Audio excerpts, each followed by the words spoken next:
All right. Day 21. What is your story? And we're going to be doing an in depth analysis on that, talking about my story, but not in the way you got, not in the. So let's do this. All right. We're going to go full screen. Of course, they would do that. Good morning, everyone. To me, this is morning. Yet, I believe it's sometime in the afternoon. I don't know what time it is. And it doesn't really matter. But the reason why I'm starting like this is because I want people to understand that once you get to the state, once you understand what your higher purpose is, why you do what you do, what you want to solve, what you're trying to solve, what you're trying to figure out, that no matter what happens, no matter what people say, no matter what attacks occur, there's only one path forward, right? And you understand your worth, you understand your value, you know who you are. It doesn't mean that it can't improve every single day. It doesn't mean that it doesn't. We don't try to keep progressing, right? It's super, super important. I just want people to understand that. The whole reason why we evolve is because we begin doing things differently. There's value in doing unexpected things, because we're going to get to that, but we realize that it changes the game when you do something that no one else does. Now, it gets to a point where a lot of us might feel like we have to do things that no one else does. And when you get to that point, though, you lose out on the whole purpose of doing that, right? Because now you're no longer doing your way. You're trying to force your way. When you're doing your way, it just comes naturally to you. Do you understand? And we're going to talk about that a lot, guys, is that we're going to create some challenges today. There's going to be a lot of little challenges that we do.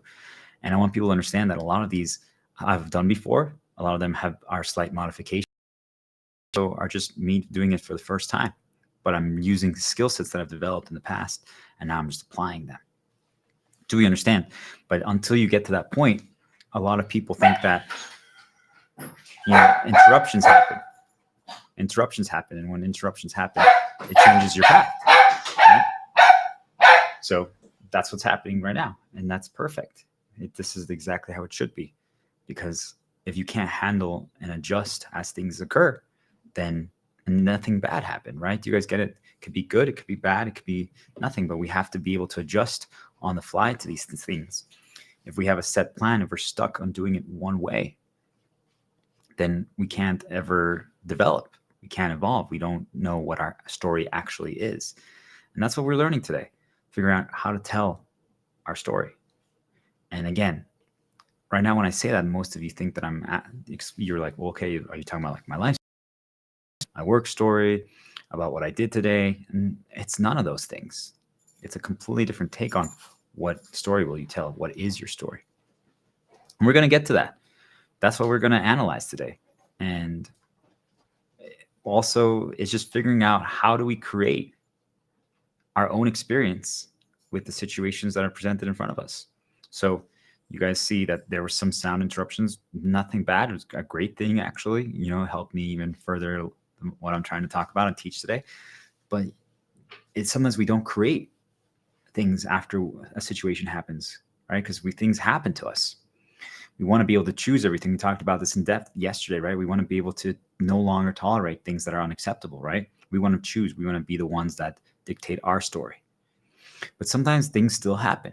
And at that point, we always think it's a reaction. And yes, there is a expected intended reaction, and there is a reaction aspect of it. It goes deeper, more to it.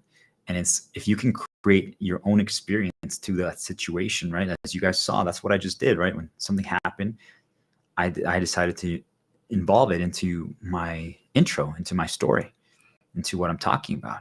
You guys see, like, you could say that's a reaction, but really we're creating something after something happens. And if you do that, no matter what is presented to you, no matter what is in front of you, you can make it your own. You can do your way. And once you start doing that, it just gets to a point where you realize, hey, I now know what I want to do. Because really that gets to a point where we get lost. Like, we don't understand, like, what are we trying to accomplish? like, I mean, we're going to talk about this, but people really, if I ask most of you right now, like, hey, what do you want to do? Or what do you want to solve? Or why would you want to solve that? Or how would you solve that? Most of you would have no idea. If I could give you God powers and you could just create anything or solve anything, truly, I think if right now you had the power with this dog bone to just create anything and solve anything, right? A lot of people would associate that with like the genie making a wish, but just we're talking about creating and solving, okay?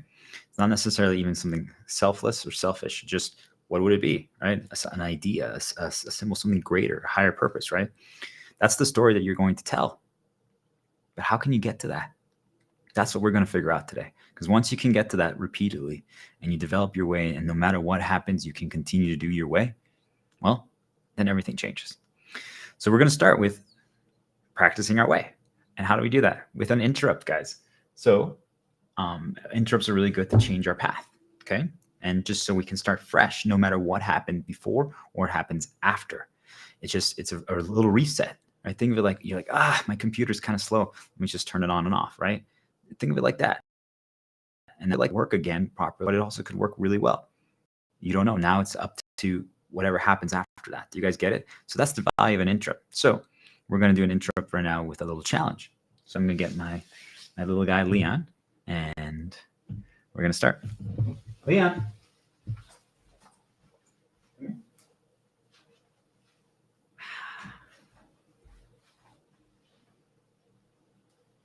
So I create a little path for myself here. For anyone who's ever watched me before in my streams, I did this, I think it was like day 7 or day 8, where I was trying to defeat like fear and do progression challenges, and I was starting it. And I was also trying to heal some of my shields and some of my passions and hobbies that got poisoned. And this is a continuation of that, but I was also showing you guys how you can rewrite associations, okay? Because sometimes we hear a certain sound or something and it has negatives. So this is how you can start rewriting it through repetition.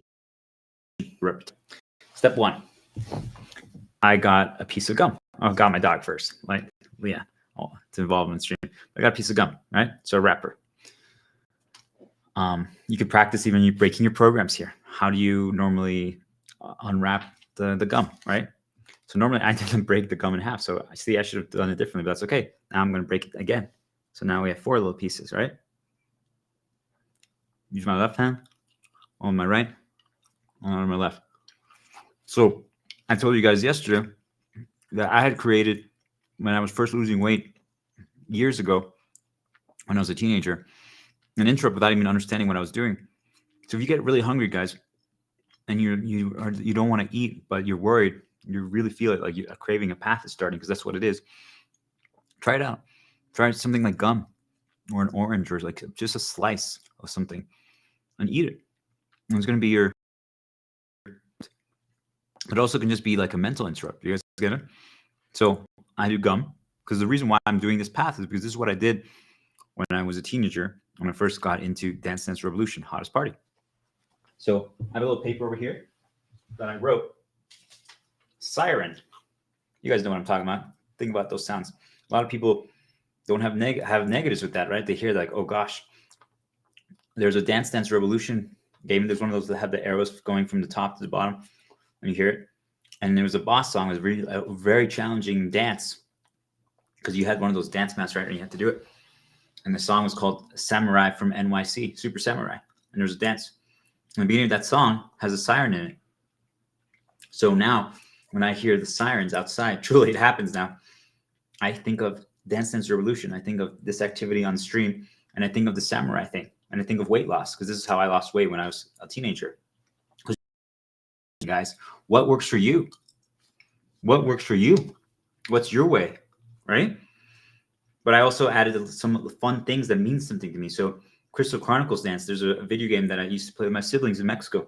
We had a song like every year when you guys accomplished a big progression push, the people would come back, the villagers, and they would celebrate. So it was da da da da da da da da.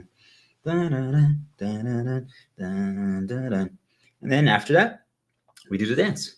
I'm a samurai from NYC. Dun, dun, dun, dun, dun, dun, dun, dun, dun. I'm just transporting myself to that point, right? Right, Liam?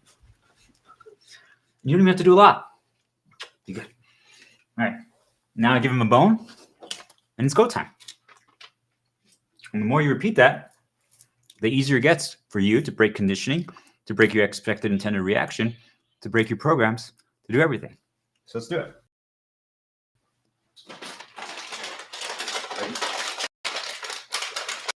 There you go.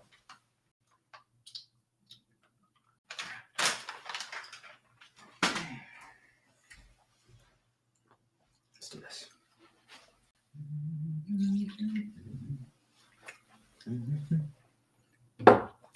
All right, it's go time. Do you guys chew gum? Do you swallow it? Do you spit it out? What do you guys do? Just double checking everything. Looks good. We're gonna put some music on for ourselves. We're gonna be listening to a song called Starry Night by Jordan Kritz. I have really positive associations with it related to video game challenge push, the climb to reaching the throne, Elden Lord.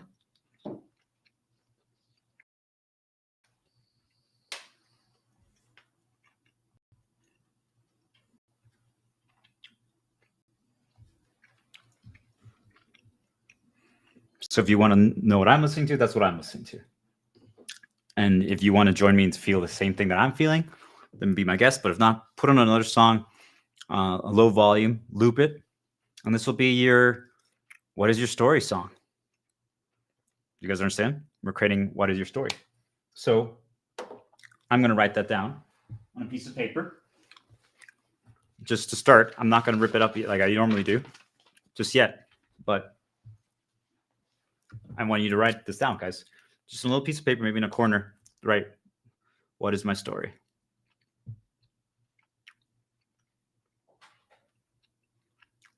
And I'm writing Starry Night,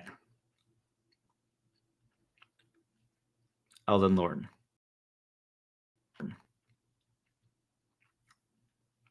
And I'll also write DDR, because that's what I did so far. Leah. Okay? You can see how we're building this up? All right. Let's get started.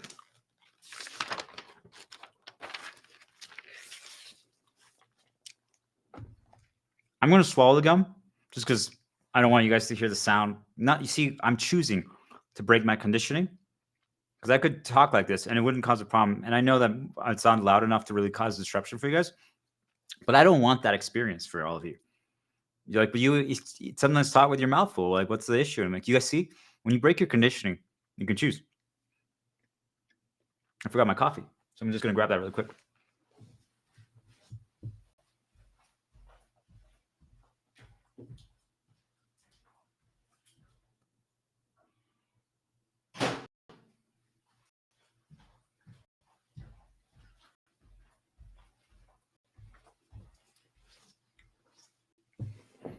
All right.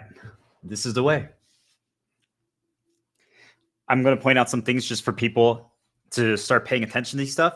I'm going to be very blatant about it just so that people can understand and start connecting. That's what, if you guys look at the stream yesterday and if you look at it today, the things in the background have changed a little bit. And the things in front of me have also changed. You can't see them, but they have. And you guys might know what actually some of those things mean now to me. Yet they also you could start developing your own meanings and interpretations to them. Right. So sometimes I cover them right for most of the time, but sometimes once in a while, right, you can see that. And that changes the focus. It changes what we think about, right? Okay. We got this. I'm proud of myself. I'm proud of you. Whoever's listening, so proud of you. Proud of you. Remember, guys, this is your reminder how far you've came and how much you've dealt with. It's progression. So all of these things help. Every single thing that I've been doing, right? Like that initial little dance, that little talk, setting up kind of like the outline just to get it to flow. Also to counteract some of the attacks that they did. Just so you guys know, they tried to remind me of some bad things. And why? Not necessarily to even destroy me. Do you guys understand it? They know that you can't, but just to ruin my flow, just to ruin my performance, just to ruin something that I care about. And we've talked about this a lot. It's them, right? Like they use everyone around you if they're not fully under control or fully have control over all their actions and decisions. And it's okay, right? But I just want you guys to know that that's one of my reasons for fighting, right? Every single day. That's why I try to teach. But let's begin. So, if I asked you, what story will you tell? Your higher purpose storyline. Do you know what that is? Do you? But maybe you already have one. If so, congratulations.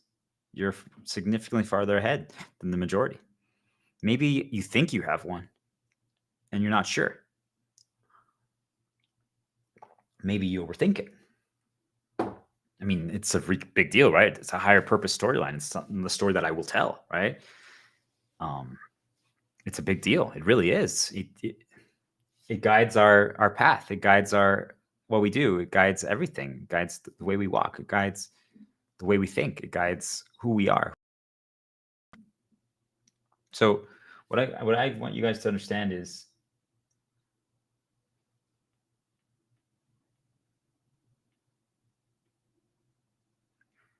it doesn't matter what happens, right? You just need to keep walking. Think of the higher purpose storyline that we're going to figure out. By the end of the stream today, you're going to know what it is for you. You're going to be able to know. So if you don't know right now, then sit back, get a cup of coffee, get some water, get one of your favorite snacks, and enjoy the adventure. Because we're doing a progression climb right now, right? And at the end of the stream, you're going to have reached your throne. But once you reach your throne, you become a king. You become what I call the Elden Lord. And when that happens, you have a choice. Do you now just become a ruler who sits and lets people now do the work and they just command once in a while? Or do you now become a benevolent leader, primarily to yourself, right? And realize if I stop, the only person that I'm really doing a disservice to is myself. But that's for you to decide when you get there, and you're going to get there today. So it's okay if you don't know. I just want all of you guys to understand this. It's okay if you don't know. So one of the things I want people to think about, I'm going to start with a evolution of that, a hard question that you might not know the answer to. But at the end, we're going to repeat the same thing again. I'm going to ask you guys the same question, and I believe you will know. So picture that, if you guys have been following along, if it's the first time you're listening, I've been encouraging people for a long time now that you should quit your job. Or if you aren't working or you're retired or something like that, that you should just find ways to give yourself time, all right? 10 hours a day at least, right? For freedom, but not more. Right? And stop worrying about money. Stop paying bills. Start moving away from all the things of the old world so we can finally create our new terms, right? Like the little pyramid right there. I don't know if you guys saw it because it blends in, but there's a little pyramid right there on that hand. That's what we talked about yesterday. We can build that pyramid, right? But we're going to build it together. So those are our terms. What's what we're awakening to. So I've been pushing no money, right? No survival costs, no punishments. People can finally figure out what they want to do and do that every single day. And they're not doing it because they're obligated to. They're not doing it because they're afraid. They're not doing it because they have to, right? They're doing it because they want to, right? And that's why today I'm trying to help you guys figure out what that is, because I've realized that truthfully, the majority of you probably don't know. So even if this sounds like, even if someone want to investigate, you get stuck on like, well, what would that be? What would I do? And if that's the case, it's going to be a chain. It's going to prevent you from actually doing. So I'm just destroying another chain for you guys to help you start. But it's okay. If you don't fully get there today, I just want you guys to know it's okay. Then we'll try again. And we'll try again. Because it's a progression push. We're climbing. And we might not get there the first time. I think you will. I truly do. I believe in you. So now you guys know, like, no more money, no more survival costs. We just have time. Well, what can we do, right? It's freedom. So I want you to envision that you starting today, right? You quit your job. You no longer care about money. You no longer worry about how much is coming in. You don't have to pay anything. So you're like, oh my gosh, well, now what do I do? You're like, I could technically buy some luxuries and like prepare my castle. Remember, I said like setting it up proper with some things like some props and tools, and maybe get a video game system. I'm still pushing Nintendo and like Sony to like give away their systems for free and some games so that people can learn and experience in safe environments. But like, let's say that it's not even that case, right? But it's just you have no money. You don't have to worry about money. You don't have to worry about costs, and you don't have to work. Okay.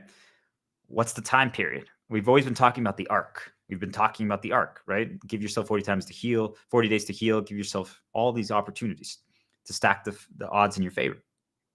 Now I'm saying, what if you had 3 years starting today, 3 years starting today.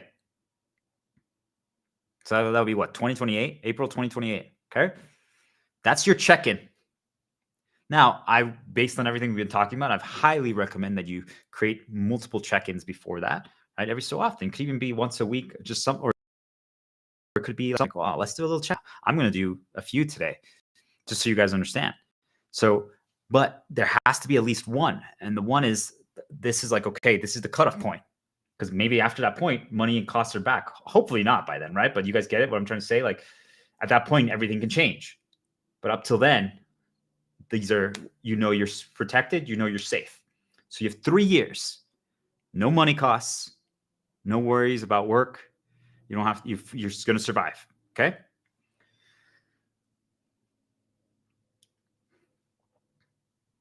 What would you do? How would you spend your time? What would you choose to learn? What would you choose to solve? What would you choose to solve? What story would you tell in those 3 years? What would be your story in those 3 years? Right? Because we always think about, like, we're like, oh, if we talk to like our friends or family, like all these things, and I want to do this, and I want to do that, I want to do that, and then we never do it, right? And there's many reasons why. If you've been following the streams, you now know all the reasons why you don't do that, right? All the things we talked about: the chains, the fears, the locks, the variables, the attachment, the fear of the path starter, fear of betrayal, it's the cycle of revenge, all that stuff, right? All that is relevant and pertinent. But one of the biggest things that I've realized is it's a lack of time. It's a lack of freedom. We're not actually fully free, even without those chains, right? Okay, you want me to scratch my ear? I will. They can make us feel senses, right? But even if you think, once you start learning them, it's like they could be stopping our storyline, right? Like they can move us around to places. I call them Leviathan events, right? Something can move us from one country to the next. Maybe you say you've been wanting to move to a country, but you don't, or like you want to, and you don't do it. It's like, well, why? What happened? And there are things that get in the way, right? I'm just saying, like the people around us, these things, like all those things cause disruptions and problems. What if you actually didn't have any, right? But even if it's just, let's say, hey, you actually can't just do whatever you want. You just have no money costs. You don't have to worry about surviving. But maybe it's like, well, can I actually still build an organization like the biggest company? I have no money coming in, but I have no money going out. Do you guys get it? I just have to survive with what I have. That changes things though, right? Because if you had like $1 billion and you're just like, well, then I'm gonna build an organization and we're just gonna like give free food and water to everyone. That makes it a little too easy. Do you guys see? Like what I'm saying is that you don't have to worry about surviving. You can't use money for good or for bad. You just don't need it. It doesn't exist in your reality. You're going to be taken care of though. All you do is figure out how you're going to spend your time, what you're going to learn, and what you're going to solve. Think about this one, guys. Truly, 3 years. What would you do? Now, here's the part that I think a lot of you, depending on where you're at in life, this will be interpreted differently. So I want you to really think about it right now. Okay? Think about it. 3 years. What would you do? What would you teach? What would be your higher purpose storyline? What story will you tell? What climb will you try?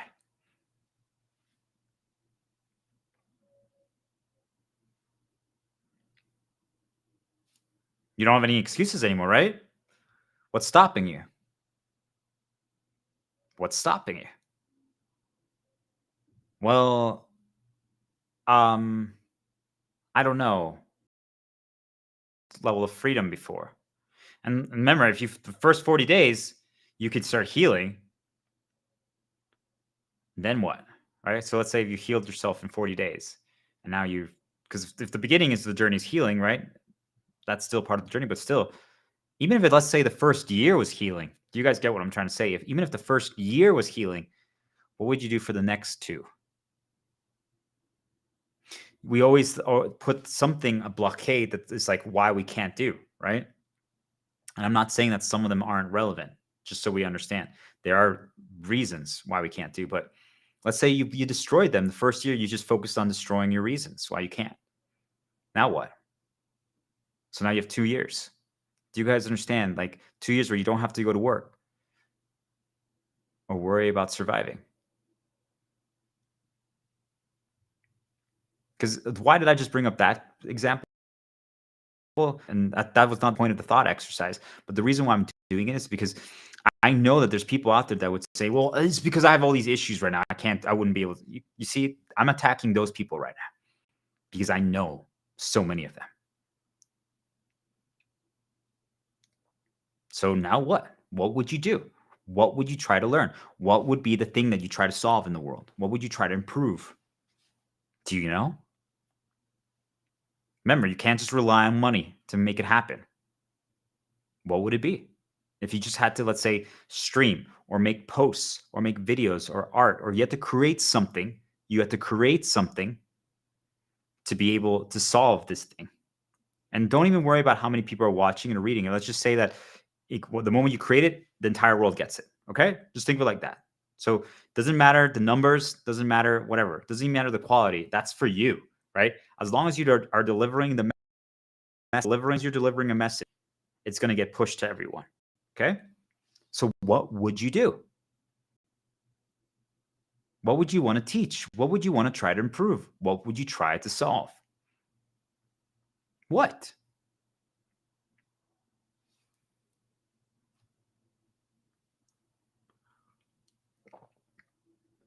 I want people to think about this part.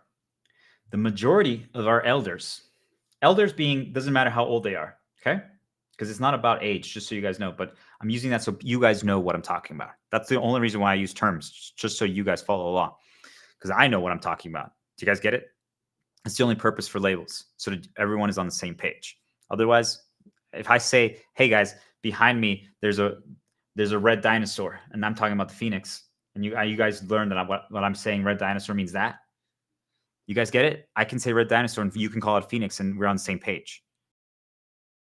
So there's people that are retired right now, or that have excessive amounts of money, who don't think that they could do this. And I'm telling you, like, I know people in my family that have survived for like 5, 6, 7 years without working, right? Like they're now retired or whatever. And this is their situation. Do you guys get it? Every single person who's retired, this is their situation. They could do this. Every single one of them. Every single one of them. Anyone who's not currently working for whatever reason, if you're unemployed, which is a good thing now, just so you guys understand. You see, all of a sudden, if you flip it, wait, I'm actually, I'm going to save the world because I'm unemployed. I'm no longer getting poisoned by, but remember, you have to limit info. But you guys see, like, all of a sudden, you're like, wait, unemployment's a blessing. Yes! Changes things, doesn't it? But now you have time. So it's like, what are you doing? What are you creating? What do you understand? What are you creating in that time? What? You have no excuse, right? There's so many people in the world right now that are in this exact situation, yet they're not doing anything. People are like, you don't understand. It's not the same. I'm like, if they can survive, if they're, yes, maybe they're spending money, right? It's draining from their bank account, but truly, because of what they have coming in or whatever they already have, it's just guaranteed, right? They just know they're going to survive. They're not worried about surviving. Maybe they're not spending excessively, but they're not worried. You guys get it?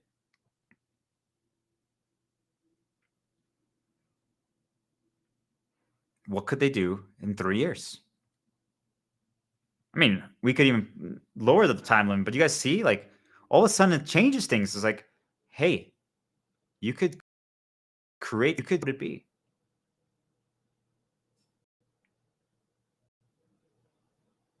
If you don't know yet, that's okay. But I wanted you guys to think about that.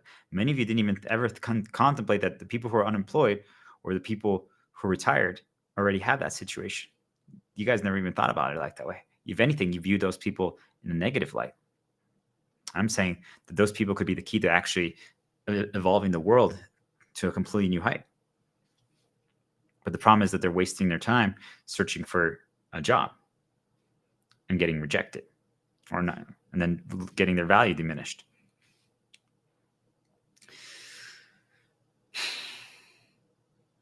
So some people might say that the fallen leaves tell a story. If you go outside right now and you look outside, remember we said minimize time outside, but let's say if you open the door, you go outside, and you see things on the ground, right? And say leaves. Does that tell a story? When did that leaf fall? Did it get blown there by the wind? Did I step on it and maybe crack it a little bit? Did my dog pee on it? Did I use that leaf, because I've done this before, to pick up his poop once because I didn't bring it back? Do you guys see? Yet I might have just then dropped that leaf there, and it could have been the one I used. Just saying it could be. Not saying it is, but do you guys get what I'm trying to tell you? Like, you would never know that if you just saw the leaf that's just there on the ground in front of your home or your apartment. But that leaf has a story. If we weren't there for it, if we didn't hear it, if we didn't experience it, yet the leaf knows it, and anyone who was around for it to watch it, maybe the trees, maybe the grass, maybe the homes, the cars around it, they know, but we don't, unless it tells us this story, unless it shows us the story.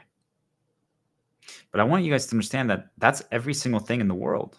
And that's one of the ways they also harm us and weaponize us, because everything around us has a story. Do you guys understand that all the things in my background have so many stories now related to this journey? So many. If I keep these paintings, which I should, no matter where I go, even if I just have them not hanging on a wall, but I just have them placed around, do you guys understand that they have now associations and stories attached to them? They have a meaning. They could help me. Or what they do, or other people that what they use to weaponize us, are attack negatives. So each thing has stories attached to it. And I call those associations and approximations, but really they're stories. And we don't understand them. We underestimate them. We think that they don't matter. The negative ones are how they destroy us, and the positive ones are how we thrive. So think about this, guys. Fallen things have stories, right? We heard the leaf one. Built things have stories. Okay, so think of it like a home or a building we walk by. Just I told you guys about the United States fell beneath a cloud sky and was a destroyed, buried civilization. And if we go down there and we see it, we're like, whoa! Look, and it's like 100 years from now. We're like, oh, what is this? It's this, and that's the name of the company. I'm not going to say specifics, but it's just an AI company. But we don't know what AI is or anything. And then we go there and it's like, whoa, guys, look at this. There's like this little device on the ground here that we found, and it has a little crack on it. And anyway, hold on. I don't know what this is, but let me press it. I know someone's like, hey, I'm listening. They're like, whoa, guys, are these things gods? It talks to us. Whoa, look at the paintings on the wall. And like, let's say we wrote with a pen, we wrote dinosaurs. They're like, and then I wrote dinosaur next to that picture over there. You guys see what that I'm pointing at? And all of a sudden, we are the new civilization, and we see that, and we're like, guys, those were what the dinosaurs were back in the day. Do you guys see like that? We just try to connect the dots like that. That's the story now that we're telling us. Fallen things that are left behind, tell a story. If you left your home and you didn't clean up some things and you left it, do you guys understand? That tells a story. You can come back and you're like, whoa, what happened here? The final day, or even before that. Do you guys understand? Every single thing tells a story. Victories. How did we win? How did we achieve a victory this time? Losses. Why did we lose this time? What was the story behind it? The things that were completed. Why did he complete this stream, but this stream was unfinished? Why did he like interrupt it 2 hours in? Do you guys see? Every single thing holds a story. And I'm not even talking if it's positive or negative, but you see, it holds a story. It tells a story. But we have to learn, or we've been there to tell the story. Even think of it as uncontrollable Xenoblade X, right? So we're exploring, right? And every little nook, every little corner has a story as well. Like if you always walk one direction, okay? But for the first time ever, you decide, actually, I'm going to walk the other way, and let's see what I see. And you see like a little hidden message, maybe from your girlfriend that's like, hey there, I know you like walking this path. I love you. I miss you. And you're like, and you know it's her handwriting, right? Because you see it, even the handwriting tells a story. You recognize it. You're like, oh my gosh, when did she write this? And then you point it out to her, and she's like, you finally saw that? You're like, what? She's like, yeah, I wrote that 2 years ago. And you're like, get what I'm trying to say? Like, it tells a story, right? But even the things that are controlled tell stories. Like, well, why are they doing that? Why do they feel obligated to do that? What's the thing behind them that's making them do that? What was the path that they took, or what's forcing them? Like, what's the fears? What's the insecurity? And I'm not saying we have to go deep into analyzing that for each person, but you guys get it? Like, it's almost like, think of it like a villain origin story. Like, what caused them to do what they're doing right now? What changed their path? What changed their direction? Do we understand how much goes into a story? There's doves that hang out here with me every single day, a group of them. They're more than welcome to hang out here. They're really cool. They communicate with me as well. I believe that my light spirit uses them to communicate through them. Today, actually, the doves had two little, I don't know what you call them, so I'm just going to call them babies. All right, names don't matter. Their eggs hatched, and I got to see it. I was like, wow, that's so cool. That was such a cool little experience. It was just fun. But now I'm like, because the doves started like hanging out on the bottom more of this little path right here, this area, to like protect their eggs, right? And I'm like, wow, now their storyline is going to change. I get to see their little babies grow up. I get to see how that dove becomes as a mom and what she's going to do and then her path that she takes. And maybe she's going to change her approach, her methods. Do you guys get it? Like, now everything changes. So I think about it like from us, like we have a child. It changes everything, right? And we really just are like, of course it does, but think about it, right? Like, it's how do we get to have a child after? Do you guys see, like, everything tells a story, every single thing. So a lot of us overthink it, right? We're like, well, what story are we going to tell? What story are we going to write? What story are we going to talk about? What are we going to try to accomplish? What are we going to try to solve? What are we going to try to teach? What are we going to, and you guys see that every single thing is a story, every single thing. So we don't even have to overthink it, but we have to build all our stories together. Everything. We combine every single thing that we've experienced up to this point to start a new direction, a new climb to reach that throne. And remember, the throne isn't that we're better than other people. The throne isn't that we now are going to rule the world and control it. The throne is, what is the thing that now that we've reached that point that we can actually teach, that we can actually solve, that we're going to focus on doing. Everything that we've experienced has led us to this point to be able to do this thing. And I'm not saying it has to even be something that has really, your storyline be, hey, I just want to teach my child everything that I know so that they become the best person. Like, you guys see, like, I'm just giving you a easier example, right? I'm saying it can be, it should be more than that, because it can be, right?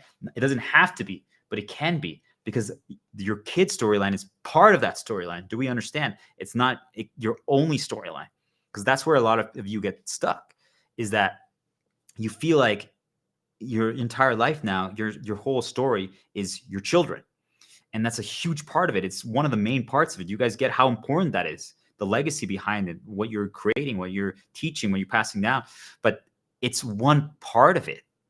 Think of it like we are each God, right? That has an arm, a leg, a head, right? Okay. Your kid storyline is your arm. But I'm pretty sure you guys have 2 legs and another arm and a head too, right? And a body and a chest. And you guys see what I'm talking about? Yet the majority of you believe that that's your entire body, everything. It's not. It's a critical part. We need our arms, right? I mean, yes, we can figure out how to do without, but you guys see, like, it's such a critical part.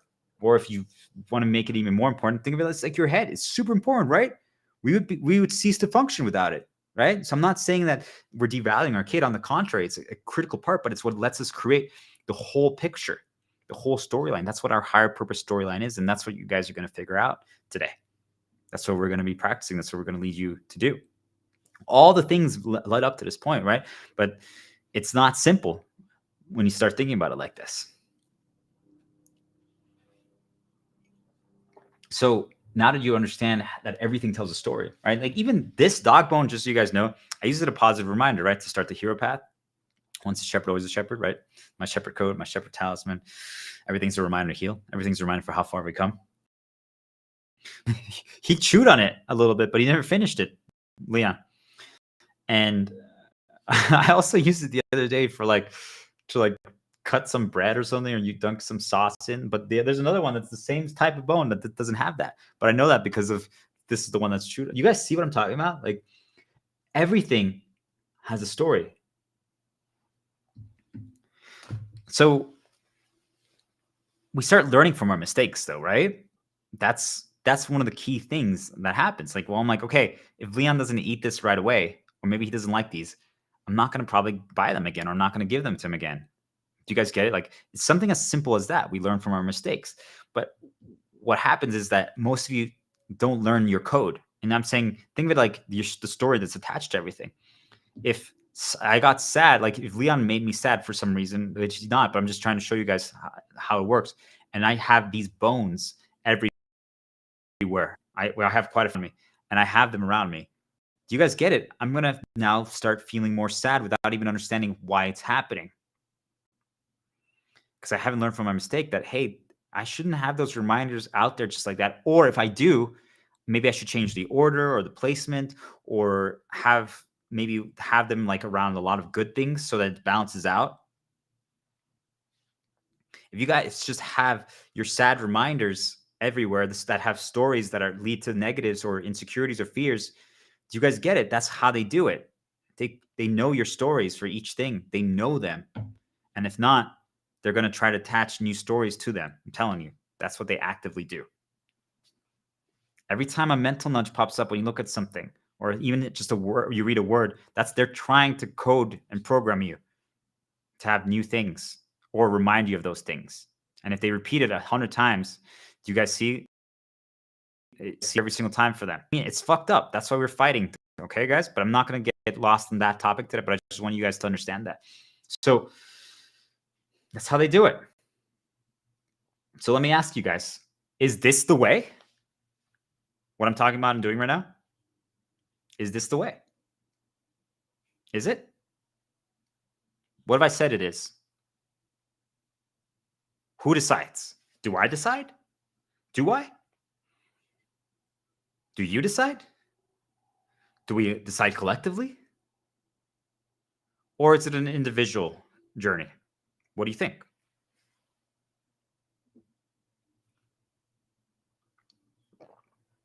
I'm saying we decide, each of us, collectively and individually, once we're free.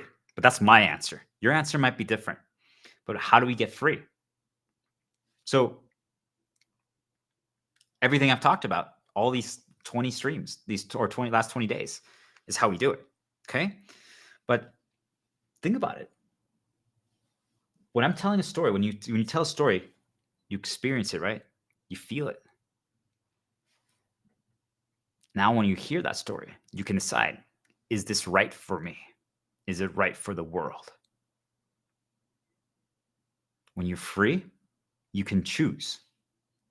Before that, if you're not free and someone else around you knows how to manipulate you and control you and guide you down paths, they tell you this is the right way to do it, or this is the right way for anything, or your way is wrong and my way is better, and you believe them.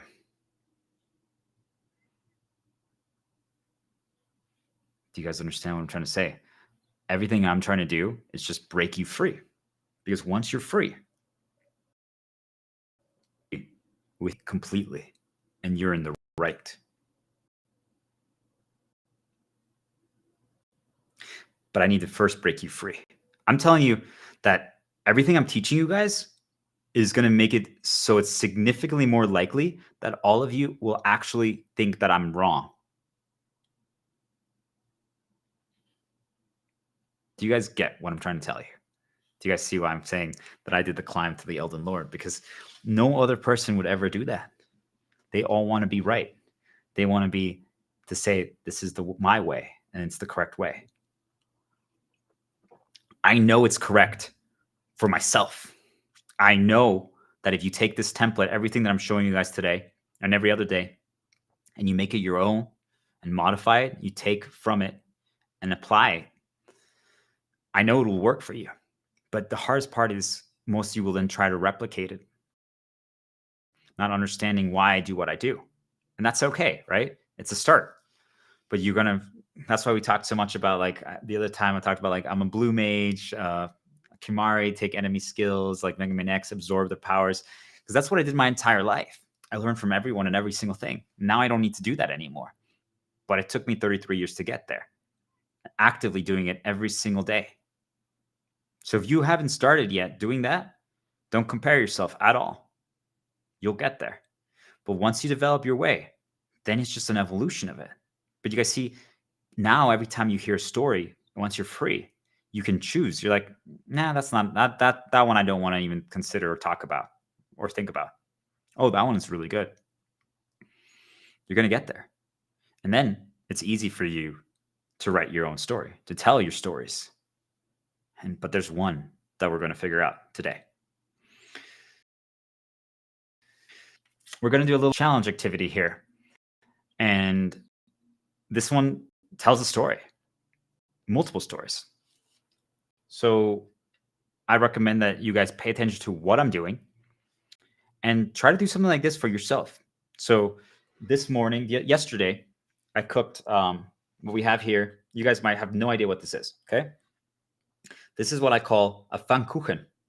That's a German word, and it's basically a crepe, right? In French, crepe, or in Spanish, they call them crepas, right? That's what this is.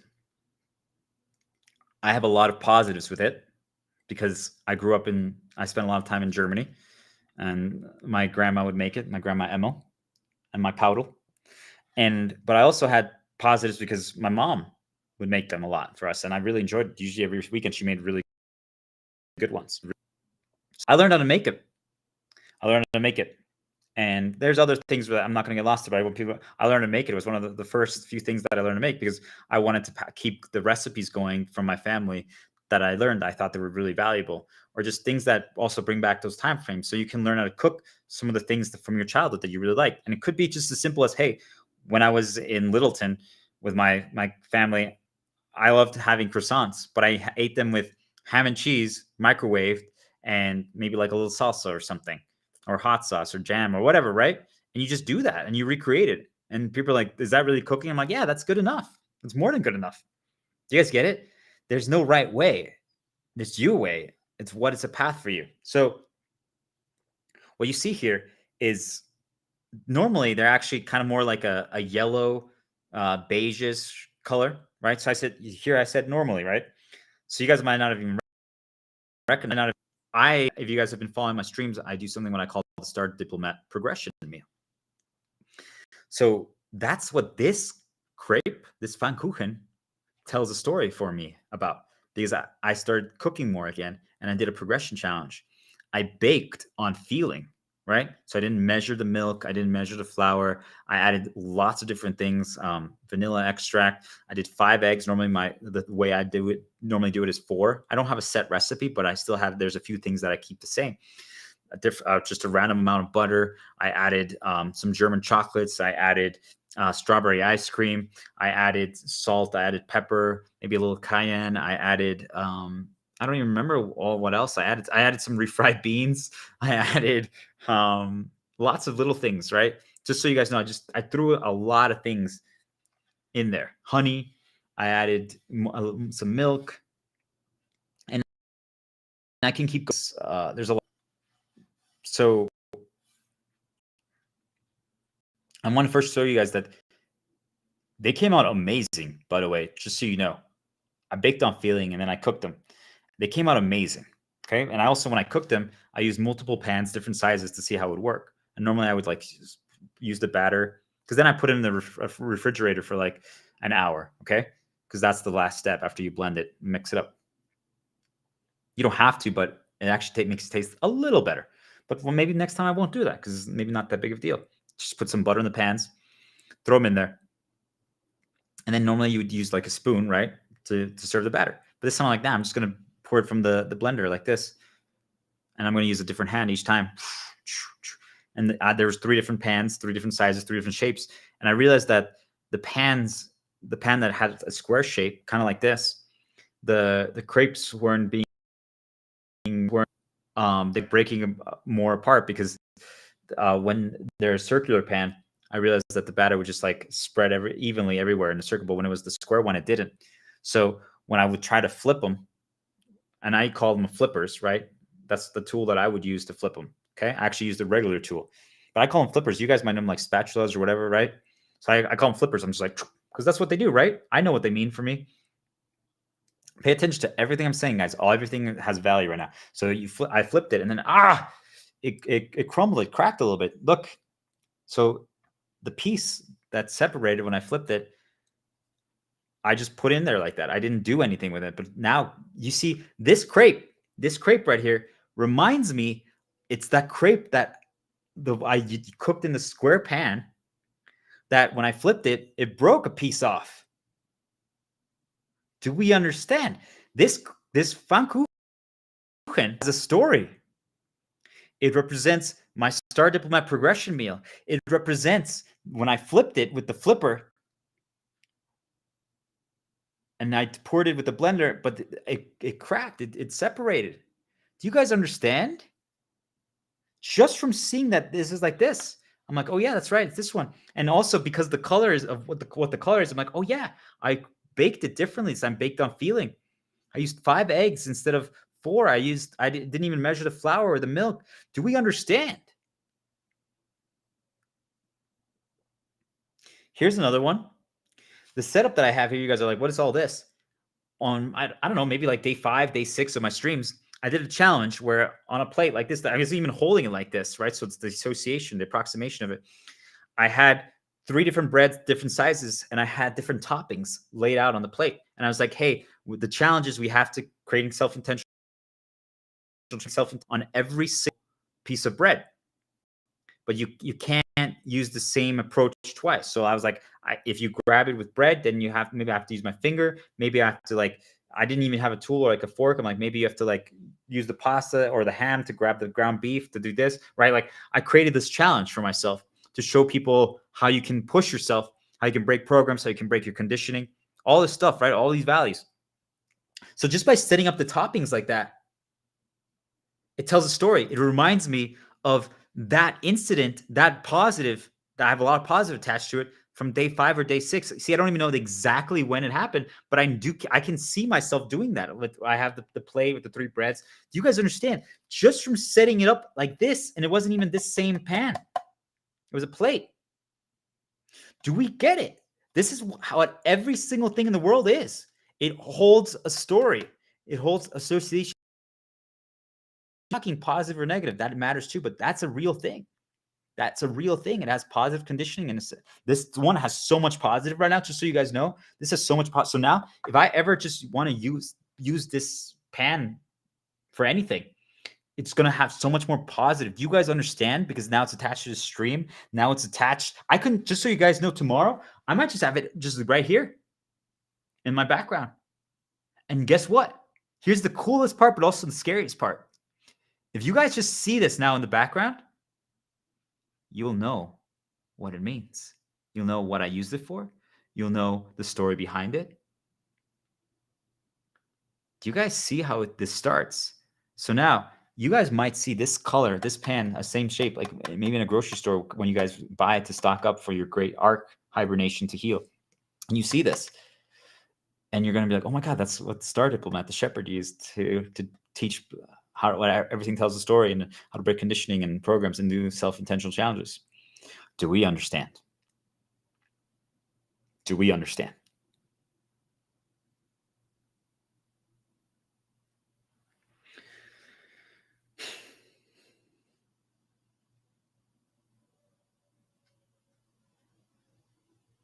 See how we're going to do the challenge in a second, but I want people to understand. You see how what we focus on changes, right? What actually matters. I'm like, someone might like, there could be guys or girls who have a lot of conditioning change related to like appearances, or maybe their family had very high standards of how it should be, right? Oh my God, you can't do this and you can't do that. My Mexican side of the family, they'd be like, he's crazy. Like, look at this. Like, this is disgusting. Like, look at that presentation. Like, what's wrong with him? This is embarrassing. I can't believe he's related to us. You guys know that they're probably reacting that way. They feel conditioning, just so you guys understand. That's their conditioning talking. So whatever reaction you have to this activity right now, that's your conditioning talking. I'm telling you, you have to break that. Why? Because then you can choose. Because then you see this and you're like, I wouldn't do that. But that's really cool that he's using this as an activity for that. Do you guys get it? That's now your opinion. You just can choose now. Even if you're like, I wouldn't do that. Even if I don't like that method, that approach. You don't judge or hate it. You just like, not for me, but it's okay. Do we understand? So if any of you are discriminatory, if any of you hate, if any of you judge, it's because you haven't broken your conditioning yet.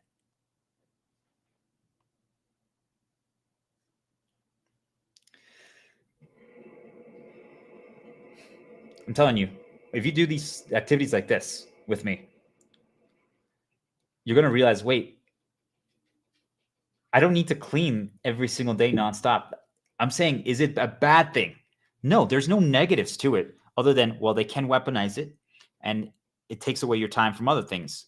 Those are technically negatives, but on paper, right, there isn't any like, hey, it's clean, you're technically healthier, stuff like that, right? But they make us focus on those things, and I'm like, okay, so let's just say let's say this stream. I remember it's not about the outcome, it's not about the personal reward, it's not if you guys heal or not, but I'm just trying to give you guys an example so you understand. Let's say this stream ends up like going viral and getting 1 billion views and is the thing that heals the entire world. I haven't cleaned in like 2-3 days, guys. Uh-oh. But that's what let me do the stream.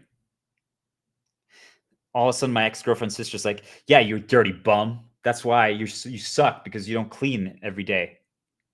But I'm like, but I saved the world with this stream. Who's right? Who's wrong? What I'm trying to say, what actually matters? What actually matters? Why do you care so much about the things that don't matter?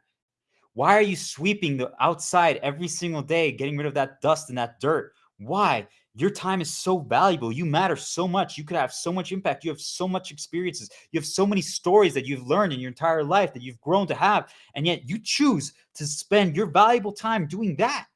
Is it a bad thing? No, but what could you accomplish? What could you change in the world? Each and every one of you.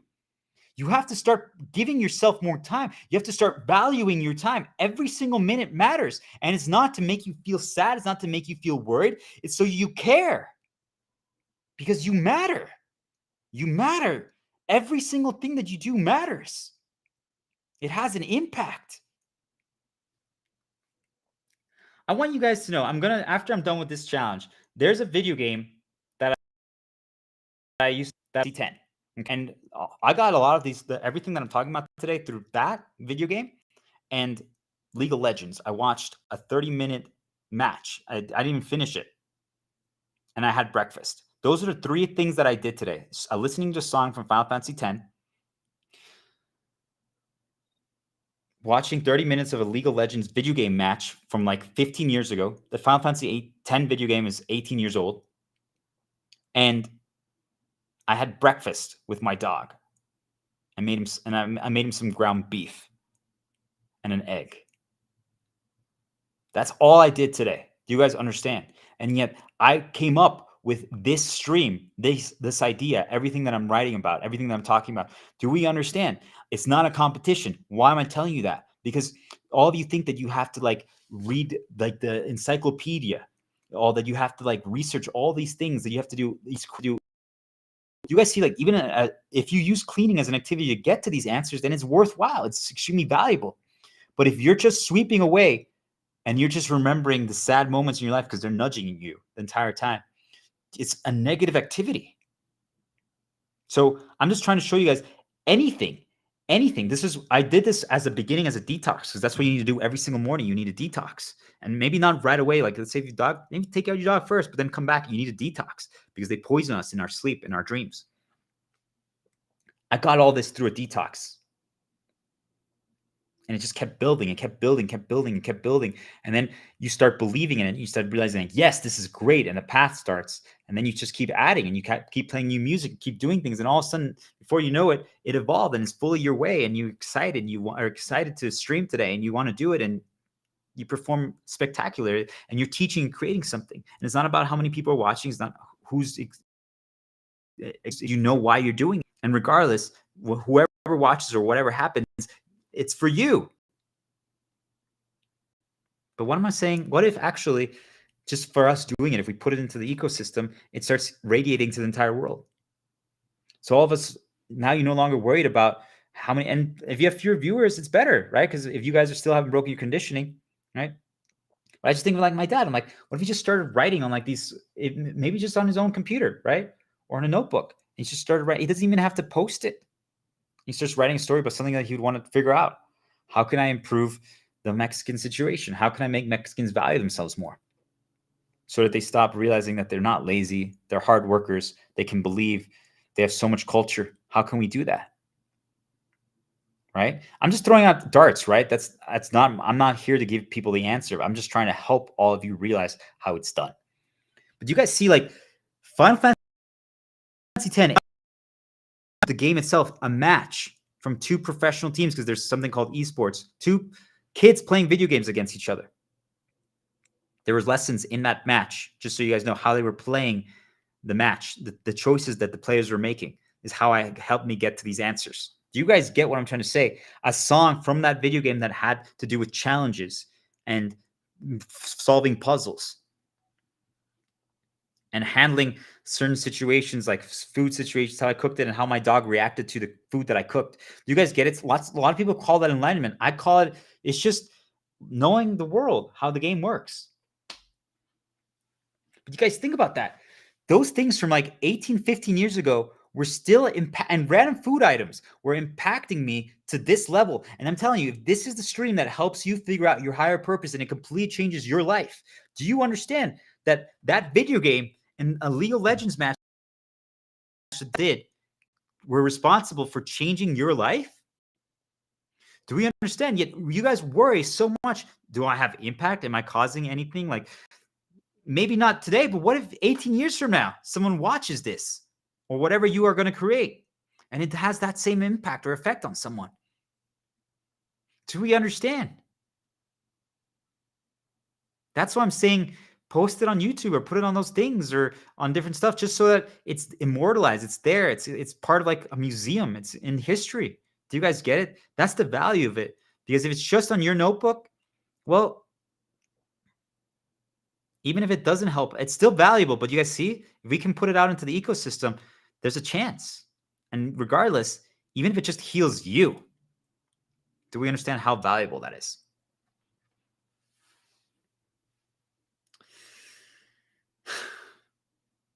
Do you guys see active teaching? And there's positive or negatives, right?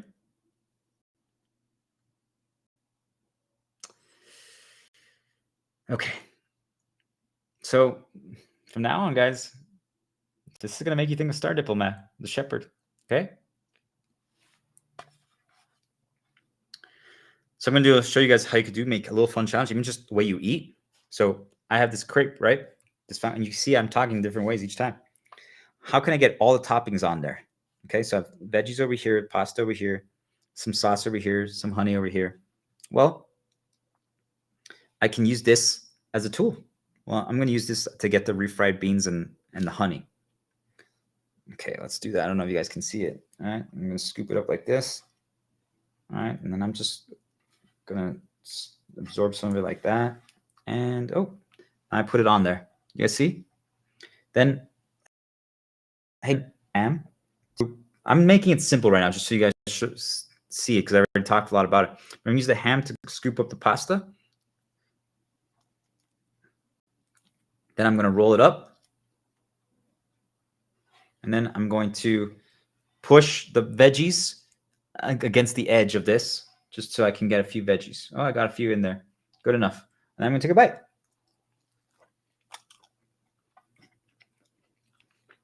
It's pretty good. It's pretty good. It's pretty balanced. It's pretty balanced. You guys are like, what, honey? There was some hot sauce, refried beans, veggies, ground beef, and a little pasta.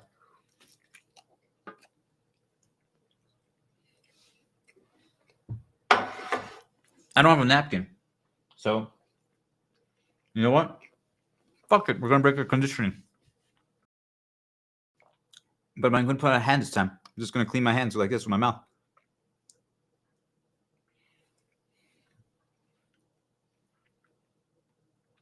Guys, most of you might have been like, what? That's not how you eat a crepe. That's not how you make a Pfannkuchen.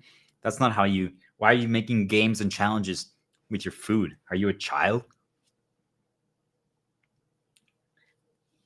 They might be like, you're supposed to eat it like with jam or honey or maple syrup or like ham and maple syrup or sugar and butter. Like, do you guys realize all those are fine? They're great. And once in a while, you know, I'm going to choose to just do that. But once you get to a point where you can break all your chains, all your conditioning, you can just choose to do that anyway. You're like, today I'm going to make it a game and challenge. You know what? Tomorrow, next time I make it, I'm just going to eat it with butter and sugar now. I'm like, it's been a while. I would want to, instead of making with chocolate like I did this time, I do it regular. But instead I make like a chocolate pudding with just random ingredients. Maybe I have fun doing that. And then I use that as like a chocolate syrup because I don't want to spend money to buy chocolate syrup. So maybe I just use like the chocolates that I have. You guys see, like, all of a sudden now you do what I call the pantry challenge, where it's like, how long can you survive? Like, what do you have in your pantry, guys? What do you have in the storage? There's things that are probably there that are like a year old, cans or stuff like that. How could you use that for things of this nature? All of a sudden now you're like, wait a minute, I have a lot more food than I thought. And then this could even help me learn and progress and break things that are enslaving me. Mm-hmm.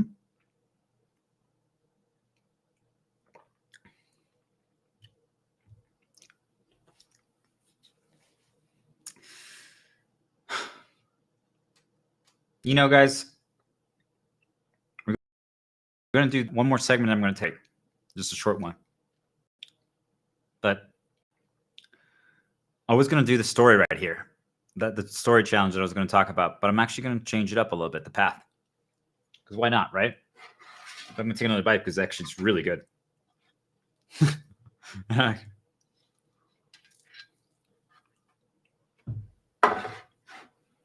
Now my challenge is, can I do this next segment with my fingers a little dirty without cleaning them? Just so that I have to deal with the focus change. I'm pushing myself. You guys understand? Yet, here's the beautiful thing about what's happening. If at any point I realize it's causing too much disruptions and too many problems, and it's affecting the performance or the message, and I can't deliver what I want to teach you guys, I'm using it as a teaching lesson, then I can just either clean it, go to the bathroom, wash my hands, or use a towel or whatever, right? You guys understand? Self-intentional created challenges. Because if at any point we want to change it because it's too much or it's causing problems, we can. The problem with the way the world is set up currently is that we try to push people to progress or evolve through negative reinforcement and through punishment and bad things, or like through limitations or quotas or like time limits or money requirements or like performance requirements or grades. And I'm telling you, it's not the way, because if you don't have it, or like something bad happens, well, then you now got punished. It defeats the entire purpose. So like, I'm like, okay, I'm going to try to do this next push with my fingers dirty. But if all of a sudden, let's say I've talked for 20 minutes about it, right? And it doesn't, let's say someone's grading and it doesn't, I get now a 95 instead of 100 on it. And like, maybe I lose viewers, or like I wasn't as healed because of it. Well, guess what? I'm like, well, I'm not going to do that again. I'm not going to ever try to challenge myself like that again, but with dirty fingers and talking, or eat another bite, which is I'm going to do on stream because, well, I got punished for it, right? They got mad at me. They lowered my grade. They took away money. They threatened that they're going to kick me out of my apartment or home. And well, why would I try to do anything? Why would I try to help the world? Why would I try to do anything that could change the storylines?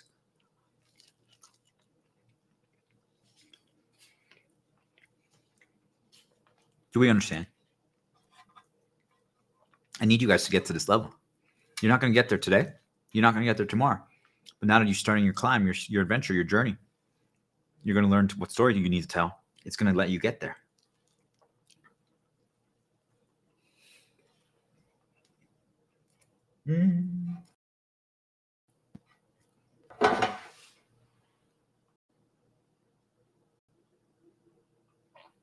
Thanks for starting to hear about Leon.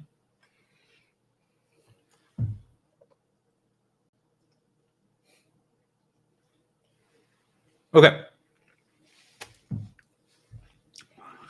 So this is why I'm telling you guys,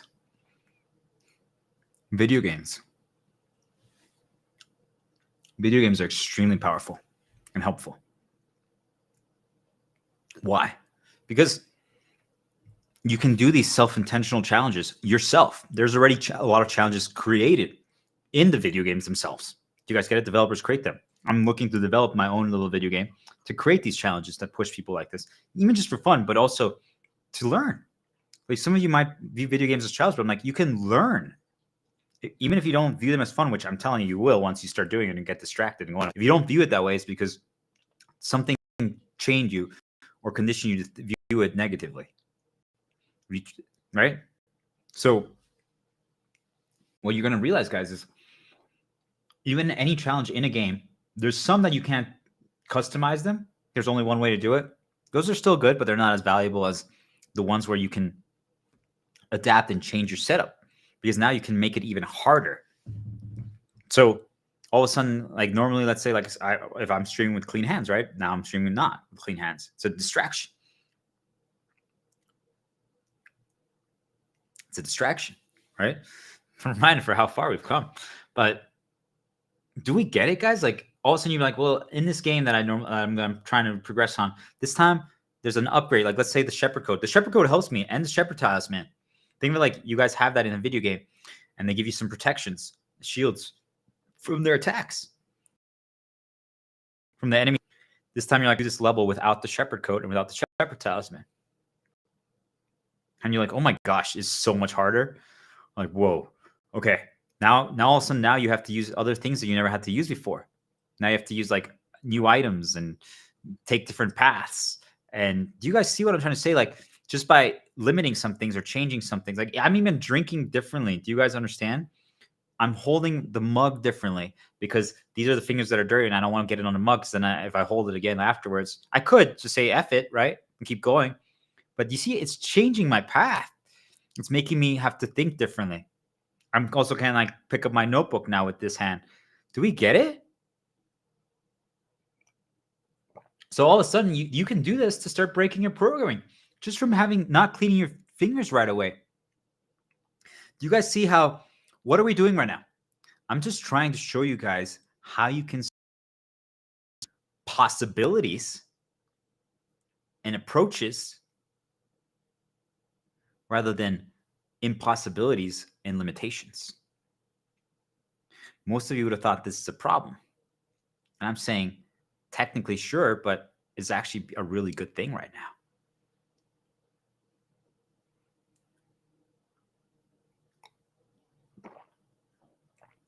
now. So what do I call this segment? I call it, instead of why can't, why can. Let me repeat that one more time for you guys.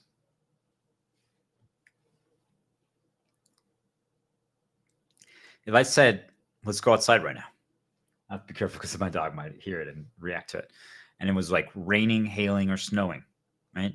And like, Leon, let's just go outside right now and go on a walk or like on a quick little run. By the way, most of the days we're going on walks, even despite how much I avoid the outside, I've barely gone on any. But do you want to know what I actually do now? It probably makes sense because I know that there's going to be fewer noise attacks. But usually it was the days when there was like this little snowstorm or like a hailstorm or like a lot of rain. Other people see it as a blockade, as an impossibility, and I see it as a possibility, as a challenge. I'm like, okay, I haven't gone on a walk with Leon in a while. Can I do this? Right? I'm not encouraging all of you to do that, right? Because of the amount of info you consume, we're trying to limit it, but I'm just trying to show you guys the lesson. Most of you would say, why would we want to go out right now? Why we can't, right? And we can't. Why can't we go and walk right now? Because it's raining, because it's snowing, because it's hailing, because there's a thunderstorm, because it's windy, because it's cold. Do you guys see? Like, think about most things that you do in your life. Hear how you talk. Of us, even I sometimes still, there's a few things that I say it to, and the more I think about it, I'm like, am I like, my game is a little different, so I'm not going to get lost, but I just want people to understand the majority of you are not playing my version of the game of life. Okay. So you operate saying, why can't we? And I'm like, hey, can you do a little challenge to break conditioning with our food? You're like, no, we can't. That's childish. I'm like, why? I'm like, can we bake crepes, Pfannkuchen differently this time? We can't. I'm like, why? Because my aunt won't like it if I do that. I'm like, first of all, you shouldn't even invite her over and talk to her right now. You need to create distance so you guys can heal. I'm talking to my parents right now. But you guys see, like, my mom would probably say, no, I have to, because she expects it to be like that. I'm like, do you see, like, hear what you're saying, Mom? You're slaved to her. You're chained to her by that. Break it. Do you guys get it? Like, we're always talking about, I'm like, could we cook meat with different seasoning this time? No, we can't. I'm like, well, why not? You see, like, it's always where people talk by can'ts. I'm like, why can we? Well, to prove that we can, to break our conditioning, to no longer be afraid, to no longer care what people think, to no longer to show that, hey, to break our programs, because we've always do it the same way. Even just, for example, my dad, he taught me, I learned how to season or how to use salt shakers. I like this technique, but I'm like, can I do it other ways as well? He had like this finger technique, like this. Can I see? I even had the sound. Can I do like this? Can I use my other hand? Can I like just shoot it up in the air like that when I season with salt? Do we understand? Like, why can we? It starts changing our entire outlook day to day. It starts letting us think about what we can solve, what we can do. Do you guys understand? Like ask yourself, why do you view it that way? Why do you view things based on can't? And I'm not saying it's perspective. It's not. We talked about that a lot. Perspective is just context and outlook. Perspective doesn't exist because it can change in a moment. Right now, let's do a quick interrupt just so people understand what I'm trying to say. So for you guys, I want you to keep writing these little positive papers, right? But for me, you guys heard World of Warcraft means a lot to me, right? So I can say World of Warcraft, Heroic Lich King. Da, da, da. So I'm saying something positive related to this shield, something that I enjoy, a name that's related to it, and I'm singing a song related to it. Da, da, da, da, da, da, da, da. Heroic Ragnaros. Oh man, you remember when you set up all the strategies and the transition phases in phase 2, and you figured out you can keep the melee, where's Ray Leader? The meteor strategy that we did in phase 3. Yep. Bellrock. Ooh. On a good day. The 1% wipes for Japan. References related to it. And I'm like, Bethelak. What I'm made of. Simple curiosity. Na, na, na, na. It doesn't matter. Now what happens? I will never give up the fight. Live and learn. Da, da, da, da, da, da, da, da.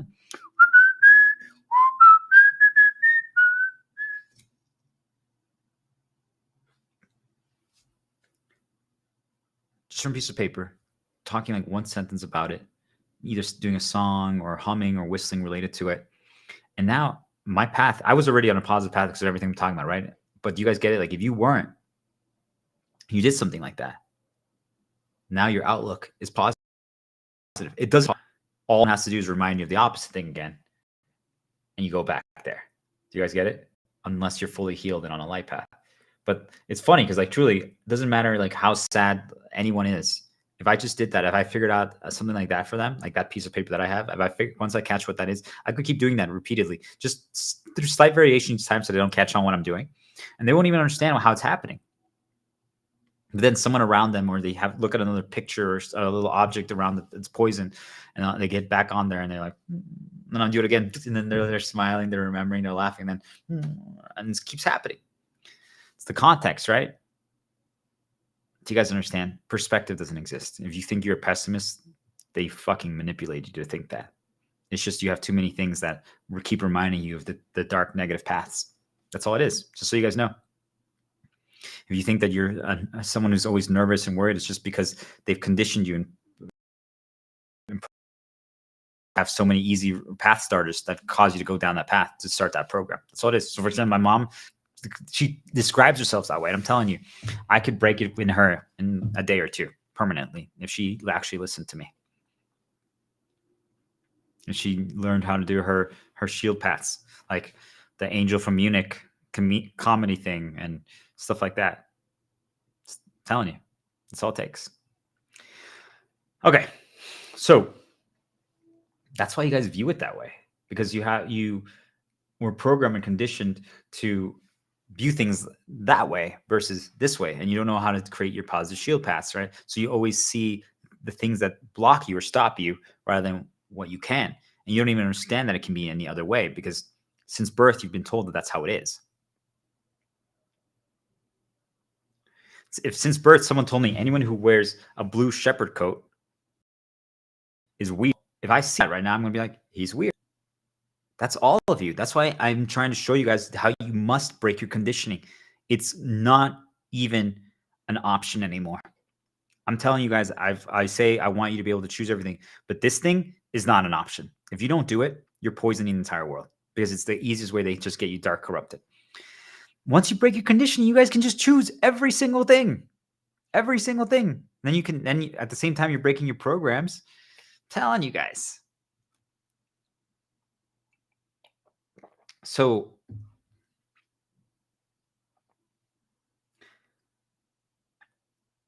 today, I made breakfast for my dog, and I made him an egg. And normally, I've been making him ground beef, and the other day I made him a little ground beef with eggs. Some of the ground beef that was already refrigerated, and I just mixed it up with the egg, and he's been loving it. But today, remember I told you, got all these answers through what I experienced today, right? So today, he ate some of the egg, and I know he likes it, and I make really good eggs, truly. But he didn't really eat the whole thing. And I'm like, both of us are on a light path right now. We're both healed. Cause like, I want people to know if there was a lot of darkness in this castle right now, and there really isn't. And maybe like, whatever, we're just going to stop there, but there isn't, right? He might not eat at all. That's because there's like a dark thing, like this, there's like a dark entity just like draining everyone, right? And sometimes then we just don't feel like doing things. You guys all know, right? If right now like I was completely drained, I probably wouldn't stream, even though it would be the thing that would heal me. Do we get it? So I know it wasn't that. Okay, because someone's like, well, what if it's that? I'm like, I know it's not that. So I'm like, why didn't he finish all his things? And I'm like, oh, I see what's happening. So good, better, amazing. Right? As we keep climbing the ladder, our expectations change. And we've talked about expectation is a very dangerous thing. It's how they control us positively, right? Now, once you break it, all expectation, and you understand how to control it and make everything just a bonus, it ties super close to reliance and need, right? But until then, it controls you. So my dog has experienced so much good now, especially related to food. And it's one of the things that I try to spoil him with and reward him with, because it makes me happy, first of all, seeing him eat and enjoy it. And I think, some parents can, like, maybe they didn't have as much food when they were younger. So maybe they went hungry. So now they try to make sure their kid gets food, right? So it could be something like that. I'm not saying that I ever starved, but you guys get it. Like, I know that Leon and I have had a lot of challenges over the last year. So it's a simple way that I can make him happy and give him happiness. You guys think. So I'm saying try this like with your dogs, so you guys understand what I'm trying to say. Try it. If you have a pet, try it. See how it happens. So the first time it began with dog food. Like that's where he used to eat. And you could say that I got better, higher quality dog food or whatever, right? But he would eat it. But over time, I'm like, okay. So then I started adding like an egg in there, dog food with an egg, right? And he would eat both. Because he started slowly not eating as much of his dog food, right? Then I started adding ground beef and mixing it with his dog food. So then you had like the juices and the seasonings, and he would finish all of his dog food. But it got to a point where slowly, like if I just served him dog food, just regular dog food that he liked way back when, he didn't eat it at all. Like he didn't eat a single bite. The egg, or where's the ground beef? And now he even wanted the ground beef version. He was like, if I just had egg with the dog food, he didn't even eat it at all.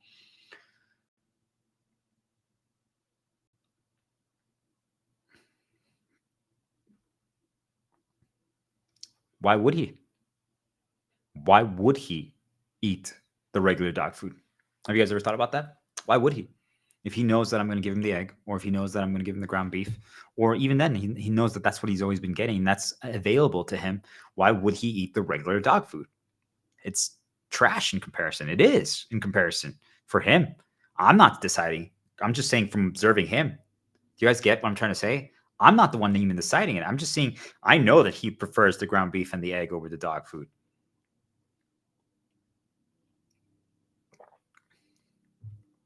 So what does that mean? When we have access to something permanently, always, do you guys see it changes food? And he gained access to it. If he would have never gained access to the eggs or ground beef, like if I would have limited that to him forever, he never could only eat dog food. Well, he wouldn't have even known, right? That's better, because it is for him. It's his choice, right? He's choosing, because he might have been like, nah, I'm good. There's honestly, I mean, over time now that I've been giving him so much more human food, I cook for him, right? Truly, I cook for him. He's starting to eat everything. He's basically becoming a little human, just so you guys know. He's my kid, right? He's becoming a little human. He eats everything. Ham. He eats some pfannkuchen crepas. He eats everything now. It's fried beans, and he's great. He's healthy, despite the damage they've done to him. Those fuckers, So, but what happens if he lost access to that? What happens if he lost access to that? So now all he has left is the dog food, and maybe he doesn't even eat the food. Get it? He rejects it completely. He's like, nope.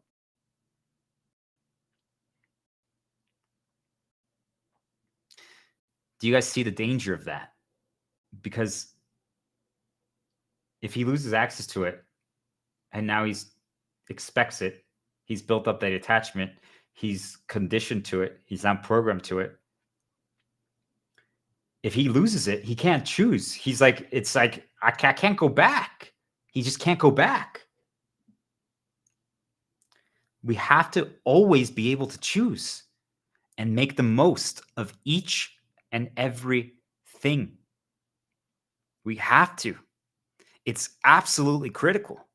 It's one of the most important skill sets that we can develop. This is why I've been showing you guys how you need to break your conditioning, how you have to break your locks, you have to detach from things, how you have to no longer have the desire and desperation and not let them weaponize a failure so that they can control you through hope. Don't let them positively control you, right? Through expectation. Don't let them manipulate you to be afraid of betrayal and to go down the cycle of revenge to create new reminders. Don't be afraid of path starters, but avoid and prevent them to the best of your ability, right? Because otherwise, remember, like I said, you'll always go down a negative outlook. So how do we, as we start breaking, if you guys do all the activities that I did so far in this first segment, right? It gets to the point where you're going to ask a question. Can we improve it? Can we improve things? Can we? Can we? I say, so we talked about the last 2 days in depth, but 1% modifications, right? So, hey, he doesn't eat his dog food anymore. Fine. I don't want to just give him ground beef because, well, then we're going to go through it very quick. So what gave him more egg or maybe like some bread or like some cereal, something that maybe is not as a premium, right? Because premium. And then I just mix in a little bit of ground beef and stir it so that the other things get some of the ground beef flavor. I tried it out. And he finished everything. I'm like, look at that. And I didn't give him that much ground beef. Now, I know that it's his favorite, so I can still give him ground beef. Just only ground beef if I want to. Do you guys get what I'm trying to say? You see, he's now able to choose again. Because before that, he wouldn't eat anything. But I'm slowly making him get to a point where he can choose. But I can choose, right, as well. Because I might be like, oh, no, he only eats ground beef now. Do you guys see? I've tried, like, how can we modify that a little bit? And it's more challenging with an animal because even though we communicate, it's not to the same level, right? You guys have advantages over him. Yet I'm telling you right now, if you guys haven't broken your conditioning chains or your locks or your attachments or all that stuff, Leon is ahead of you right now. If you guys haven't done that, do you guys understand what I'm trying to tell you? My dog is currently ahead of you if you don't put in the work. He can choose more than you can. Why are you okay with that? I know what you're capable of. Every single day, we have to find a way to make it a little better, whatever it is, every single thing. And there's certain storylines I want people to know that are going to be out of reach for now, right? Could be anything.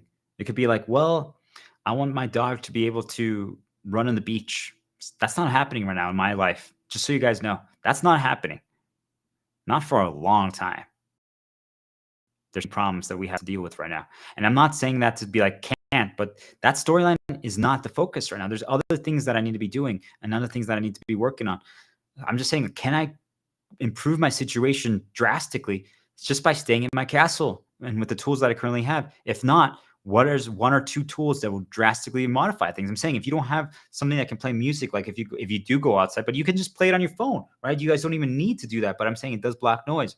But do you have something in your castle that can play music? That's super important. If yes, good. If not, you need to get something. Could be even an old school freaking Walkman or an iPod. You guys get it? It doesn't have to be the fanciest thing. Just some tool that can play music. Do you have a tool that you can use to create something? Write something. That means a notebook, a paper. You could even write on the walls if you wanted to. You could. Sticky notes. You guys remember how far we've come and how much we deal with. That's a reminder. It's a sticky note. It's one of the most powerful tools that I have.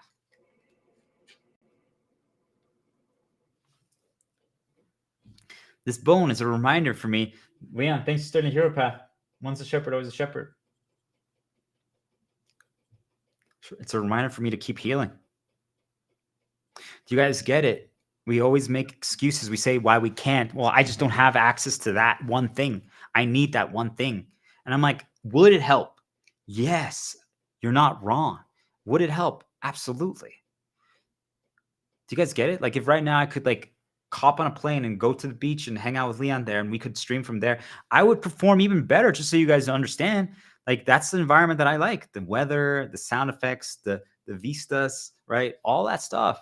It would be really good for me. It would. And I think I would be farther away from a lot of the noise attacks and the some of the illusions and other things. You guys understand? But do I need it? And if I did do it, would I start getting reliant on it? What happens if I went away from that or I lost access to it? This is every single one of you. And you need to start deconstructing this and analyzing this, because until you do, you're extremely vulnerable. And I'm telling you, it begins by hibernating and breaking all the change you have to other people. For example, I'm just using my parents as an example, but they need to stop hanging out with my aunt. And they need to start seeing constantly the same people every weekend, right? My other, like one of my cousins, it's just, there's poison there. They don't even see it. And they're getting poisoned over and over again. All of them are. They're all poisoning each other. And it's not, and when they're there, they're having good conversation, but they need to create some distance. They need to all heal. Then they need to reconvene if they want to, right? Now they can choose. But it's going to be so different then. At that point, everyone now comes back. So now they're like, wait, we were only inviting people every weekend because we want it to seem like we have money and that we are successful. Now all of a sudden, if they broke their chains and they don't care about that anymore, they're like, wait a minute. I don't really care to invite them anymore. If anything, we can just talk like this maybe once a month over like a video chat. Do we understand? I'm not saying that we can't spend time with people, but once you break your chain and once you actually reevaluate everything, you realize what you were doing for yourself and what you were doing for others and what actually matters and what doesn't. Leon has figured it out. Are you guys going to figure it out? Because I know you can. I believe in you. But right now, the majority of you are not taking it seriously. And that's not okay. And why is it not okay? It's not doing okay for you. Because all they have to do is take access away from you, because they've built up your expectation. And we're just talking good right now. We're not even talking bad. Do you guys get it? And then you're destroyed. It's over. So why do you guys view it as you can't versus you can? Others.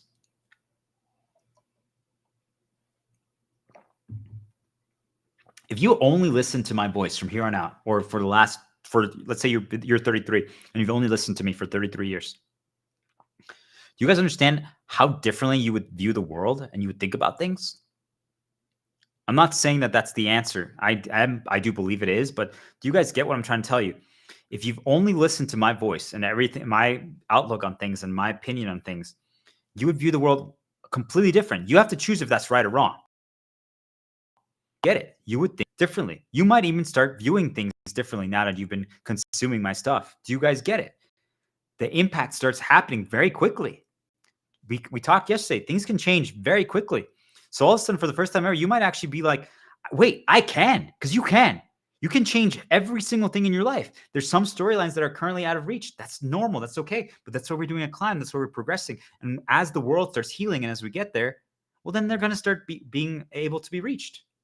And that's why I say video games are the answer, because, hey, there's some challenges that you're like, I have to be like level 50 to succeed. But that's what you thought. That's what they tell you. You're like, ooh, I tried it at level 20 and I just got destroyed. But then all of a sudden you pushed yourself at level 20 and you maybe now you're level 25 and you're like, I'm a significantly better player. I broke all my conditioning chains, all my locks, all this stuff. Okay, let's try that level 50 challenge again. And all of a sudden you're like, I completed it. I'm only level 25. Now it seems possible. Now it seems doable. Now it seems achievable. Now you're saying, what else can I do? Rather than, oh, I can't do it. I'm not level 50. Do we get it? It's just all changing. But it could start changing just because you started listening to me saying that, hey, it's possible to do that fight at level 25 or even under, as if you learn how to play the game. If you learn the rules, if you learn how to do all this stuff. And that's what I'm saying. I'm teaching you guys how to actually play the game of life. Because for too long, all of us thought the game worked one way, and it works very differently. Now you have access to all the knowledge. Now you can finally play the game. Now it's finally equalized. Now it's finally fair. This is what I'm saying. Why you viewed it that way? Because of others. And I'm saying others usually is dark spirits, but even just think about other people around you. They poison you. They nudge you. They suggest things. They keep reinforcing things. They keep all your other memories hostage, and they only talk about select few things. Like, I'm going to give an example to my parents just because that's what I'm focusing on right now. I've talked so much about one or two of my cousins because that's who they spend time with. And one of my aunts, she like lives with him, or he spends a lot of time there. So they always talk about him. And I'm like, guys, there's a million people in the world, and yet you've mentioned that person 50 times, and it's because that's all your reality is. And I'm saying the same thing has happened to me multiple times in my life. When I only hung out with like 20 friends, my world was those 20 friends. Do you guys get it? That's normal. It's because they take everything else hostage. It's intentional by these things, just so you guys know. It's the same thing why we get so attached to like one girl, because that's all we see. That's all we talk about. That's all we listen to. That's all who we spend time with. Do we understand? Doesn't mean that it's always a bad thing. I'm saying if you do have a girl, make them your entire world, okay? And protect them, because that's the game. But we'll get there.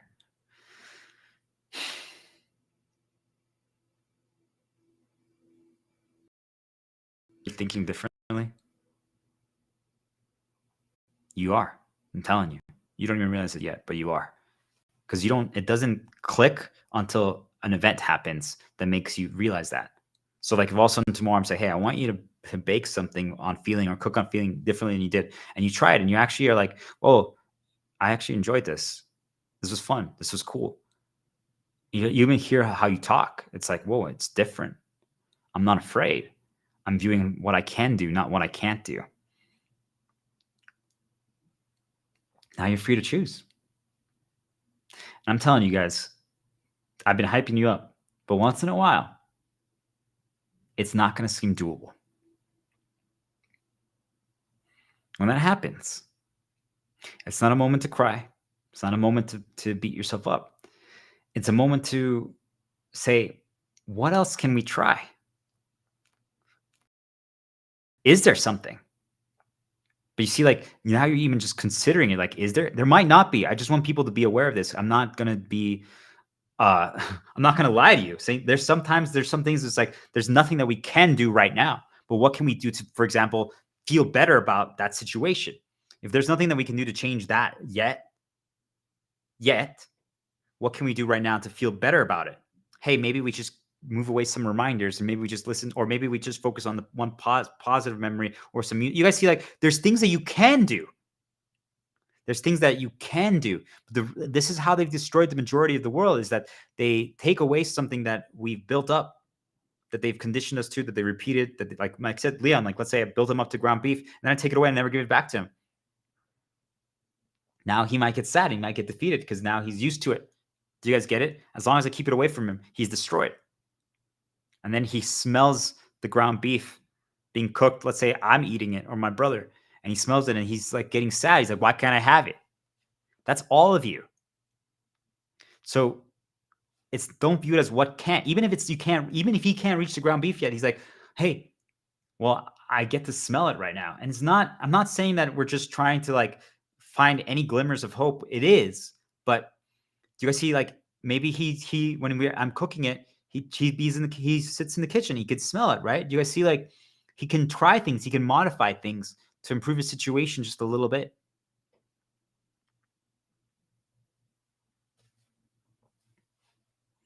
And when that's happening, right?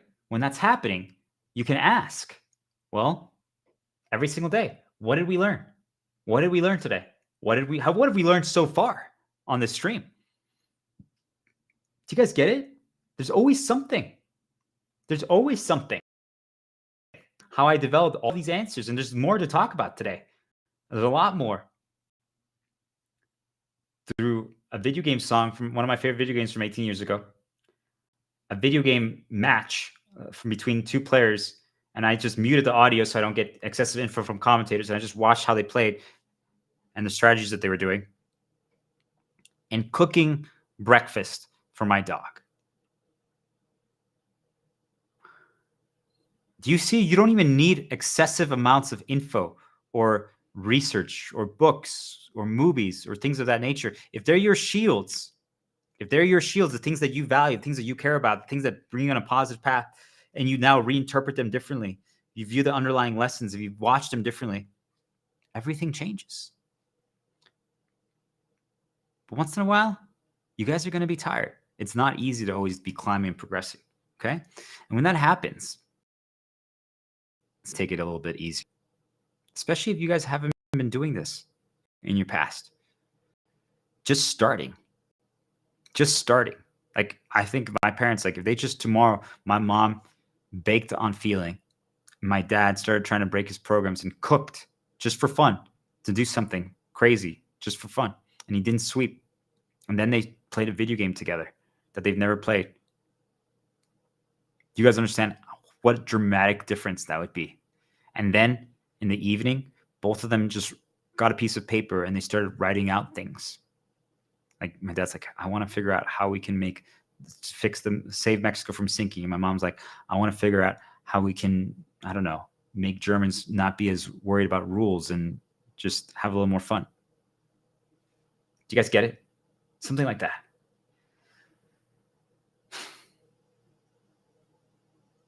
But the weird thing to figure out, once you stop viewing it as why can't I and why can I? What are the possibilities? Now that you're trying and you're seeing results and you're feeling changes, all of a sudden, especially as you're doing, like if let's say like they did like a little video, like they got a thing and they were recording just on their computers or something, talking just themselves, just talking to themselves. All of a sudden, like my mom might be like, hey, like I'm just gonna say dad, like, hey, dad, I baked some cookies or a German thing that I never made for you. You want to try it? He's like, soon. I'm currently recording. She's like, oh, okay. And he was so tired earlier. It's because now he actually has energy because he's doing something that he believes in, a story that he wants to tell. That energy when you're doing something that heals you.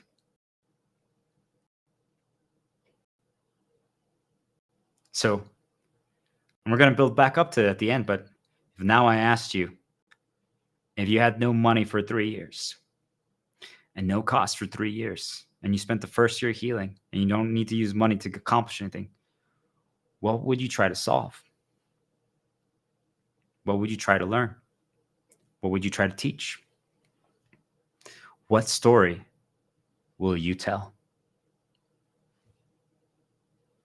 The fallen leaves tell a story. Every single thing tells a story. All right, we're going to take a break. I want you guys to think about it. When we get back, we're going to do a story challenge, and we're going to talk about how we're in charge of creating our own experiences with what we're dealt. All right, let's do this.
Okay. It's go time. This is going to be a fun segment. Oh, wait, they all are. So let's talk about that. Do you guys hear what I just said? This is going to be a fun segment. Oh, wait, they all are.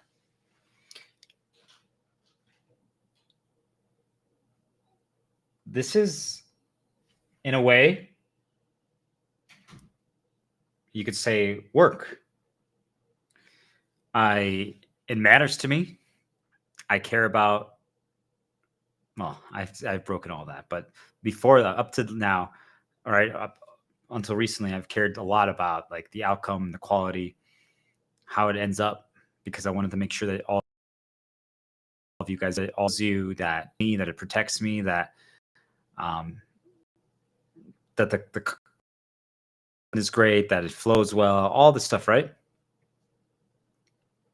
So sometimes that's what stops us, because we don't have fun with it anymore. And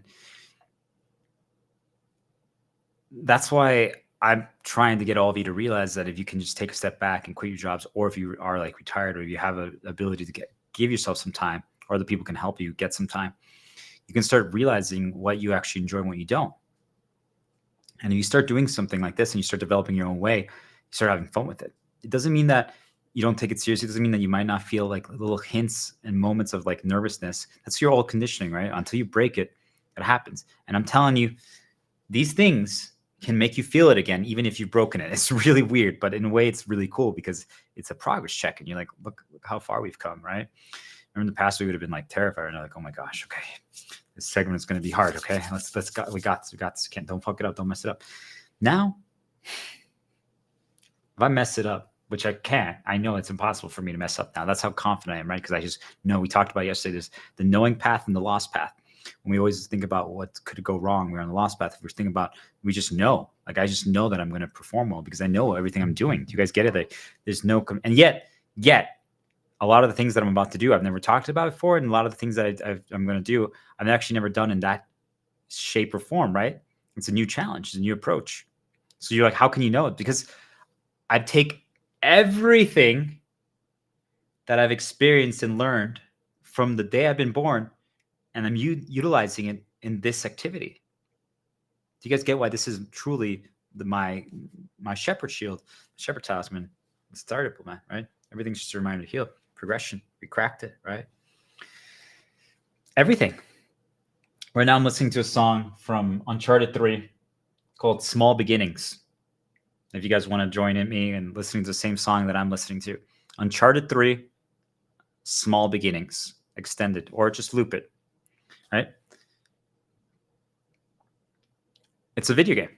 As you can tell, there's a lot of video games that I use, but this was a video game that I played throughout my journey while I was learning all this stuff. And I'm not going to get lost there, but I just want people to understand, like, I got guided to it because through my light spirit, my youth spirit, to play it, and had a lot of information, valuable information related to. I'm just going to throw out some names that don't matter, but I want people to understand, like, things that have taught me, right? As above, as below. Philema, from greatness comes from small beginnings, right? These topics, and had a story about that, right? So it's one of the, but it's my reinterpretation of it, but just my own version of it. Yet it was a really feel good. I had fun. I played on the hardest difficulty. It challenged me, but I also was learning at the same time. And it doesn't have an excessive amount of story in that video game, but it's a fairly shorter game, like maybe let's say 8, 9, 10 hours, but it's like a little mini movie. And I don't know, it pushed me. I learned, and I'm using it right now for what I'm talking about. Do you guys get it? You can use everything you've experienced, every single thing.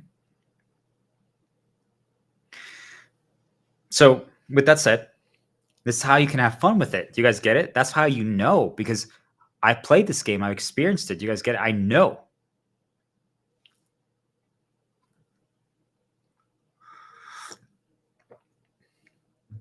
Black coffee is amazing.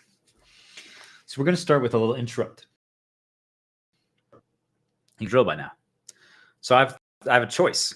So I want to practice all of you choosing. Okay. So what are my choices? There's a lot in front of me, but for most of you, you're not used to choosing yet, because you haven't really been able to do so. You thought you have, but you haven't. Because as long as you have all those conditioning chains, your insecurities, your fears, your attachment, your access, your expectation, the bad cause limitation, all those things, right? All those things and so many more. Path starters, like if you go on a path, programs, all those things control you, right? And I'm telling you, guys, most of you didn't realize that the negative mental nudges that pop into your head, things that pop in there and populate, you think that's you, but the majority of them, if they're bad, it's them. Now, sometimes certain things around you got poisoned, so poison into your head, right? You just brings up that reminder, but they intentionally made sure that that thing has. Remember, we talked about in the first segment, everything has a story, okay? And once the story is ingrained into you or programmed into you, or you know the association or the approximation, they don't even have to nudge you anymore. That's what their goal is, just so you guys get it, okay? Because then they don't have to do that job anymore. I believe it takes energy and stuff like that, but we're not going to get lost there. I just want people to know. So we're going to practice choosing. It's going to be it might be a little challenging for you, right? Because this is something that you're just doing for yourself, not for anyone else. You might be watching this with someone else, and each one of you have to choose individually. Okay. So I have a choice right now, A or B. I can walk down two paths. Both of them are valid. Both of them work. Both of them get to the same outcome. So I have a choice to either do an interrupt with this thing. That's one of my new favorite interrupts. I really enjoy it. Or I put pieces of paper in there, either pause the shield pad, interrupts. And if I do whatever I grab, I have to do that kind of interrupt, or if it's a positive shield path or an interrupt. Or I have another piece of paper over here that says orange interrupt. Okay. So that means that if you guys have been following my streams, that I go to the kitchen and I've set up an orange there, and I'll cut a slice and I'll eat it and things of that nature. I'm not sure which one I'm going to do right now. Both are great. So how could I decide? Well, if I were in your guys' shoes, I'm right now talking for you guys, just so you can understand my thought process. I'm like, well, it doesn't actually matter. So I could start singing a song. It doesn't matter if I don't show up, don't criticize. Na, na, na, na, na, I'm living by my own feeling. Follow me, I'll set you free. Trust me, and we will enslave. See, like I even just through this choice experiment right now, it led me to singing, because I'm like, it really doesn't matter, guys. That's the actual answer. But I want you guys to start thinking about this, because it's hard for a lot of people for most things to conceptualize that it just doesn't matter, right? They're like, no, it does, because it's going to change. Like, it does change my path, right? I'm going to walk to the kitchen, or I'm going to stay here. Like, it does matter. You're streaming. It should matter. I'm like, okay, let's say it does. So now I used to call this, like, back in the day, like the theory of simulation, right? So you can kind of predict what's going to happen. It still is kind of like that, but really now I don't want people to get scared by the word simulation, right? Because you can be pretty terrifying when you think about that. Like, wait, what? So I just want you to think about, like, understand what happens if I do A plus B. So I grab this paper. It says orange interrupt on it. I don't know if you guys can see it. Okay. Orange interrupt. If I do the orange interrupt, I get up right now. I explain a little bit about what that is. I'll walk over there. I'm going to see some things. Now I looked over there right now, and I'm like, ooh, Leon is over there. So I'm probably going to pet Leon. I'm going to say, good job, Leon. I'm going to see some things in the kitchen. I know that I didn't clean up everything yet in there, because I was set up for this experiment. So that means there's actually kind of a little bit of a mess in there. And it's not a problem, right? Because I can clean up after and use it to get into flow for whatever next activity. But I'm like, huh. So that means that there's some mess in there. Could there be, like, maybe like a path starter over there? Maybe a 1 + 2 that could cause a good thing or a bad thing. Okay. But that could get the orange. And I'm like, oh, remember, after you take a bite, your hands are going to get a little sticky. Do we want to use that? Or do we want to, then we'd have to maybe get a napkin or like a towel, or would we use like our clothes, or what would we do? Like, okay, that's the orange. That's pretty good. Like, that's a lot of changes. That's going to change your path. Okay. That is what goes into before every single time I do a decision. Do you guys understand? Those thoughts happen like this now for me. You're going to get there. You're not there yet. But I want you guys to understand, like, I see that and I can, like, my entire brain, my entire body understands that that's what it entails and that all those things are going to happen. So this is why, like, I tell you guys, like, sometimes when they put a little predictive, like I call them like predictive text now, like you kind of know what you're about to say, like 2 words ahead, like they're suggesting it for you. And I'm like, no, if I say that, I know that it's going to lead down to this path. So you start figuring out what your paths are.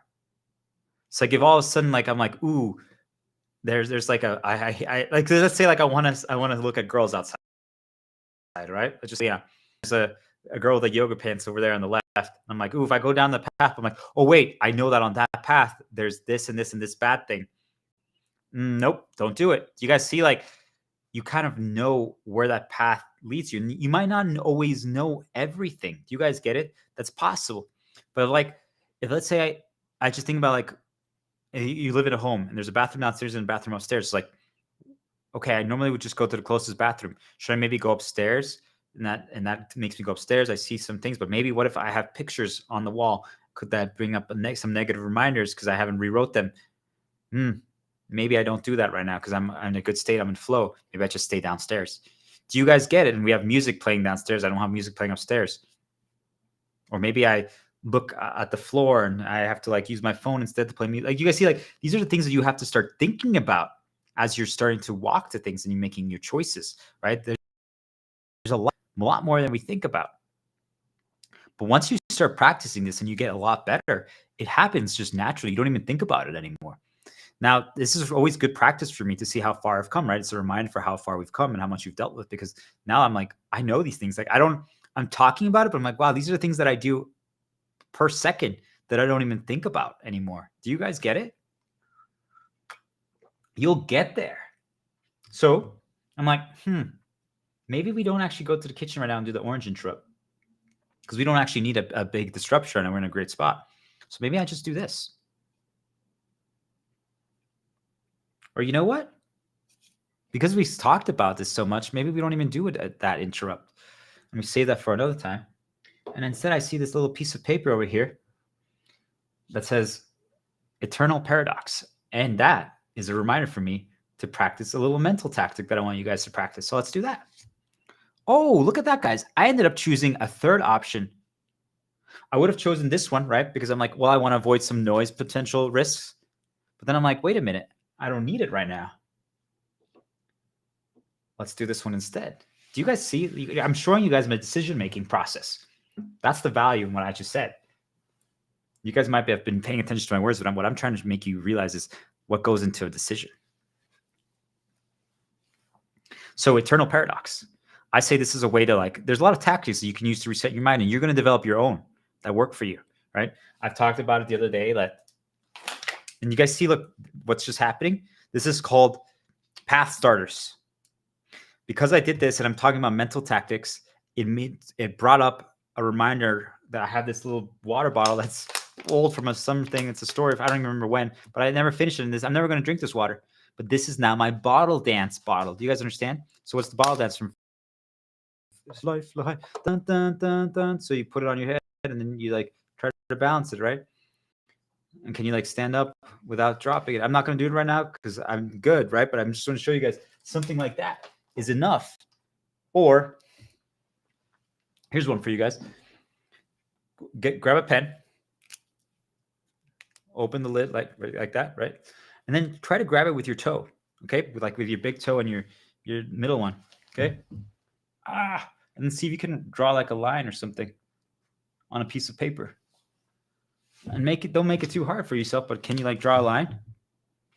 Yep, I got one, right? Just go choop, choop, choop, choop. Maybe you can write, like, a letter, the first letter of your name.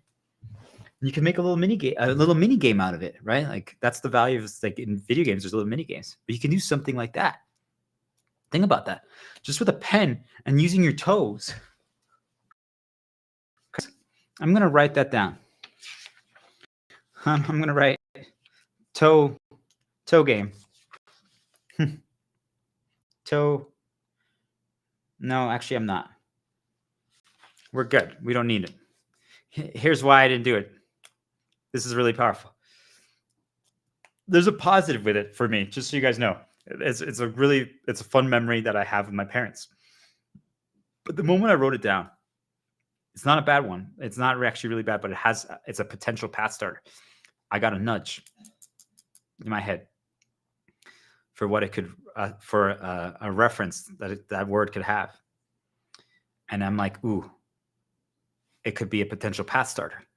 And I'm trying to make this piece of paper just be exactly what I want it to be. So now you catch that, you're like, should I actually write that one down? Maybe, or maybe I'd rewrite it as mental or something like that, or mental tactics. You see, like you could do something like that. Do you guys get it?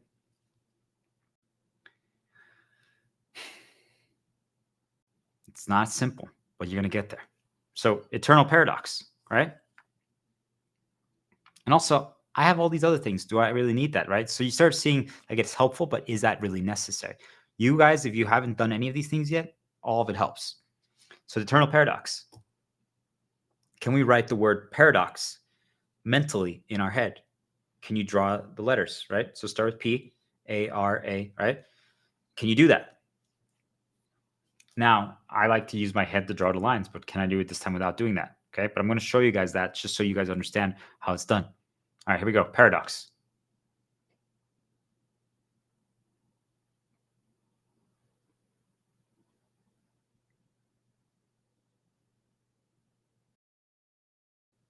Can you kind of see the word mentally?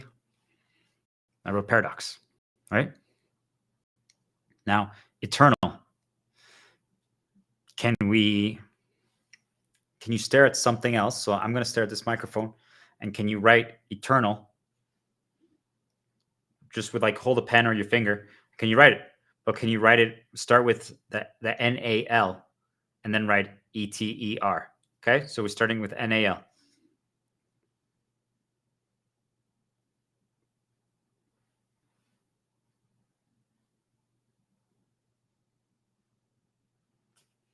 How'd I go?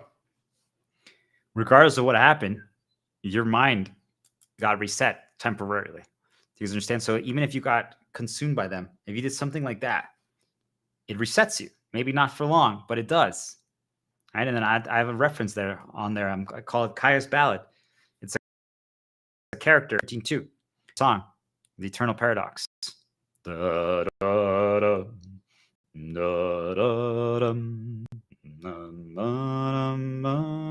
You have to make decisions, easy and hard ones. That was the character, right? And then based on the last name, I connected to the next thing. I have something called Ballad of the Windfish. And it's related to a Legend of Zelda game where that's a song in it from Link's Awakening, right? Because we're awakening if we do all these things, right? But I just always think of like this egg and this climb, like there's this ladder that leads to an egg, and that's where like the nightmare that's controlling the world is like a dream world is inside that egg, and that egg cracks, right? So I think of all these things. It makes me think of that, and it's just really good memories, right? And then I write, I am protected. I'm the shepherd, the star diplomat. And I also wrote one more positive song on there. Remember how we were you. This is to one of my World of Warcraft videos. Do you guys see? And that's just a piece of paper that I have right there.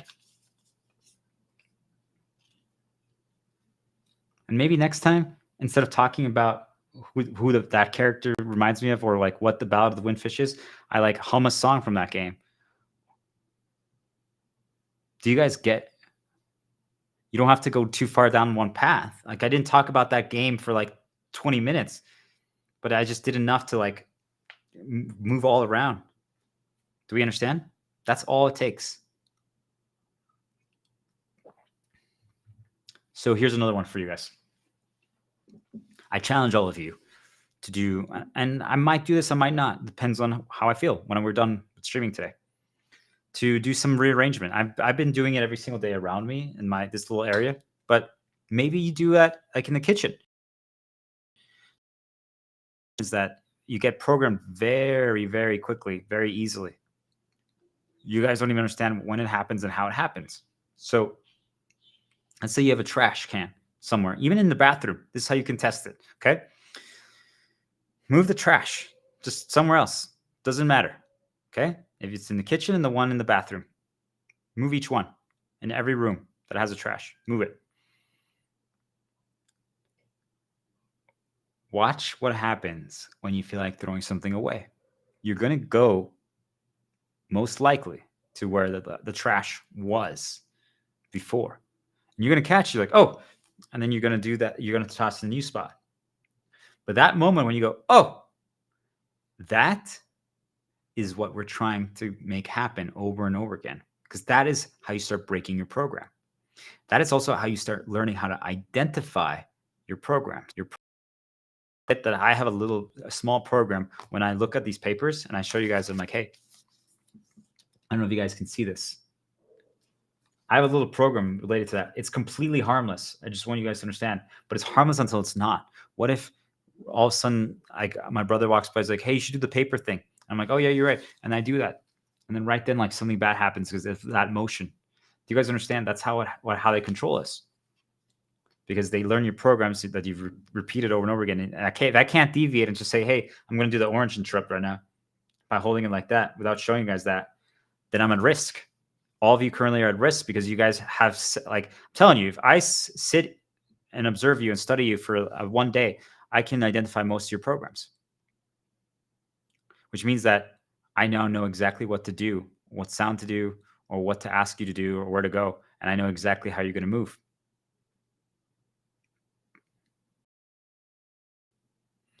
That's why you're not a threat to these things, because they don't even have to try and you're fully under control. They just have to make you feel like peeing, and they know that you're going to go to the bathroom, the same bathroom you always do, and you're going to do the exact same thing. You wash your hands always the same way, you brush your hair the same way, you brush your teeth the same way. You always do the exact same things. It's time to take this seriously. You guys need to break it. And it's as simple as moving with the trash in the kitchen and in each bathroom, each one. Now rearranging even some furniture. I'm telling you, like, move where the microwave is. Yeah, people are like, what? I'm gonna have to change things up. Yes. If you move where the microwave is and where the coffee machine is, you guys understand how big of a deal that is?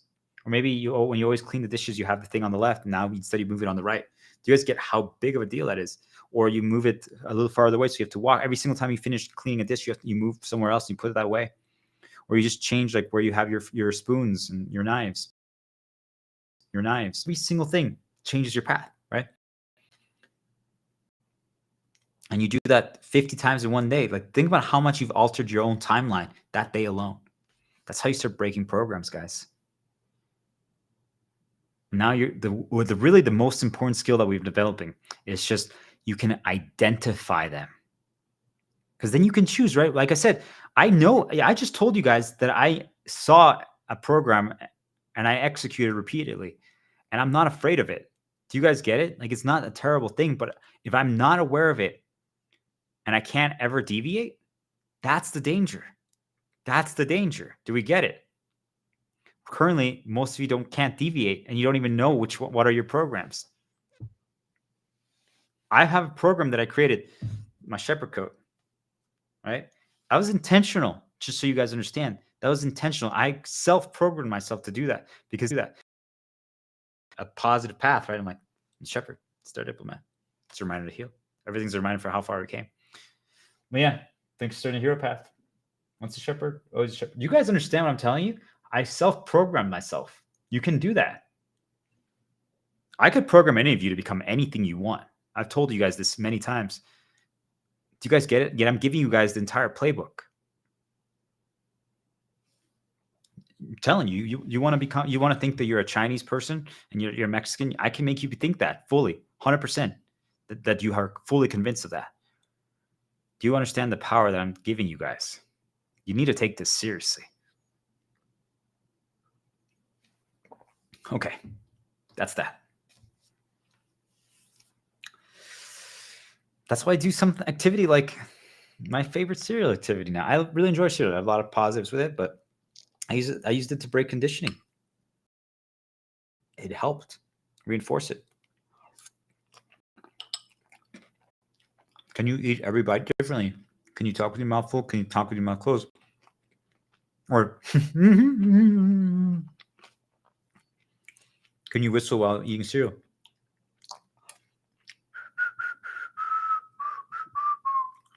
It's a lot harder.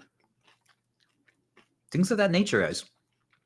And also, if you think about it, most of you have been running on autopilot for far too long. You're going to have more fun with life if you do things like this. Do you guys get it? All of a sudden, you're like, wait a minute. We get to rearrange things. We're going to try learning new things. Because if you're ready, like, I don't know if any of you are like me, but I talked about it yesterday, but once you feel like there's no climb left, it's a little disappointing. Because it's like, well, now what?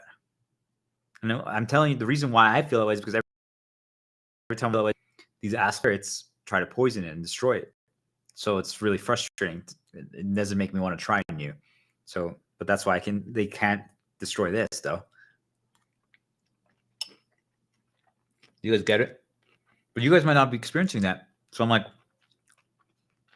try new. If you don't want to do video games yet, because you can learn so much new there, even just like how you get ready in the morning. Maybe tomorrow, just stay in your pajamas the whole day. Right? And then go outside. Walk to like I'm thinking about my parents.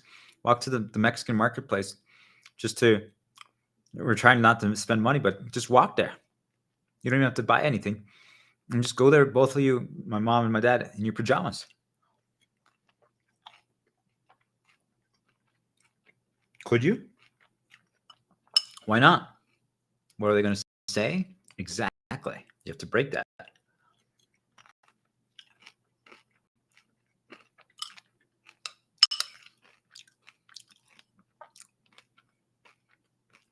Do we understand?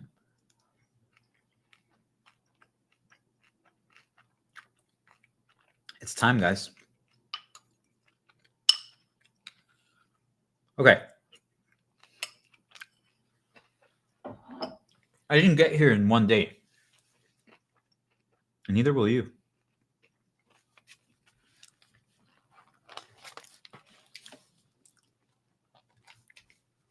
So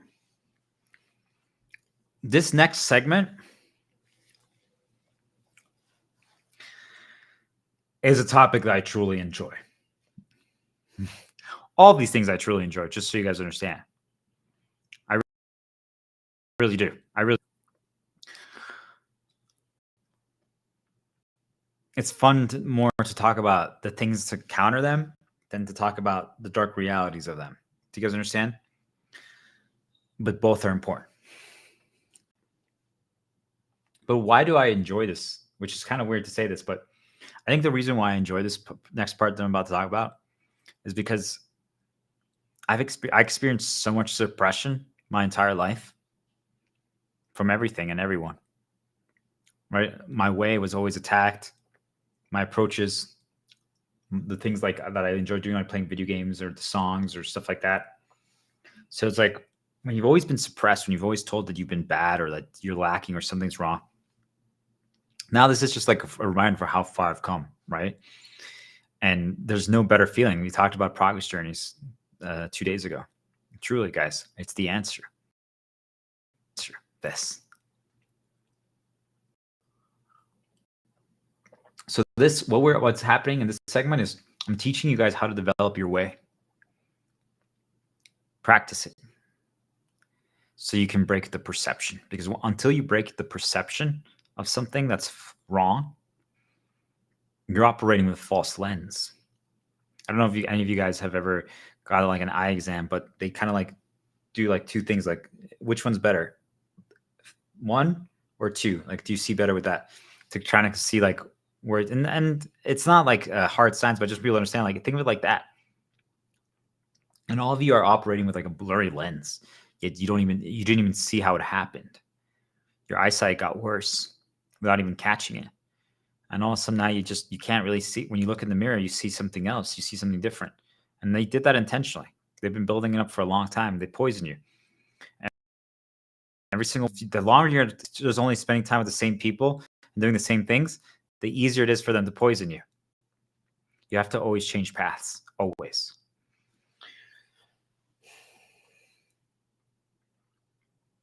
Okay. So let's start by asking a question. Is something broken because the handle is cracked? Think about that one, guys. Do you guys see this right here? It's a handle, right?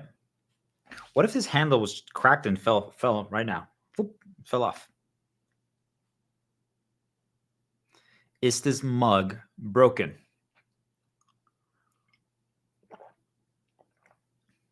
Is it? What do you guys think?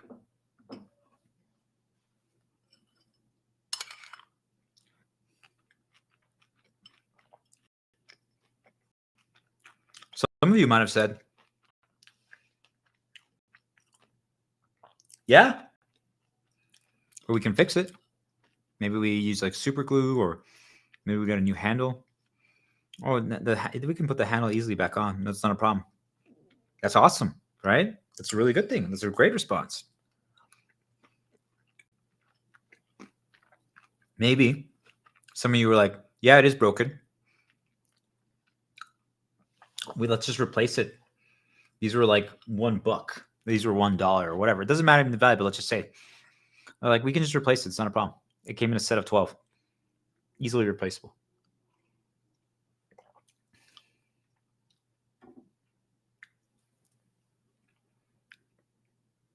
You know, what if I told you it's not broken?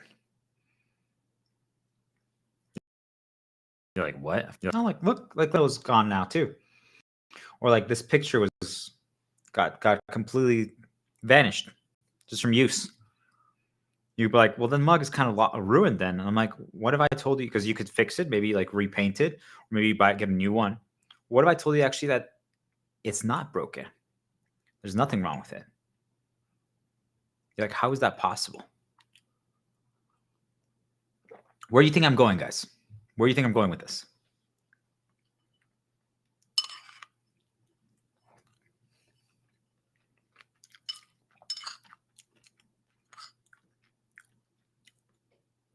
What if we used it for progression?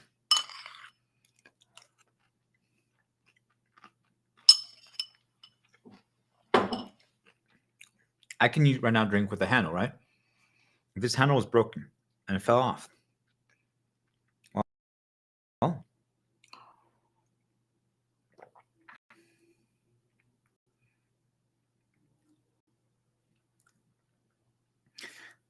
are you guys starting to connect the dots? You guys see things as broken. I'm saying, what if you just saw it as an intentional challenge to learn something new or develop a skill set? Now, I want people to understand this part because this is important. There's going to be bad things that happen, right? Like maybe your car like gets an issue, or maybe something that you care about, right? Like maybe that mug I really care. Like I said, I really enjoy this mug now for what I enjoyed all those mugs, right? And if they fell, like the handle fell apart, I'd be like, ah. But I would now use it as progression. But you guys get what I'm trying to say? Like, it doesn't change the fact that it shouldn't have happened, right? It shouldn't have broken, shouldn't have fallen apart, or melted, or whatever it is, cracked. All those things are real, by the way, just so you guys understand. But what if it's like, wait, what if this is a progression moment? What can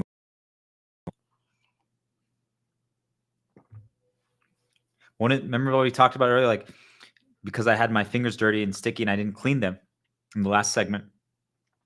The way I drank, the way I used my paper, the way I used the pens, the way I talked was different. I had to focus on it. I had to make sure I wasn't like touching my pants. And if I did, it was okay. But I was trying not to get them dirty. You guys see, like it changed my focus. It made me pay attention to a distraction while still performing at a higher level. What if we just started embracing these moments? Like when something breaks, we just view it as an opportunity. Now, I'm not saying that it is, right? That's what you got, the paradox, right? It's the eternal paradox. Because when I broke my storyline with my ex-girlfriend and we were free from the system, they started punishing us. And things started breaking one by one, one by one. I'm telling you, they targeted everything that we own, every single technological device, everything. And it was frustrating, especially for her, because she wasn't used to that, right? I was much more accustomed to dealing with those stuff. So I'm like, well, it's fine. We don't need it. We figure something else out. We'll use something else. We'll do this. Because her instinct was, should we replace it? Should we buy a new one? Should we do this? And I'm like, it's okay. We'll do something else. Right? We were conditioning ourselves to bad, right? So remember I said every bad experience changes our limits, right? So we can handle more. But also I was trying to get her to go over the hump, cross the hills, where she can now just adjust on the fly and use it as a progression push. I'm like, well, that happened. Do we actually really need that? I'm like, no, we don't. Could we figure out a workaround? Could we try a different approach? Do you guys understand? Like, oh no, we lost our coffee machine. Well, could we make coffee? I don't know. Can we like use just a regular pot and make coffee or something? Do you guys get what I'm trying to say? Like, could you try? Could it be actually an opportunity to start breaking your programs and your repeated routines and patterns? Doesn't mean that it's not a bad thing, right? It shouldn't have broken. Like, you guys get it? Ideally, the ideal would be that it never breaks, right? So look at this, right? Like every time I hold it, I drink it differently, right?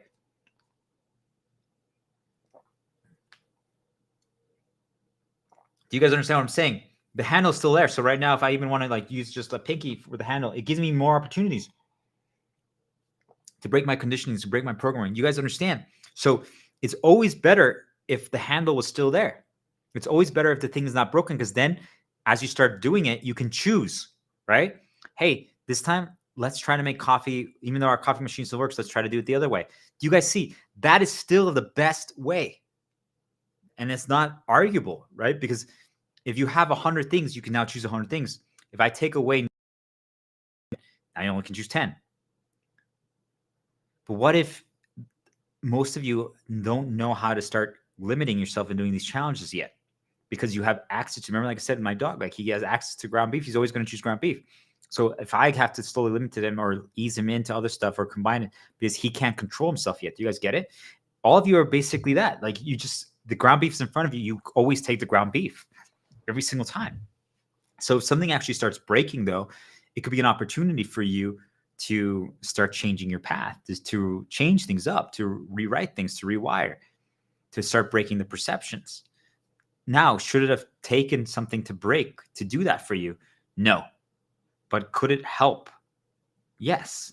But you see, like, you're choosing to do to improve things, to try things, a 1% improvement every single day. What can we learn? What can we try?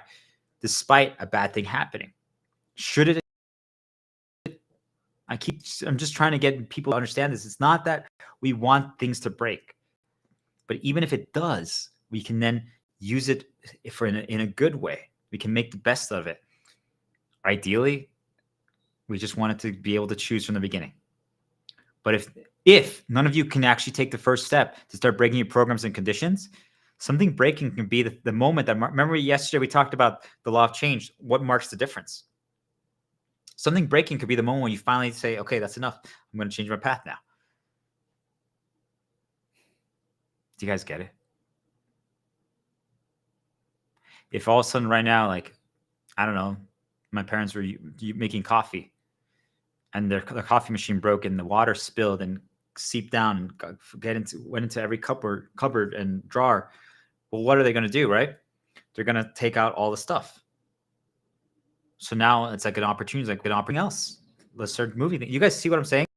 Like, they wouldn't have done it without that push. Should it have been needed? No. But if that happens, instead of getting frustrated and mad and angry, it could be like, hey, let's use this as an opportunity to start our climb. Do we get it? You guys see what I'm talking about? So is something broken because the handle cracked? It also changes it. Like, my brother has this little espresso thing, right? And it's one of those like ones that you can, like, a screw top, right? And you put a little coffee in there and then water in there and then you just put it on the stove. The handle broke and melted. Do you guys get it? Because I made a mistake. I had the heat too high, but I had done it multiple times and nothing happened. And one time it actually melted. So I was like, it's them. It was, but do you guys get it? That happened. And I'm like, shit, well, we have a choice now. What do? Do we toss it? Do we get another one? Do we try to fix it? Do I try to like lower the handle? I'm like, you know what? Now it's an opportunity for me to slow down whenever I do this. I barely make it, right? But once in a while I do. And when that happens, I grab the oven mitts, right? Or maybe I use something else, but those work really well. And I use two of them. I grab it like this because there's no handle anymore. And then I pour it in. I put my mug in the sink and I pour it in like that. It changed my approach, but you guys see it also is like serves as a little interrupt because I have to slow down and do it differently than I normally did in the past. Think about that. Everything that I'm talking to you about right now, guys. This segment was inspired because I made an espresso this morning, and I saw the thing that had the melted handle. It's broken, right? But is it? Do you guys understand what I'm trying to tell you? Everything that I'm talking about today, Shepherd Pat started. Do you guys see? It's all these little things that have happened to me that I've experienced. I just saw this morning alone. I'm not talking about, I didn't read any complex books. I didn't watch an expert. I'm saying this whole entire segment right now is from seeing an espresso machine that my brother had. I like just a little silver one that the handle melted and broke off. Do we get it? Do we understand? You need to get to this point, and you're going to. If you listen to everything I'm saying and you take this seriously and you actually start doing the climb, you will get to this point. A lot of people call this enlightenment. I call this just being free. I call this being free, being able to choose. And I'm telling you guys, I've blocked 99.9% of all info and access to me. And yet, do you see what happens when you do that? All of a sudden now you see opportunities, possibilities, lessons everywhere.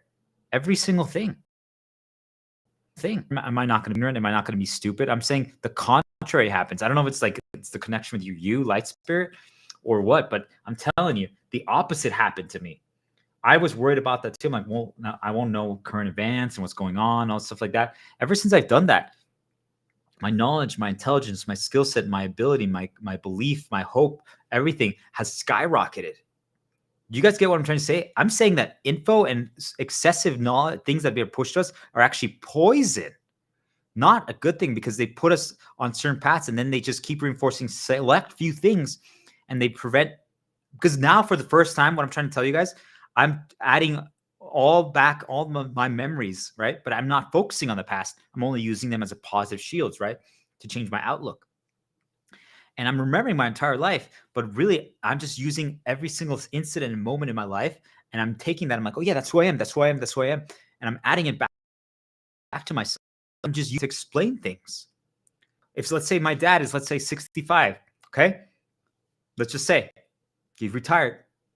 And now he lost himself. But now he's like, wait, if I remember my entire life and I do these little positive shield paths, and now I just, everything that I'm going to try to teach or talk about, maybe I write a story, maybe I just write songs, maybe I do art, maybe whatever, right? Maybe I do try to do this stream thing like my son.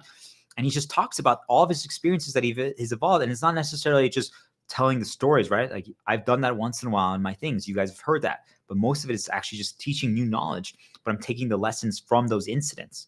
And maybe today is like, yeah, when I went outside and I helped my wife, we rearranged all our plants outside back there in the backyard. And we did this. Do you guys understand?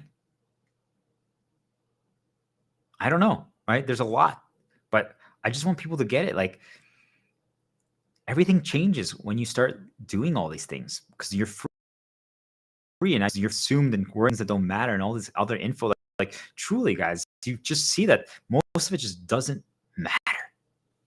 And a lot of you guys are just so worried about things that I'm like, guys, I'm telling you, if you got quiet and hibernated for 40 days, you're never going to even worry about that again. Now, if they catch on that you're starting to do this, I just want you guys to be aware. If you don't limit your social media or your group chats and stuff like that, or when you go outside, they're going to try to push reminders of certain people or certain situations back to you. They are. But that's when you catch the fabrication of it. And then you're going to even listen to me more. You're like, that's fucked up. Really? They want us to remember those 5, 6, 7 select things? I'm like, yep. So what do I call this? Greatness from small, broken beginnings. Yet, are we broken? There's a lot of bad that's happened to me. And I know each one of you has gone through your own challenges too. And there's comes a point where all of us believe at some point in our life, it's happened to every single one of us, that we've believed for even a second. Hopefully it's only been a second for you, but I have a feeling it hasn't been the case. Where we've come to believe, whether it's because of the people around us, whether it's because of the things that we are comparing ourselves to, the info that we're consuming, something. But it made us believe for even a moment that there's something wrong with us, or that we're broken. Or maybe it's just the thoughts that keep popping in our heads. And I'm telling you, if it's negative, yet I'm telling you, if you listen to me and you take this seriously and you start doing these things, you can learn, you can talk about for 30 minutes about stuff like this from just an espresso machine that had a handle that melted and broke. And I know, for example, my dad loves to fix things, but I'm saying, don't actually fix things. Use it as a way to change your programming and stuff like that. I know it's one of your shields to fix things, and you can, but maybe instead you try to fix relationships and your mental and your healing and eventually the family. You guys see, like, instead of fixing maybe actual like tools and devices, what if we fixed our head, our faulty perceptions? Right? So we're going to talk about a little challenge here in a second. But I want to give the background for it. First, we're going to come up with a situation, right? I'm going to have you guys start practicing creating a story and realizing that there is no right. Okay? And trying something different. And I really encourage you to practice it after you hear it. Okay? You don't have to do it this time. Listen to how I do it and try it, but then try it for yourself with your own way. Okay? Maybe when I take a break, you try it. And it doesn't matter. Just go to the bathroom and have fun with it. Like, look in the mirror and just try. Okay? So we're just trying to develop your way, make you realize that you need to break your perception of who you are and what you were and what they made you believe that's wrong about you. Everything is, by the way. Any negative that you believe about you is wrong. Every single one. For example, like my mom, she's not a nervous wreck at all. Like they conditioned her and programmed her to become that. That's not who she is. She never was that. She just suffered the situations that made her get nervous over things. They programmed that reaction to her. I'm telling you. It's like if every single time if I drank water, I did that. And they programmed it into me. So now every time I drink water,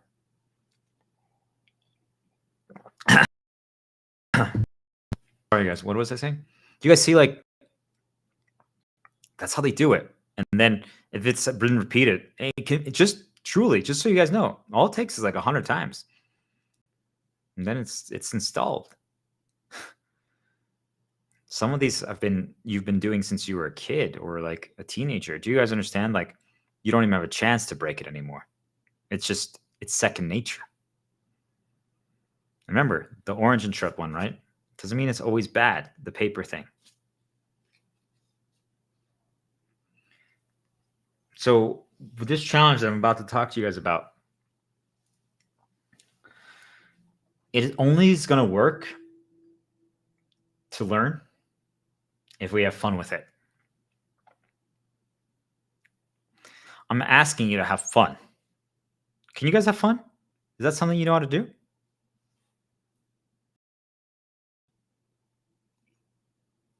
No? Oh, okay. Guess we're not doing that. Just kidding. But you guys see, like, people are like, of course they know how to have fun. I'm like, okay, then we're about to find out. If you start feeling like, I have to get it right, blah, blah, blah, that means you're not having fun with it anymore. Why do we feel that way? If there's a grade attached to it, and so let's say I'm like, okay, guys, now you're going to have to do what I'm about to tell you, this challenge that I'm going to talk about here shortly. And I grade you.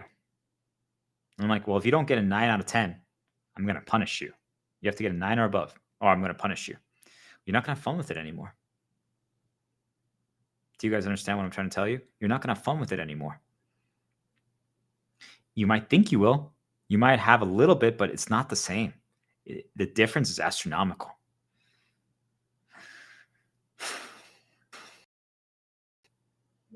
the why I'm gonna have fun with it regardless, even though I did some prep. Normally I wouldn't have done as much prep, just so you guys know. But I just wanted to make sure that I can also talk it through with all of you. Because if I was just focusing on like creating on demand, which is what really that's what this is about, right? Being able to just create on demand and not worrying about getting it right. When I would be explaining the challenge, I would be worried if I missed something because I'm trying to make sure you guys see, like, even then you hear what I'm talking, you hear I'm talking, like I'm still, these are still a remnants of my old conditioning of caring about that you guys get the answers. I've broken it, but still there's, you see there's little fragments. But if you know that, right? If you know that you worry so much about like the numbers or you worry about those things, like how can you minimize that? How can you prevent issues there, right?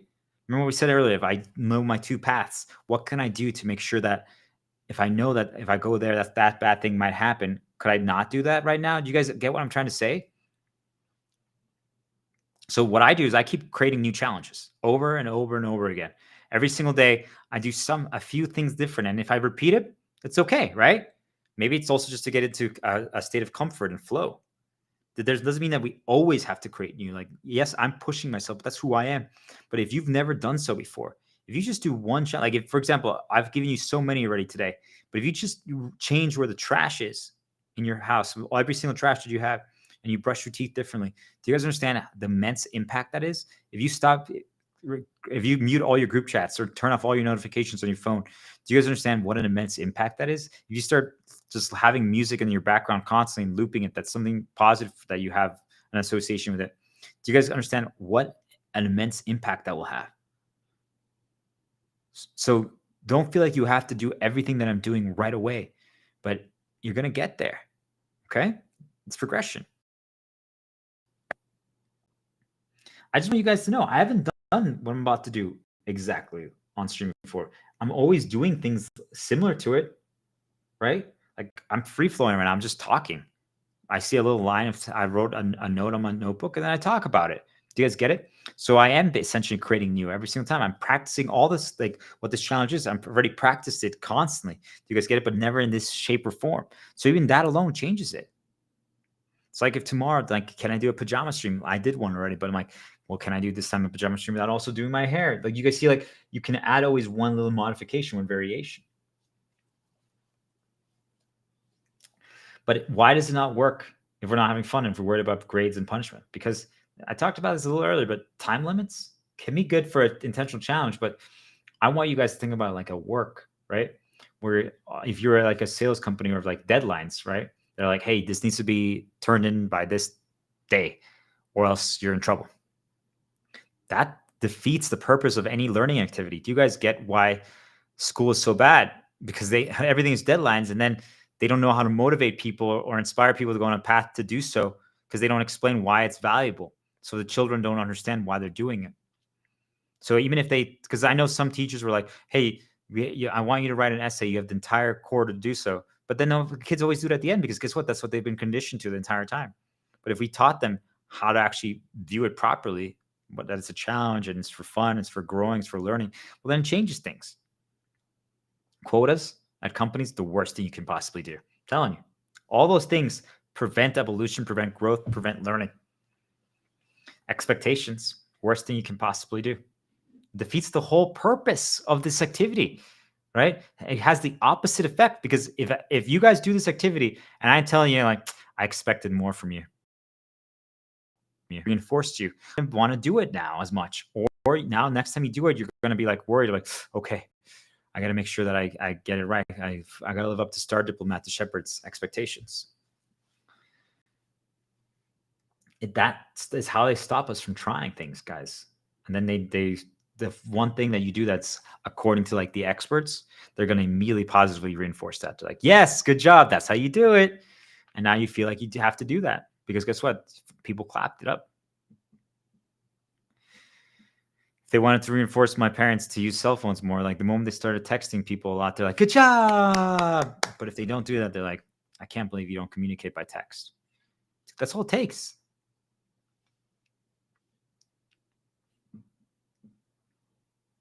When we're trying to make small modifications. That's just a reminder to heal. It's been pretty quiet, but they got a little attack in there. And just when I say it's attack, it's because it could start a path. It can take me down areas where I wouldn't want to go. But it's been pretty quiet because that goes to show you how shielded I am doing this. But we need to break our chains. And once we start breaking our chains, we break our perceptions for everything. But we can't do so. We can't do so if we don't feel safe. That's why I'm telling you guys, if we quit, or if you already are retired and you can give yourself time and you're not worried about money, and you feel safe. That's why if we remove survival costs from everything, people feel safe. So now they can actually start trying. Do you guys get how important that is? That's why a safe environment is critical. If you can give that to someone around you, if you can make them feel safe, they will actually try.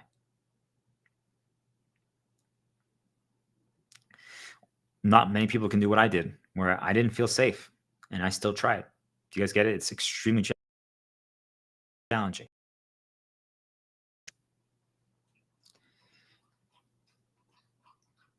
When we do this challenge, guys, I just want you to know that if you don't get it right, that's perfect because there is no right. We can learn from our mistakes, right? And what's a mistake? It's something that you view as a mistake. You're like, I should have talked more about that, or I wanted to talk more about that, right? I'm not saying you had to do that, right? You did. And that's okay, right? You want to progress it when you want to push it. Do you guys understand? So we can learn from those things, those moments. So if we did this again tomorrow, you would do it a little differently, right? You're like, well, actually, I shouldn't have wrote down things because that changed my path. Maybe next time I'm just going to talk about it without even looking at the notes. Do you see like that could be learning from a mistake? Is it a big mistake? No, but maybe that you want to push yourself even further. Do we understand?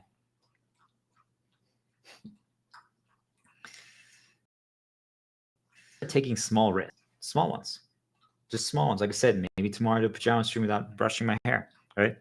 That's a small risk. People are like, that's a huge risk. But for me, it's a small risk. I don't know if it's the right play because it's just something that I now have a lot of positive conditioning and associations to this. But I could, right? I don't want to change too much because that could maybe that one change lets them start sending attacks, right? And that could be really bad.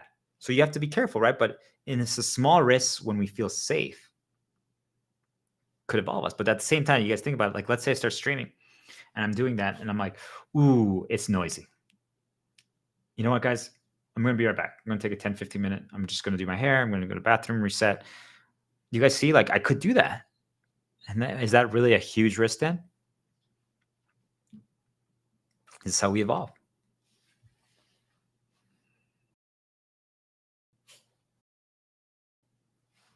As we start adding all the challenges that I've been talking about together, or anything, right?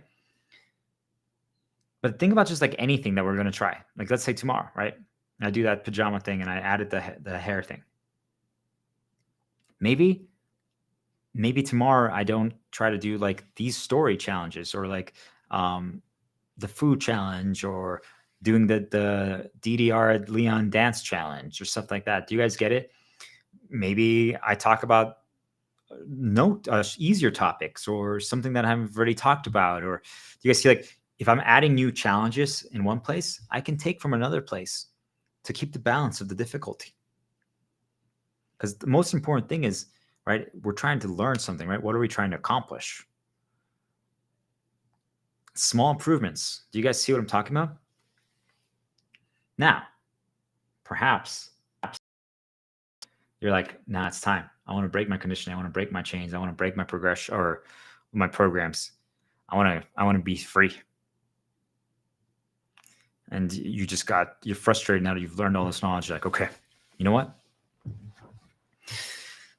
Like I think like my dad. He's like, he looks at my mom. He's like, let's do this. We're gonna rearrange the entire kitchen, everything.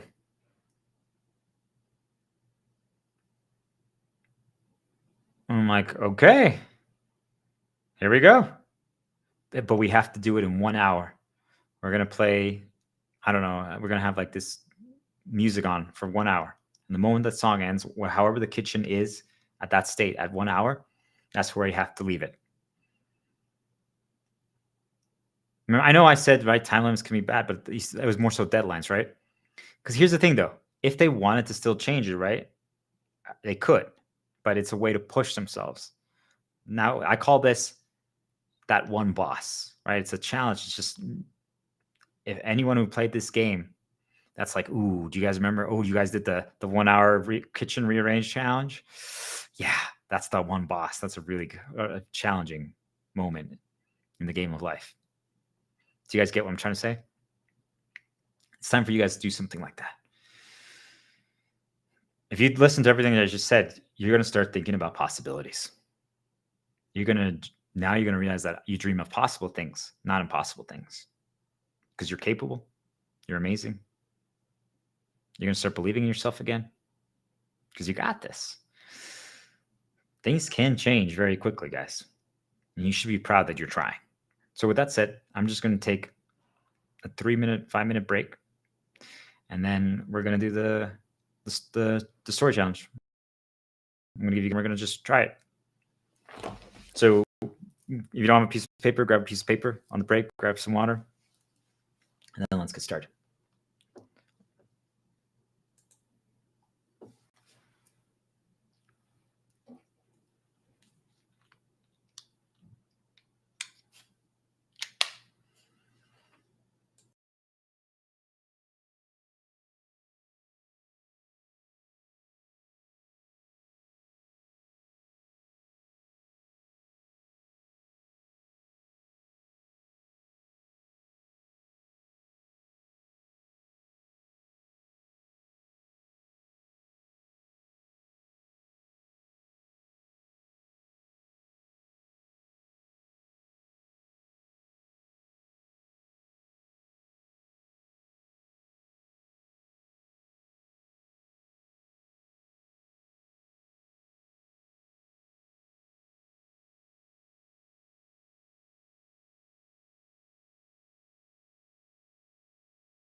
All right. Let's do this.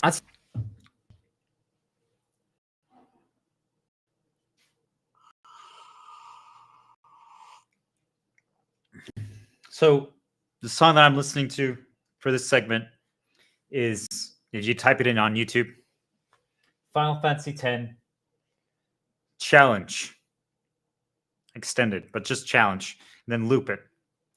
It's a song that played during some of the hardest challenges of the game. That, remember what I called it, that one boss, like a moment that's testing you, that's pushing you, for anyone, right? And for many of you, what I'm about to encourage you guys to do, you've never done before in your life. Okay? You guys are like, you've hyped it up so much, we're scared. I'm like, don't be. It's completely harmless. It's meant to be fun. So, what we're practicing here is creation. A lot of you overthink creation. No, for the longest time, I was one of you. I was one of you. There are still moments where the spirits push it into me, like to want me to like care and worry about unnecessary superficial things like numbers and who's watching and outcome and the rewards. And I'm like, even if no one watches, it's just now a cool thing. It's healing me. And now I have this attached permanently to it. And I get to rewatch this segment over and over again if I want. You guys get it? So, worst case scenario, if you guys do this, I recommend recording it or writing it out, or just talking to yourself in the mirror or something like that, or just not, or just say it out loud, like maybe when you're in the bathroom, whatever. But try it out. Think of it like if you're like doing a stream like what I'm doing and you're just talking. So what is this challenge? I call it the story motivational challenge. We're coming up with situations, creation. Okay. So after you hear me talk about the outline and give the example, just make it a template, right? And then you're going to write your own thing. You're going to do your own thing. I'm giving you guys the playbook on how to like create anything. All right. That's what's happening here.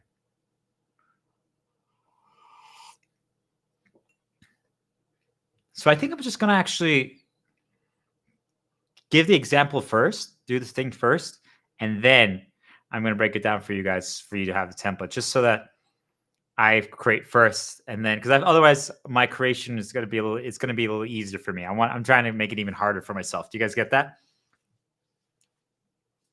So here we go. Hearing the music. So I want to paint you guys the picture. All right, story. Right now, just out of blue. So there's a character. The name doesn't really matter, but we'll just call him the hero. The hero has been a long and arduous journey for a long, long time, trying to figure out the answers that have been plaguing him since the very beginning of his journey. It seemed like everyone around him betrayed him. He was operating like if he was running a program. He never questioned anything. He knew what to expect. He woke up every single day in a small little farm town. He saw the cows running by over and over again. He knew them all by name. He would help them fetch water, chop wood.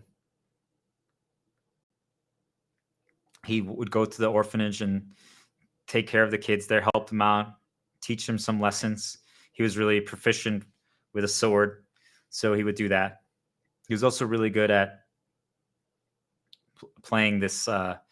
They called it like air ball. They called it air ball, and they would use you would use your sword and you would hit this ball back and forth in the air.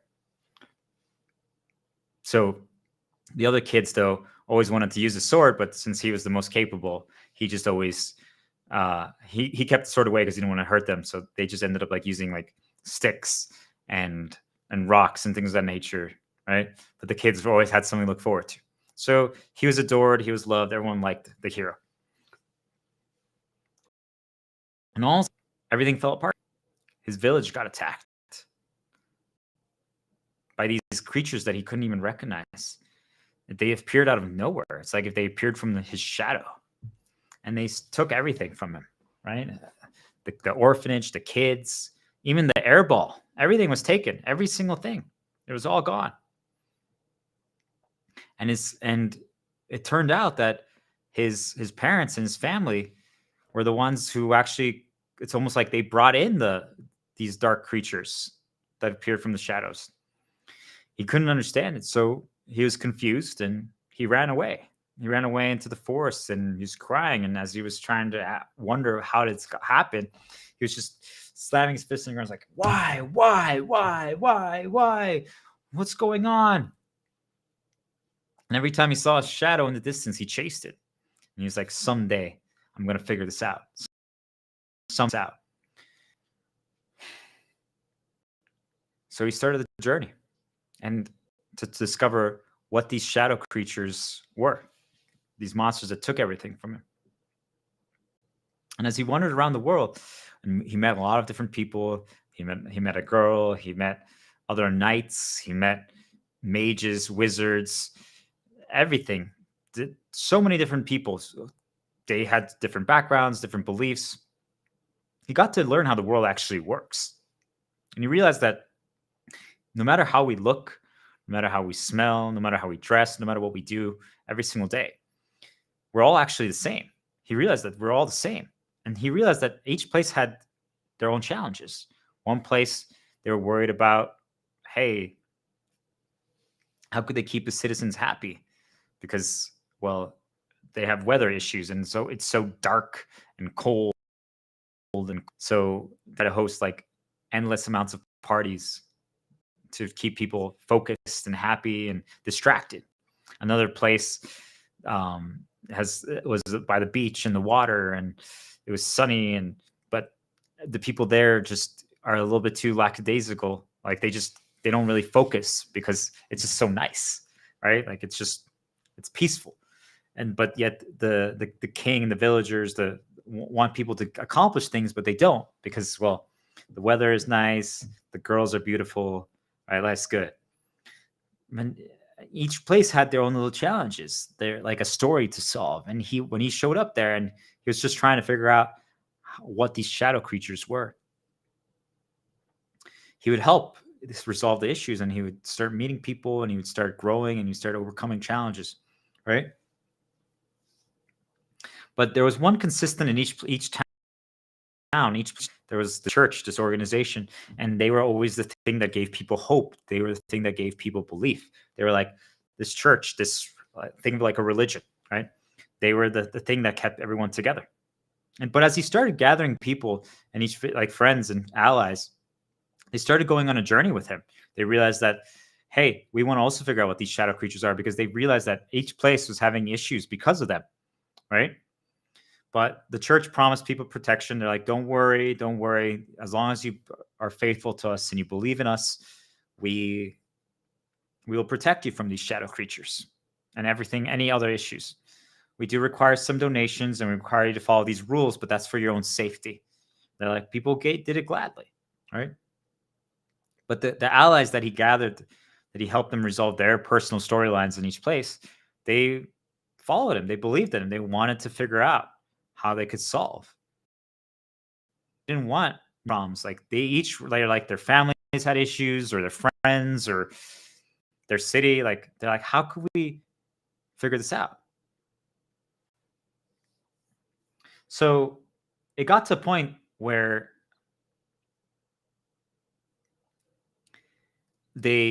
after they gathered allies in multiple cities and multiple places, they realized they talked to an elder, one of think of it like the Pope of the church, and they told him that where the issues lie, where the dark creatures actually show up from, is this tower in the distance, this ancient city that's been lost, basically swept underneath the desert sand.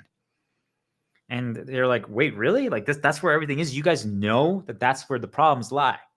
So why haven't you done anything about it? Like, we've been trying, but it's impossible. are what keep us in check. They're the things that make us do. They're the things that make us fight and have hope. If they weren't here, people would have no reason to fight, and we would just be lazy and never evolve, and humanity would become stagnant. The heroes don't really understand that, but hey, they're not the organization in charge of keeping the world running, so and safe and protected. So they don't question it, but they're like, well, then we need to go to this tower to defeat these dark creatures. So the hero and a girl and two other guys charge to the tower. They're like, we got this. We're gonna figure this out. And they climb this tower, and it's a brutal climb. There's creatures and traps that they've never encountered before, arrows flying by, fire shooting out, icicles falling from the ceiling. It's testing them in every single way that they've ever managed, combining all their skill set and all their knowledge that they've had since the very beginning. But they overcome it together. There's a few moments where it all looks grim and they feel like there's no hope for them. But because they rely on each other, because they trust each other, because they communicate and they work well together and they all believe, and they keep each other on a light path, healing, they overcome every single task, every single challenge that is presented before them. So they reach the top of the tower and they just see a hooded figure standing there playing an organ. Dun, dun, dun, dun, dun, dun. And they're like, oh my gosh. And it turns around. And it's still just this ugly creature, right? They're like, what the heck? They're like, it calls itself the Reaper. And it claims that it's the mastermind behind everything and that it's the thing that creates all the dark creatures from our shadows that target our fears, our insecurities, our traumas. It knows all our vulnerabilities and weaknesses. And it has been recreating all of them over and over again, over for each one of us. And that's how it feasts on our fears, when we struggle. That's how it gets energy, so it can create even more of them. And we ask, why would you do that? It's like, that's my purpose. I was created for that. They're like, wait, I thought you were the mastermind. It's like, I've already said too much. So in that moment, they look at each other like, the hero's like, we got this. It's insecurity, trauma, once and for all. Are you guys with me? We're following your lead. Let's do this. They charge, they work together, and they overcome this creature, this ultimate shadow creature. And they look at each other like, wow, I can't believe we actually did it. So they're like, is it over? Are we finally safe? Are we finally free? Like, are we never going to have to deal with fear, insecurities, traumas, problems, all these fabricated issues that these creatures that were appearing from our shadows to destroy everything we hold near and dear to our hearts that we love? Will that all be gone now? Can we finally create a new world where we believe and have hope and there's light? Well, they wait around, they look around like, I don't know. I don't see anything else happening, guys. I think we did it.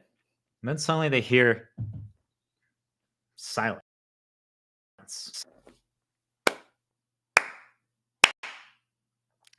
A clap. They turn around. And it's the elder. It's the leader of the church organization who guided them to this tower. They're like, oh my gosh, it's you. You made it. I can't believe you took a risk. How did you Is it because we already overcame all those traps? And all of a sudden, they all get blasted with like magic. Think like shadow fire magic. And they get sent flying. They're like, what the heck? It's like, I can't believe you guys defeated my puppet, my shadow puppet. They're like, wait, what? They're like, yes. We thought this would never happen, but clearly we underestimated all of you. You guys figured it out. You pieced together the entire puzzle of the world. Like, what are you talking about? They're like, these shadow creatures. We fabricate all these incidents, all these events, all these problems for each and every one of you. They're like, what? Like, yes. Every single problem you guys have ever experienced in your entire life, in all of your villages and your hometowns, every single storyline, we created them. We chose them for you. We chose you to suffer.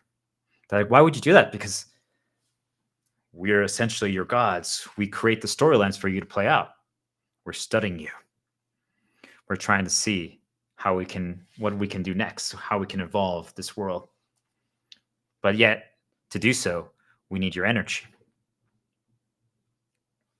But if you guys knew that it was us, the church organization that you guys believe in, that you guys put all your hopes in, well, then you guys wouldn't believe in us anymore. So we created the perfect situation. Villain, this dark creature, and the puppet itself, and we placed him here in a faraway location that everyone could see in the distance. Like, that's the enemy. Yet we were the ones who actually were controlling everything and deciding. Whenever one city, one town was progressing too much or deviating a little bit, we just had to pull a little lever or a little string, and we could send shadow creatures to that area to cause the problems. Then if we caused too many problems in one area, we would take a step back and let them rebuild and get back more energy and more hope and more belief. And then every single time that happened, we would show up and we would tell them, guys, we'll protect you. We'll save you. We'll be your heroes. And then people would give us money. People would believe in us. People would worship us. I don't know if you guys have ever felt this, but being adored and being worshipped is a very powerful feeling.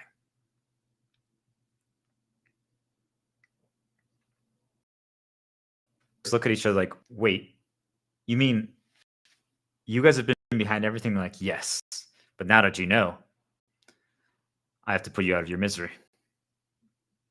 Every single problem in your life, we chose for you. We planned it from the very beginning. Every single insecurity, fear, and trauma. All so that we could be the heroes and so that we can keep creating the world how we see fit. The one that we want. The heroes just looks at them like, I don't know about you guys, but I've heard enough of this.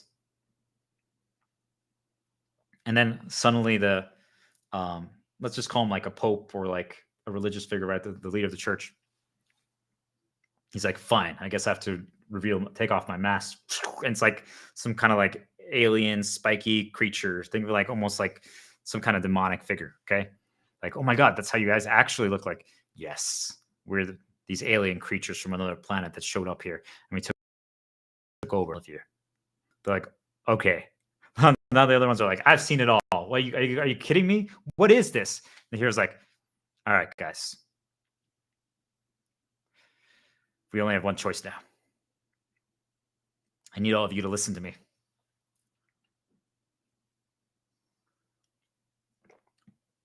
There comes a moment in our life where we have to make a decision. Everything we know is a lie.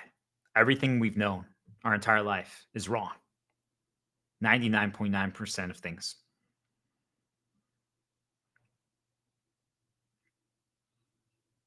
So we have a choice.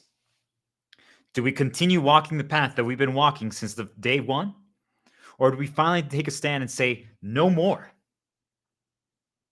Today is the day that we can finally change our fate, where we can finally take of the world and decide that, hey, there's something that we can do about this. There's always been something. We just didn't think so. We didn't believe so. And then we got terrified once we learned how the world actually works.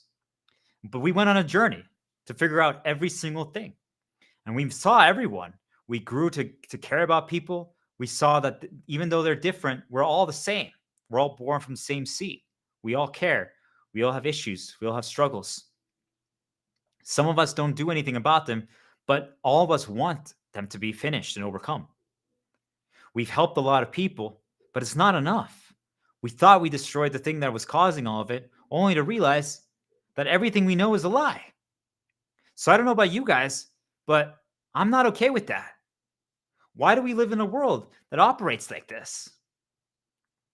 This is the moment. This is the moment that changes our direction in our life. Do we and do what we've been every single day, or do we finally say today's the day where we destroy fate, where we defy destiny, where we defeat this dark demonic being? Not even in fear, insecurity, and trauma itself, but this thing that has fabricated and controlled every single aspect of our lives from the very beginning. Is today the day that we sing a song of hope and finally answer together? Each one of you, I'm looking at all of you right now, especially you. And you forgot what you're capable of, but you got to this point for a reason. You got here for a reason. You're not only extremely talented, but extremely capable, and you don't even know what your full potential. But I do. I've seen it on this entire journey. Each and every one of you. I wouldn't be here if it weren't for you.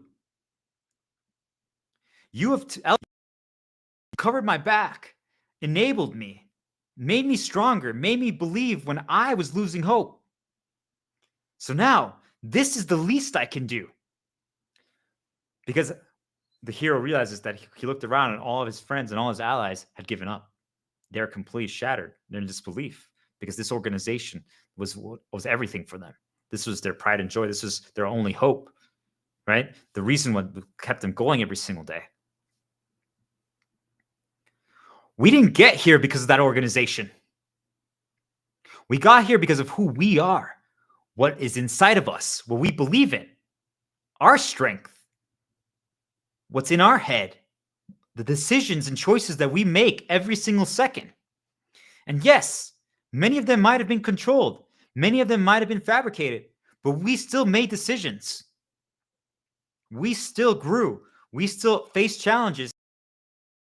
And I don't know about you guys, but I don't lose. There's one more challenge ahead of us. And that demonic being that has controlled everything and fabricated things so that it's adored and viewed as a god of this world, that ends today. So I need you to stand up, stand by me, and it's time to show it what we're made of. Today's the day that we write our story, no longer theirs. Today's the day we write our story. What will be your choice, your decision? How will your story end? Will it end in flames and misery? Or will it end in a light that we've never seen before?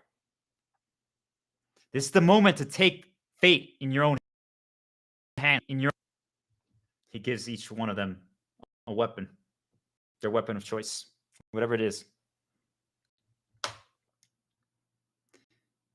You guys don't even need this weapon because you have everything you need inside of you. The courage, the belief, the hope, the will to try. The viewing angle of realizing, hey, what can I do this time different? We might not win the first attempt against this demonic being, but we're not going to give up. There's one thing that it can't take away from us. It can control everything, can fabricate everything, can suppress things, but there's one thing that it can't take away from us: who we are. Are you guys ready to finish this once and for all? Let's do this. Let's answer together. Sing with me.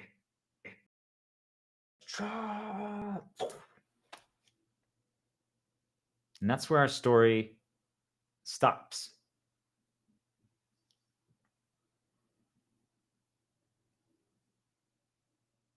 What happens next? What happens next?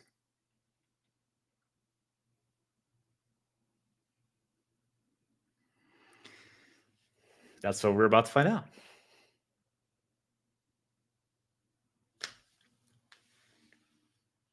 What are each and every one of you going to decide?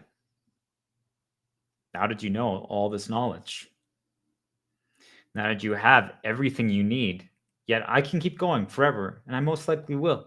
You guys have everything you need. What are you going to choose? Are you going to finally take the pen Are you going to finally decide to take the pen and write your own story and choose what your sword is, but you have everything you need inside of you already? Will this finally be the day where you realize what you're capable of and start taking steps to make that happen? To finally say, no more, no more money, no more working. Let's change this fucking world already. Will that happen? Will you finally take the first step? I don't know about you guys, but I'm ready to destroy this dark one.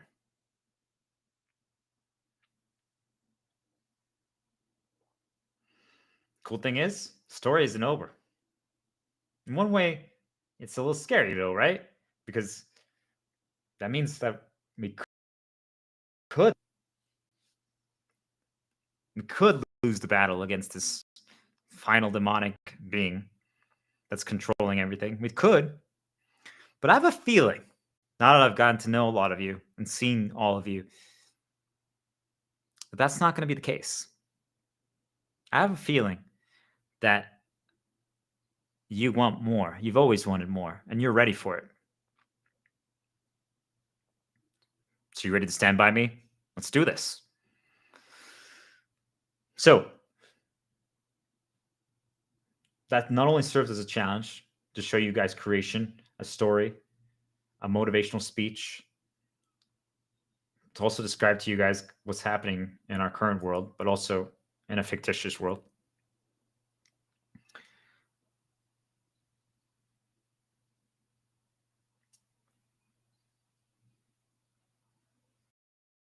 Is to practice doing something what I just did.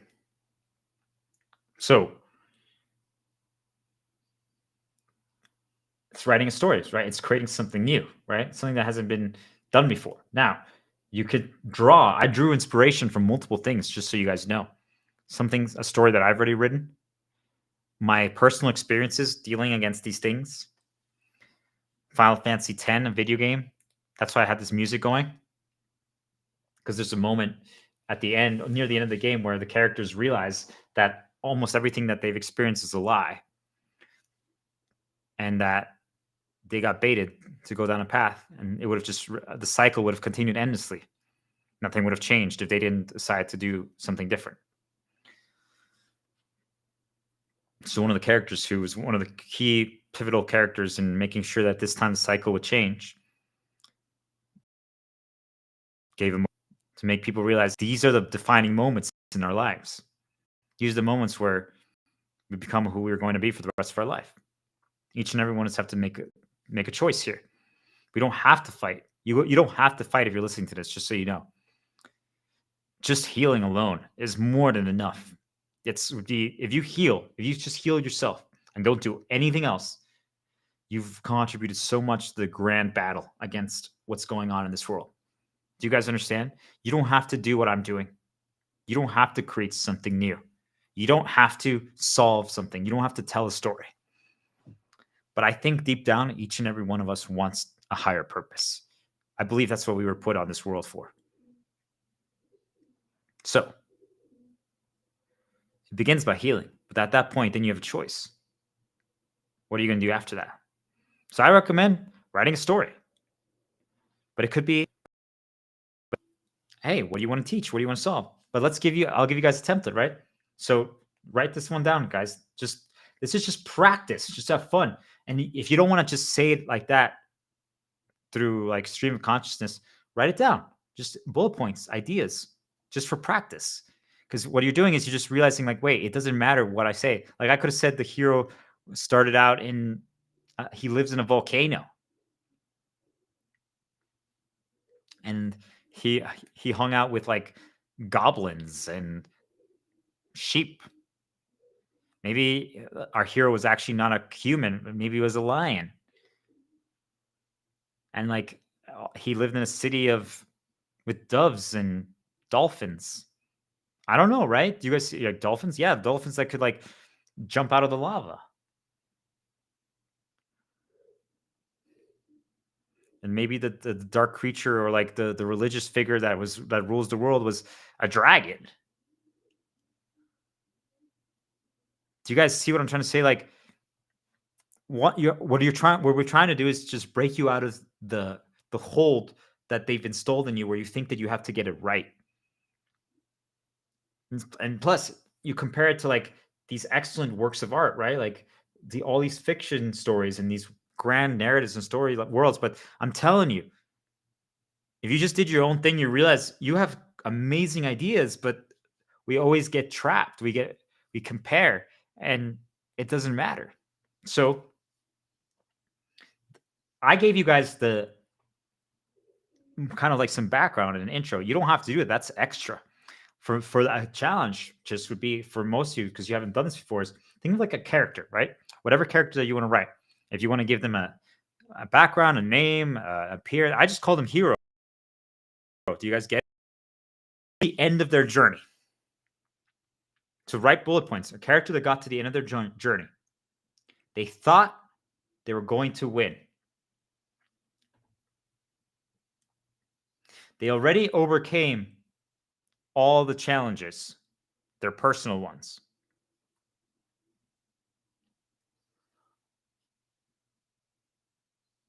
A character, you choose what kind of character, how many characters are they with, right? Do they have like a dog? Do they have a horse? Do they have a sheep? Do they like do they hang out with flies, like mosquitoes? Like in this world, do they like ride mosquitoes around, right?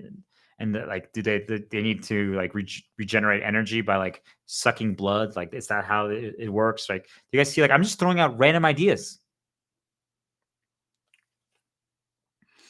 Do we like live in a community of seals? Do they live in a community called the Titans? And everyone has to like design and develop their own vehicle made out of like wood and like rocks. And that's how they have to like navigate between areas. I don't know. You see, like I'm just throwing a million things out. You guys, oh, that's a really good idea. Oh, that's a really good idea. Whatever it is, right? Or maybe instead of going fiction or like fantasy or something like that, you guys just. But even then, I'm talking about like mosquitoes. So like, you guys see, it's not that crazy. It's like, hey, maybe what happens in Germany or Europe? Like, hey guys, maybe it's a story about how Germany looks like 500 years from now. It's a futuristic Germany. Maybe they combined and made a new language called German English. How does that sound? Like, so that means now you get to write your own language. Crepes. Maybe we call it Fanku crepes. That's like their main. That's their currency. They trade Fanku crepes. Do you guys see what I'm doing? I'm just throwing darts. And some of you might be like, wow, that's a really good idea. Some of you might be like, that's stupid. It doesn't matter. Do you guys see? There's no right. But I'm just trying to show you, you're starting to practice creation. This is why you put music on that gets you related to that theme, that gets you in a flow state, that can make you be inspired to talk about those things. So character that got to the end of their journey. They thought they were going to win. They already overcame all their challenges. Only to realize that the world order, the church, the government, an organization, whatever it is for you in this story, is not as it appears. If you can't think about it on like a global scale, think about it just like at your company or a job that you used to work at, right? I'm sure many of you know that like your bosses were really not good. So think of it like that.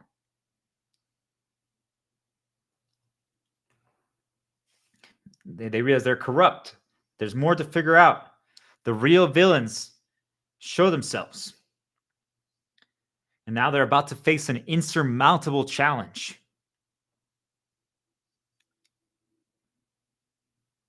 Others begin to doubt their way. So we have to motivate them.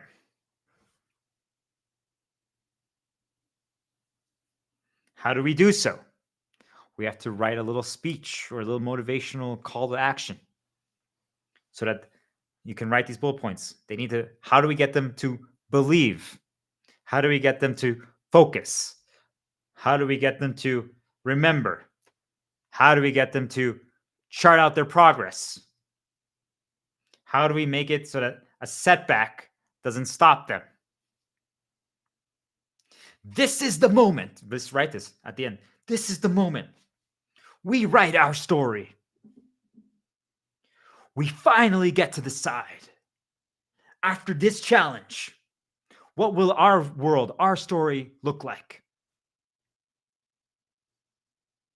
We have the pen, and you have the sword. I dream of possible things.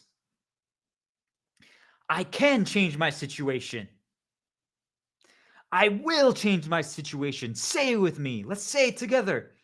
I dream of possible things. I can change my situation. I will change my situation. It might not be today. It might not be tomorrow. But I shall be free. Because I already am. I just forgot how amazing I am. But for the first time ever, I fully believe in myself again. My past situations have been entirely unacceptable.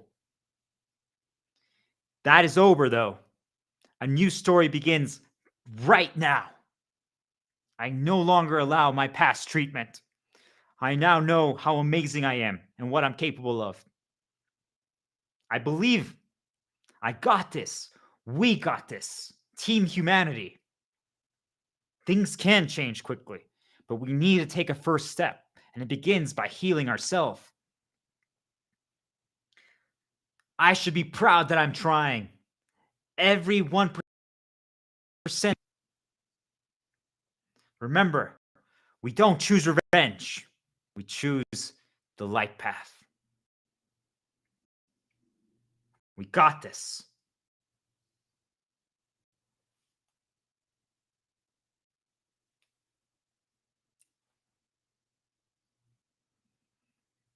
Can you guys write a story? Can you write a little speech now? Try it. Just have fun with it.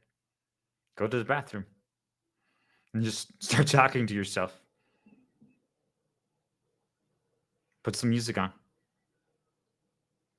Whatever that would hype you up.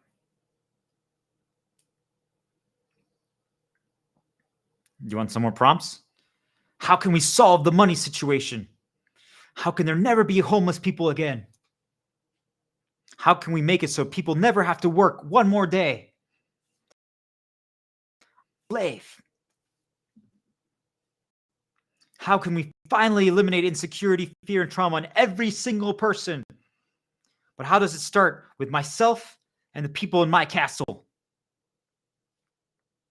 What am I going to do today that will start changing my circumstances? And what will I start doing tomorrow that will continue improving them? For far too long have I just sat back and done nothing. Let today be the day. Let today be the day that marks a difference. And I don't even care to look at a calendar. I don't even care to know what time it is. I don't care if it's dark outside, if it's cold, if it's windy. Let today be the day that I finally decide to be free. What would I do if I was the leader of the world, the Pope, the president? Today's the day that instead of I will finally, for the first time, say why I can. All right.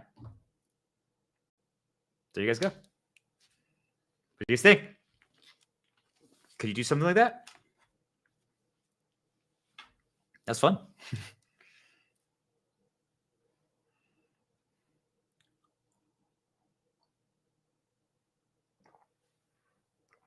It's not a competition. There is no right way. Do we understand? There is absolutely no right way. That felt right for me. I tried to sneak in answers. I tried to motivate people. I tried to push people. I tried to encourage people. I tried to show a template. I tried to not get too lost in the details. The first time you do it, it's going to feel really weird, guys. Remember, I free flow almost the entire time I'm streaming. So I've also written a story in my life before.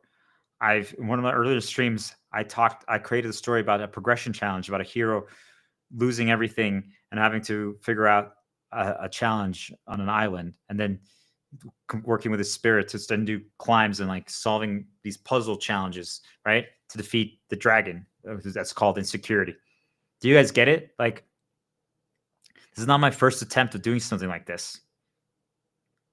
So do not feel like you have to do what I did or be at the same level or whatever. You might even be better at it. Do you guys see? Like, it might be something that comes naturally to you to a level that you've never even realized. But it begins by just putting on some music and just writing down some notes, some ideas. Write like 10 bullet points, have a piece of wood in the bathroom, put the music on, loop it, and then just start talking. Just walk around in the bathroom. Let today be the day where we finally say no more. I don't know about you guys, but I'm tired. I'm beat up. I'm frustrated that things haven't changed yet. How is it possible that we're still dealing with the same issues?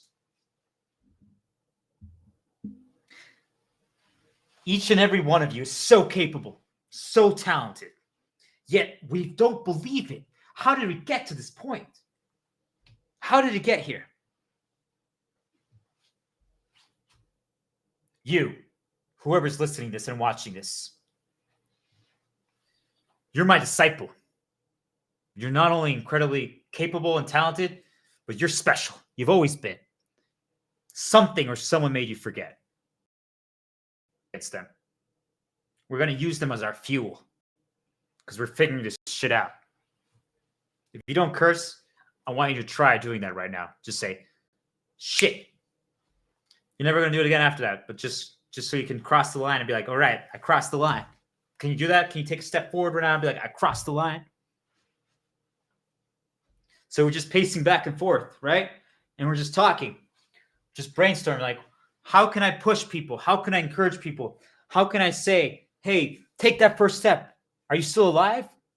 You are. So that means we didn't get electrocuted. We didn't get tortured. So maybe we are afraid of things that don't actually matter. Maybe we'll be okay. Do you guys know that I do this every single day, and I'm still thinking, like, could I be wrong about some things? Could I actually go outside and take a risk and be okay? They did some really bad stuff to me. Am I protected? Could I escalate things even further? Should I? This works right now.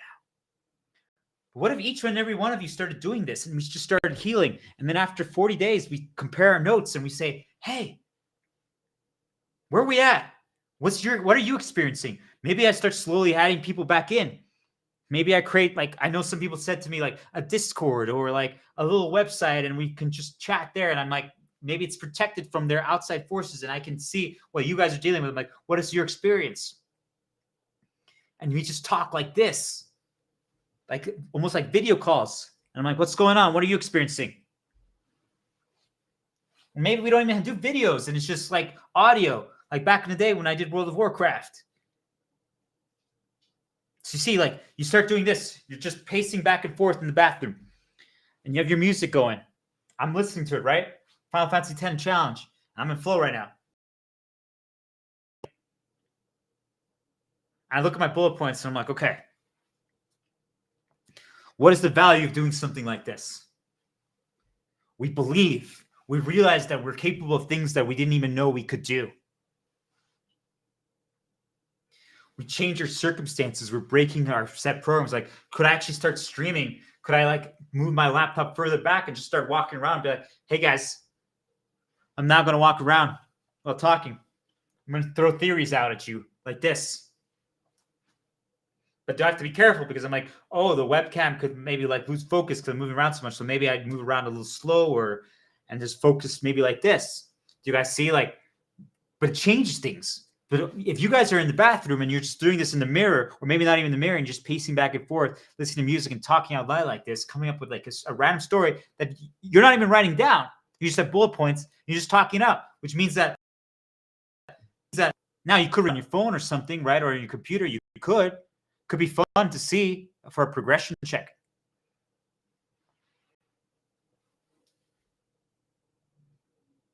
Do we see? And you start doing something like this. And all of a sudden afterwards, you're like, whoa, that's kind of cool. Should I do that again? Yeah, let's do it again. This time, I'm like, guys, are we starting to piece this together? Are we starting to believe a little more? Are we starting to realize that we're capable of things that we didn't even know we were capable of? Why did we forget? Why did we stop believing?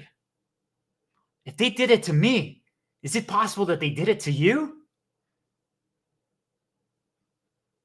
How can we fight back? Oh, wait, we're fighting back right now. Each and every one of you. If you're doing this challenge and you're taking it seriously, and you're just talking and you're like, how did I get to this point where I forgot? How can I finally regain control of the narrative? How can I finally believe and focus again and understand that I'm amazing? I got lost. They took all my memories hostage. They made me focus on these random people that don't even really matter in my life. Why am I spending all this time talking about gossip and stuff like this? Why am I just getting poisoned? Why am I spending all my life at work? Why don't I value my time? Why don't I try to change something? Why don't I try to find a story that I want to talk about, that I want to tell people about? What is it that I want to solve in the world? What is it? What could it be? There has to be something. Do I want to figure out how to make the sun even like warmer during the nighttime, but cooler during the day? Like, could I figure out a way to do that? I don't know, maybe. But have I tried? And if I haven't, when I drop this, that's going to mark the difference. I'm in the bathroom, right? I'm brainstorming. I'm just talking like this. So I'm getting hyped now, right? Like you're like, okay. The moment I drop this dog bone, that's the moment where everything changes, where I finally win the battle of freedom. I regain control of the narrative. Here we go. Wow, that felt really good. Am I being blinded by light? I don't know. Do you guys get it? Something like that. I was just having fun with it now. You guys see it, but like, if I rewatch it, it's probably like there's going to be points where the audio's cutting out. I moved too much. The webcam is probably getting like weird. And yet it doesn't matter because that was not the point of it. The point is I'm trying to show you guys that you can do something like that. You need to make it your own. You need to do but you're going to get there. But maybe you guys always wanted to feel like a hero or do like a Braveheart battle speech or like King Arthur or Lord of the Rings, Aragorn, like, today is the day that men will finally be free. Humanity will finally unite. And you just have fun with it. Or maybe instead of like fantasy, as you guys can tell, there's a lot of, I'm more in the fantasy direction. Maybe for you, it's more so, hey, Westerns or like military movies or like Mexican, maybe it's a mariachi song. You're like, mi vida va a cambiar este día, porque desde este momento en adelante voy a pelear. I just made up lyrics in a random song saying, from this day forward, I'm going to fight. My life will change. Oh, but I see, like, I think more video games. Life will change. It's a song from Persona.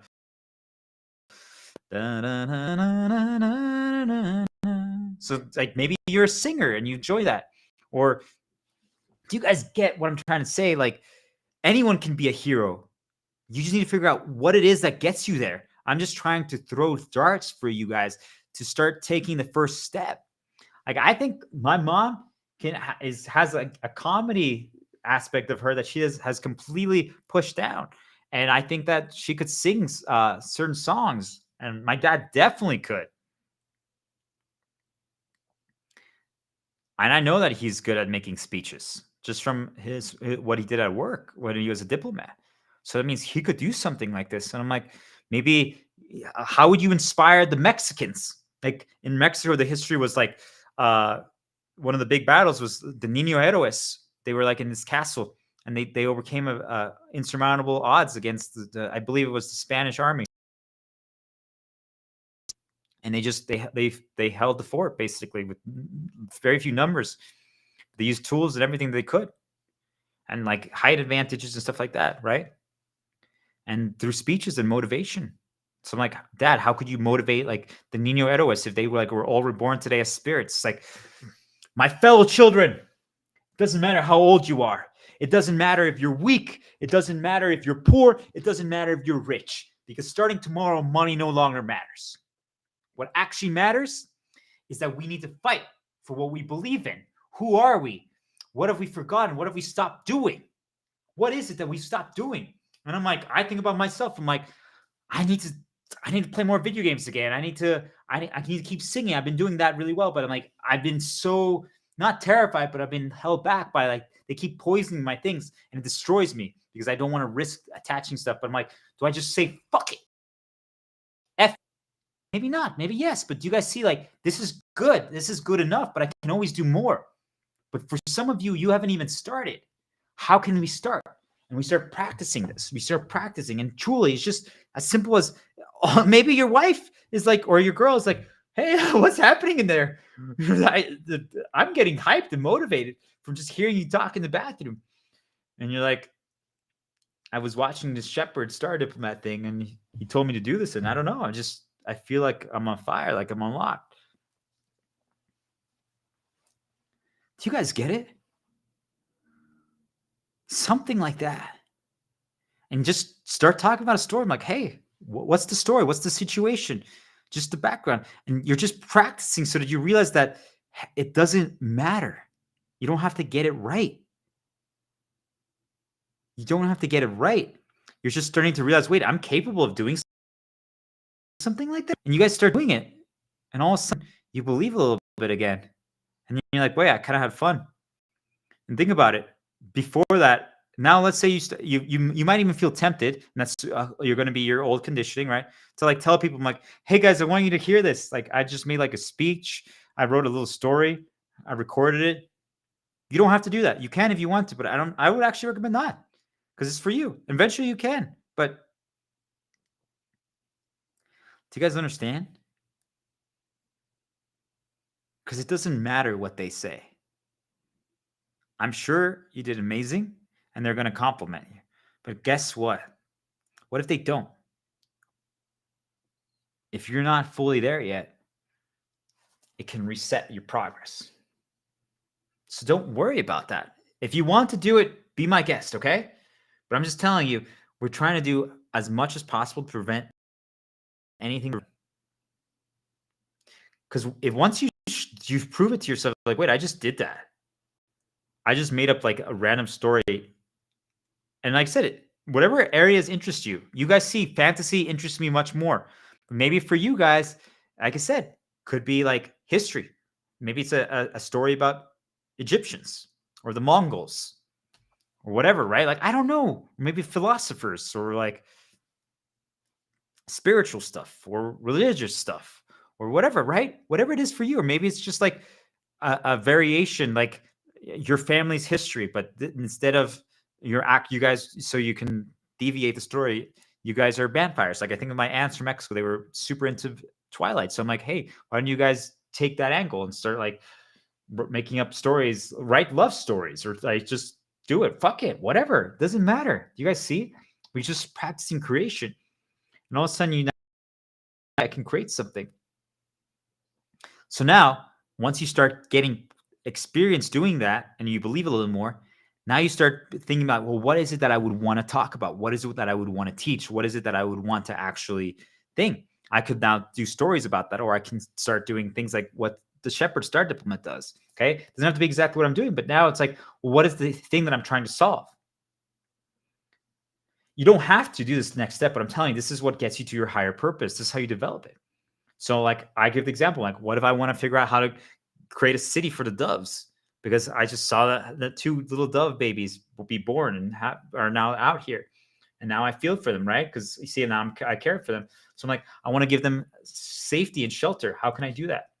Or do I like, maybe do I design like stuff like with cardboard and like cereal boxes. And I'm honestly like even considering now, do I give them like a little community out there?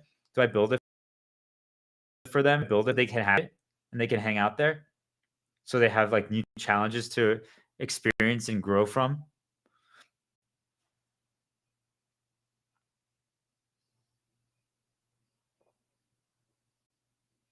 Do you guys see what I'm trying to say? Like all of a sudden it starts developing. I'm like, do I actually do something with the doves? I'm writing it down, right? Do I make a little dove community? Do I?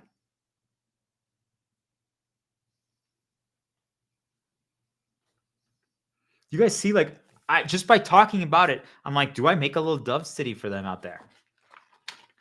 Probably not. But you guys see, like, I'm just showing you guys how it's done. All of a sudden, you're like, well, that might not be a bad idea. That'd be kind of cool. I'm like, how can I do that? How can we do that for the world then? But you guys see, like, it doesn't matter what it is. If then that's your, I want to save doves. I want to give the doves the best world. That's cool. Do you guys get it? It doesn't have to be, hey, how do I save every single human being from slavery? That's what I'm trying to do. That doesn't mean that that's your story. That's mine.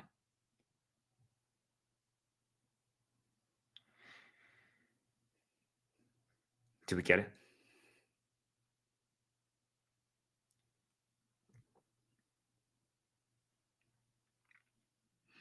We're going to take a short break here. I want people to think about what just happened. I want you to be inspired. I want you to believe that you can do something like that. I want you to start thinking about it because now we're going to reinforce that. I'm going to explain to you how I can get there and what I do and how I do it to get to that consistently. Okay? Be right back.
All right. Let's do this. This might be our last push, but if it isn't, so be it. Let's go as long as we need to cover all the information. So that was a different segment, as you guys could tell. It was a lot of fun. I hope you guys could reflect a little bit. I hope you take it seriously and you try it. Make it your own. Remember, no one's grading you. If the first time you only can say one sentence because you're worried about getting it right still, guess what? You said one sentence. I'm proud of you.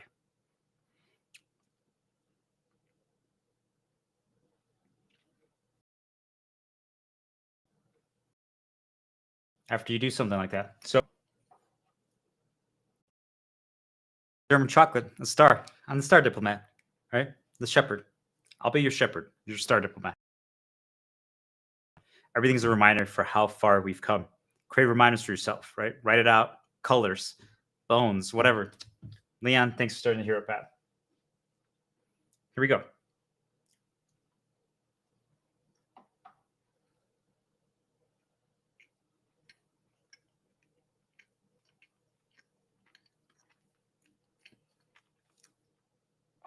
For this segment, I'm listening to the song November by Max Richter, spelled Richter. Max Richter, November. Official audio. I have it on loop.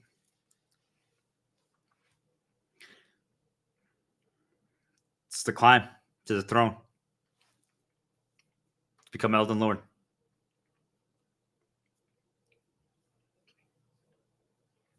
So, we're going to begin with a little interrupt.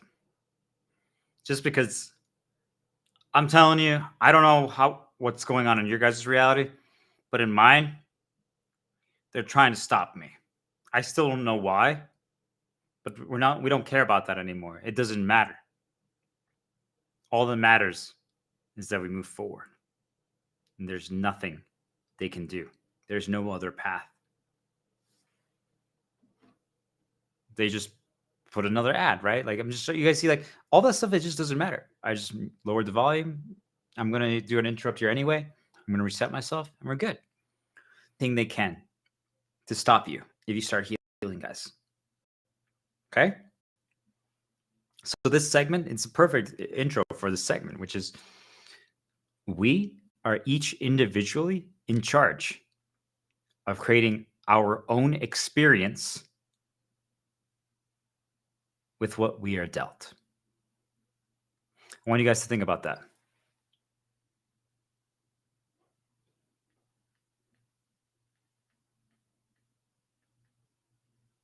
So picture that it's raining right now, okay?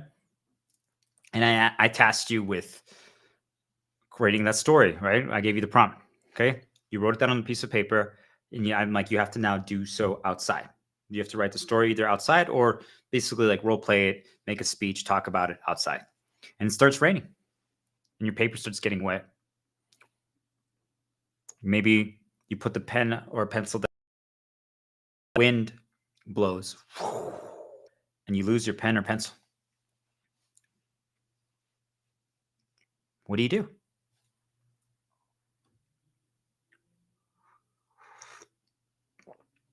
What do you do?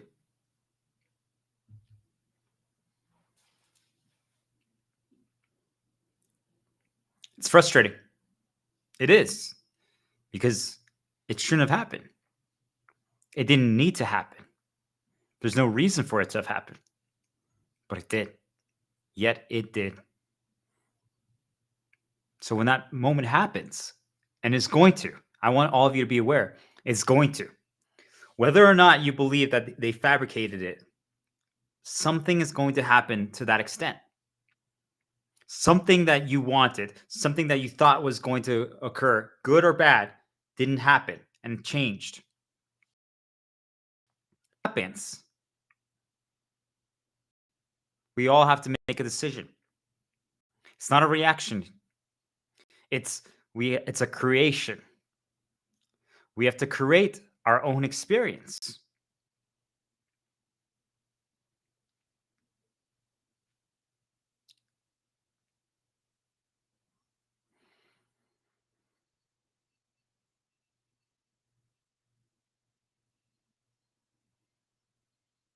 Let's do the interrupt. So we begin by interrupting our expected intended reaction, right? Your go-to feeling is going to be frustration, anger, disappointment, maybe fear. That's what they want. Then they're going to reinforce it. Then you're going to see the next. You're going to see the, and before you know it, you're walking down the path they chose for you. So that's when we use our tools. So let's start with an interrupt.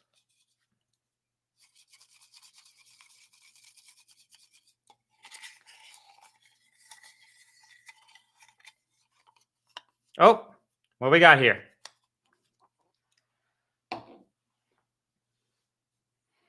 We got a paper. It's a positive shield path. This time I'm going to read it from the bottom to the top to change my path. Triple try it. It's really to a game. Maybe I'm a lion. Da-da-dum, da-da-dum, da-da-dum, ba-dum, da-da-dum. I don't know. Am I? Vain. I really did like playing the assassins in League of Legends. That could change the game with the correct play. One good play could change the game. That's who I believe in. That's who I am. I know that I always have the ability to impact and change and alter the course of the world, my world, and other people's worlds. That's how I walk and operate this world. That's why I say maybe I am a lion. And then I remember the encounter, Three Drakes Tartaria in World of Warcraft. And it was the moment where everything changed for me in my raiding career. I talked about it the other day when I told you guys progress journeys, where I finally realized what I was capable of in that game, that I'm pretty good at what I'm doing. Right? I didn't need the external check-in, but it helped. So now that took me in a different path. There was one other, just so you guys know, but I just know the paths that they're trying to start and what they're capable of, right? You learn from your mistakes, or you learn what they're planning or doing. So you don't risk it. Not because it was anything bad. It wasn't going to be anything bad. But there was a chance. There was a chance that it could take me down in different directions. So, do you guys see?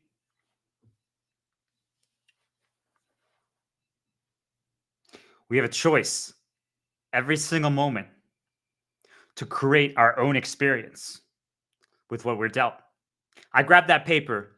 Maybe it wasn't random, just so you guys know. Maybe they made sure I grabbed that one based on when I was getting nudged in my head. I don't think it was random, but maybe it was. Maybe it was a coincidence. I don't believe in coincidences. I really don't. I'm telling you, there are no coincidences outside. That's my opinion. But maybe I'm wrong. But I'm creating my reality. I'm altering the course of my destiny daily based on that knowledge. And it hasn't done me wrong. You're like, how's that possible? Don't you say you've lost everything? I'm like, yes, because they're mad that I figured this out. So now I spend every second choosing to educate all of you. That's my choice. It's not even a reaction, it's a creation. My reality is facing all of these problems that are trying to interrupt me, yet I still just choose to create.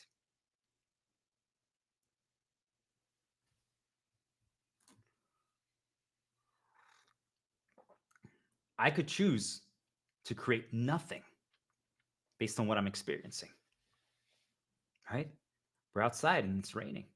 We lost our pen and our paper got completely wet. What do we? Maybe we realized we never needed the paper.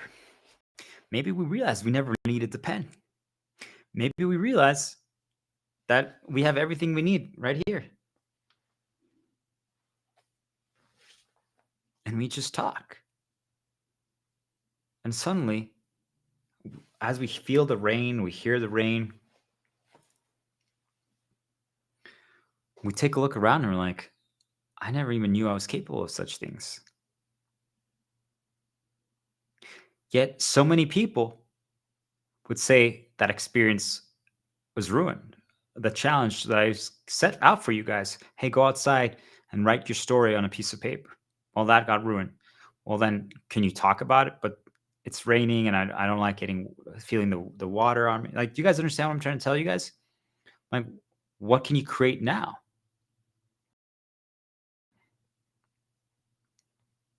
What you're going to realize is that when those situations happen, it does not mean that situation that happened, right? So let's say now you just have to talk while you're getting bombarded by rain, right? It doesn't mean that it's not worse than the other outcome, right? It doesn't mean you would have wrote a better. You're better. Let's say you're more inclined and you trend towards being a writer. You've always just been a writer and you're so good at it. You forgot. And this is your opportunity to remember. And we're going to start doing that. But then that happened.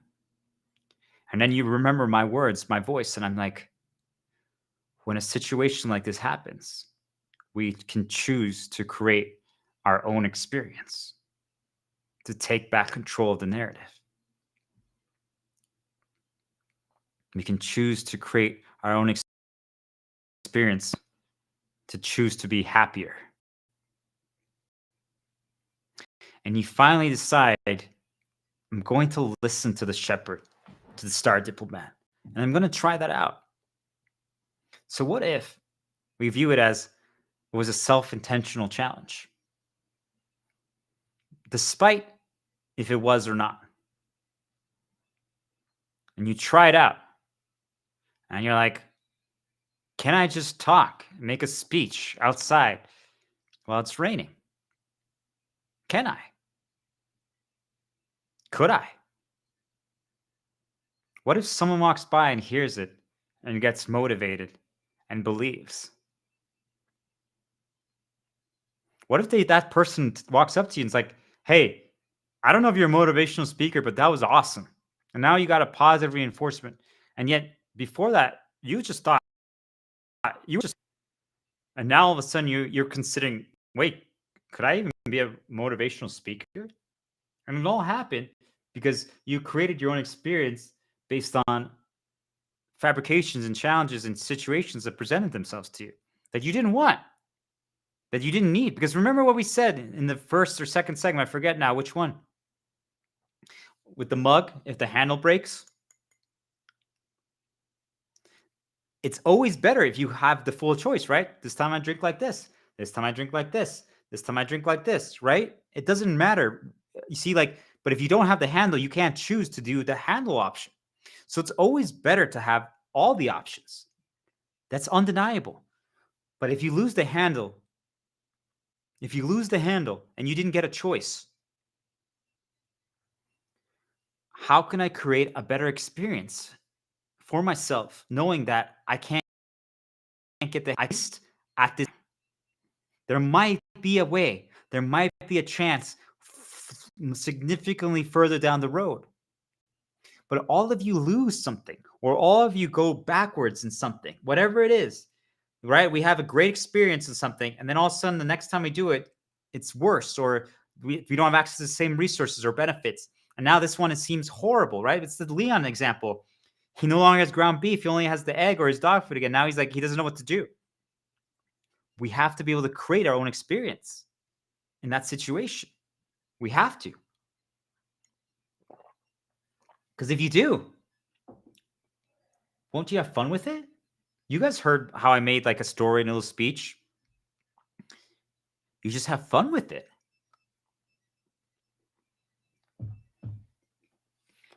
The whole thing changes to what can we do?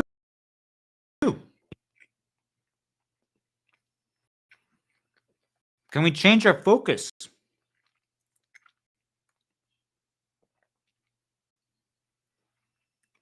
It should never have happened.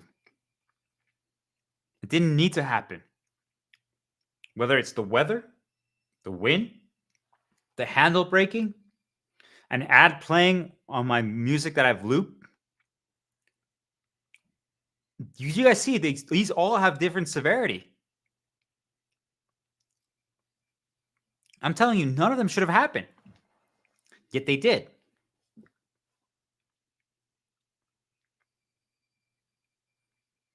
It's not even a reaction. What can you create from that situation? A new experience. If you guys seen my journey over the last 21 days, the majority of their attacks that they've done and interruptions that they've done, the majority of them, I've used to talk and educate. The majority of them have been extremely disappointing. The majority of them have been major disruptions. Yet I'm telling you, I made almost all of them a teaching lesson, despite me not being happy about it.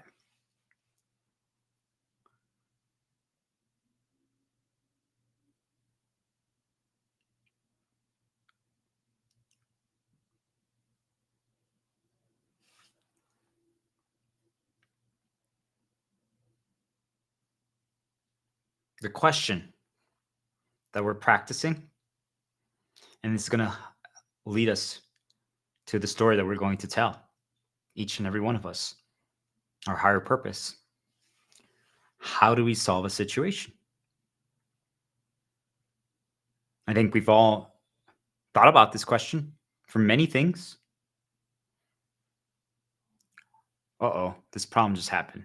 And problem, like I said, can be as simple as, hey, this bone fell. Okay? That could be a problem for me. Do you guys understand? It doesn't matter the severity of it.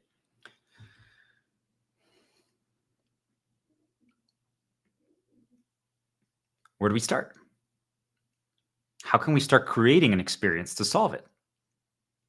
What if we start looking at everything as steps? Right? A climb, like we're climbing up steps. 1, 2, 3, 4. And each of those steps are modifiable variables. Is a mug. The second step is drinking the water inside the mug. The third step is what music I'm listening to. November, Max Richter. The fourth step is what tool am I using to listen to the music? Because I can't listen to it on stream or else there will be copyright infringement so that they could shut down the stream because these things will try anything to stop me. So I'm using this tool and I have it on my phone so I can play it. So I created a workaround. Okay. So that was kind of like step 4 and 5. But you guys see, like, maybe I used a different song. Maybe I used a different tool. Maybe I didn't even use music at all. Maybe I used visual aids around me to get into flow. But maybe this song that I'm listening to has positive association, which it does for me, related to a certain video game called Elden Ring. A fan-made video where they shared a story about the fallen leaves tell a story in the climb of a tarnished, a new level 1 character. Their climb to become the Elden Lord to reach the throne. Oh, wait, that's what we're doing right here, right now. That's what we're talking about. Do you guys see? The music has a theme related to that. And I'm using that to use it as a step, as a modifiable variable to help me create the experience that I want.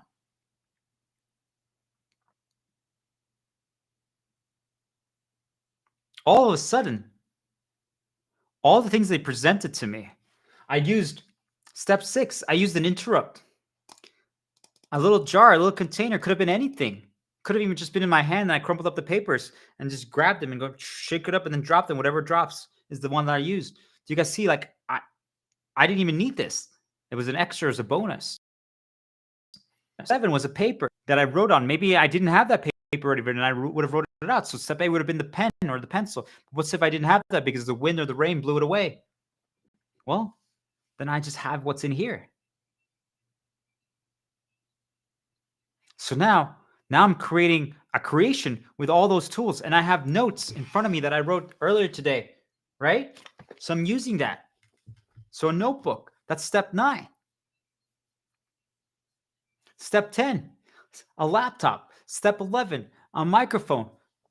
Step 12, a webcam. Step 13, a stream. And each one of those is a modifiable variable. Do you guys understand? Maybe I didn't need the visual. Maybe I just did audio. Maybe I just recorded on my phone. Maybe I didn't even stream to anyone. Maybe I just talked to myself. Remember what we said? Let's talk right now. Because I want to deliver this message. I want to show you guys that we have a choice, each and every one of us, when these bad things happen to us. Or when there's an experience that isn't what could it be? When we know what it could be, right? That's what I'm saying. You know that it could be better. You know that it could have been different. Yet in that moment, we have to create something. We can create our own experience for ourselves. That's what I'm doing right now. I'm creating something new, despite their interruptions, despite their attempts to modify things.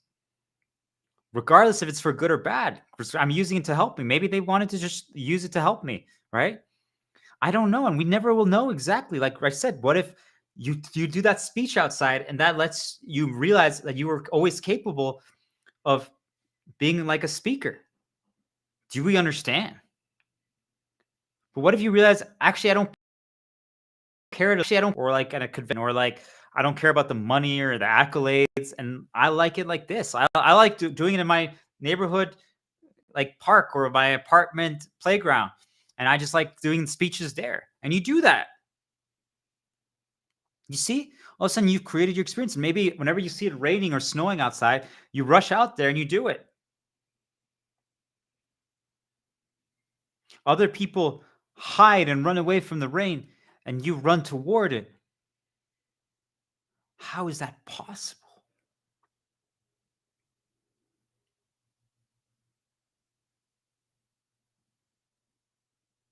So, what we're going to begin to realize is that a lot of us don't do or create our experience, or we do create an experience, but we mimic or copy another person. A professional, an expert.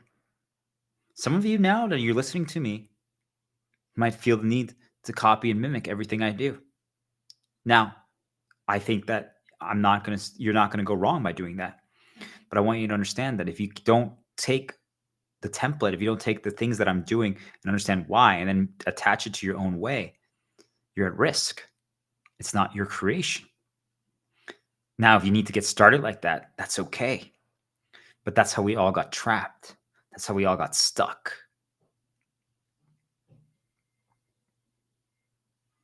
Think about it like this. I don't even know if anyone's watching this, and I don't even know if 1,000,000 people are watching this. Okay? But let's just say that no one has ever, and we'll get to this, but let's say no one has ever done this how I'm doing it, okay? Before that, laughs at my approach. That I stream for hours, that I just talk like this, that I do these little challenges that are like seen as unprofessional. But then one of the big speakers or motivational speakers has been watching this and has been studying it, and is, I'm going to say stole, but they didn't, right? Like they took inspiration from it and they made it their own. But let's say they didn't and just copied my way. And all of a sudden, everyone else is like, that's the way, guys. Yeah, before that, everyone laughed at me. Before everyone mocked me. Before everyone said that I'm crazy. Before everyone said that I'm stupid. Before everyone said that I'm the problem.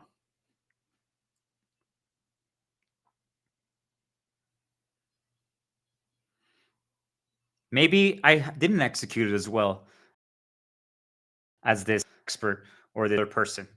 Maybe. It's certainly possible. But I ask you, why is it that the moment they did it, all of a sudden it's okay? All of a sudden it's accepted. All of a sudden people aren't laughing anymore. All of a sudden people are like, that's the way.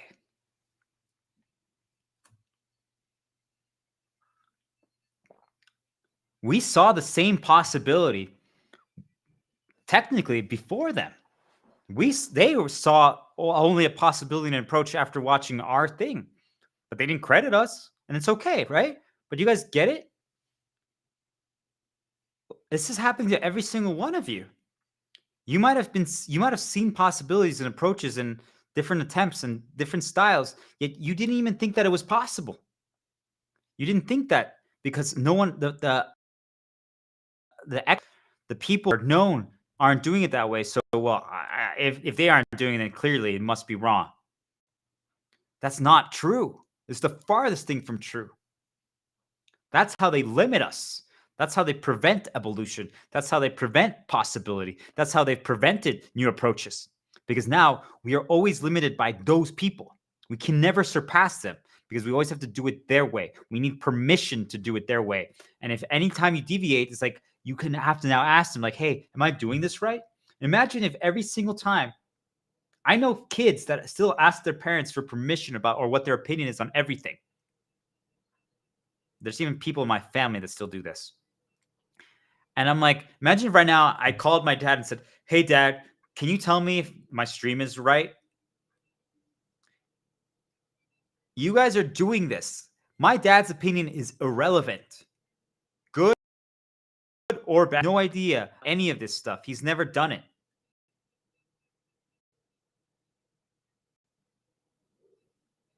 Do you guys get it?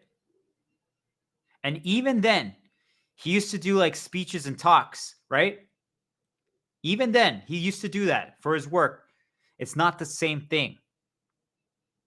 And if anything, I can ask him, hey, what are some things that you used to do just to do it, but I have to apply it to my own way. But imagine like, well, my dad always did it this way. I have to do it that way.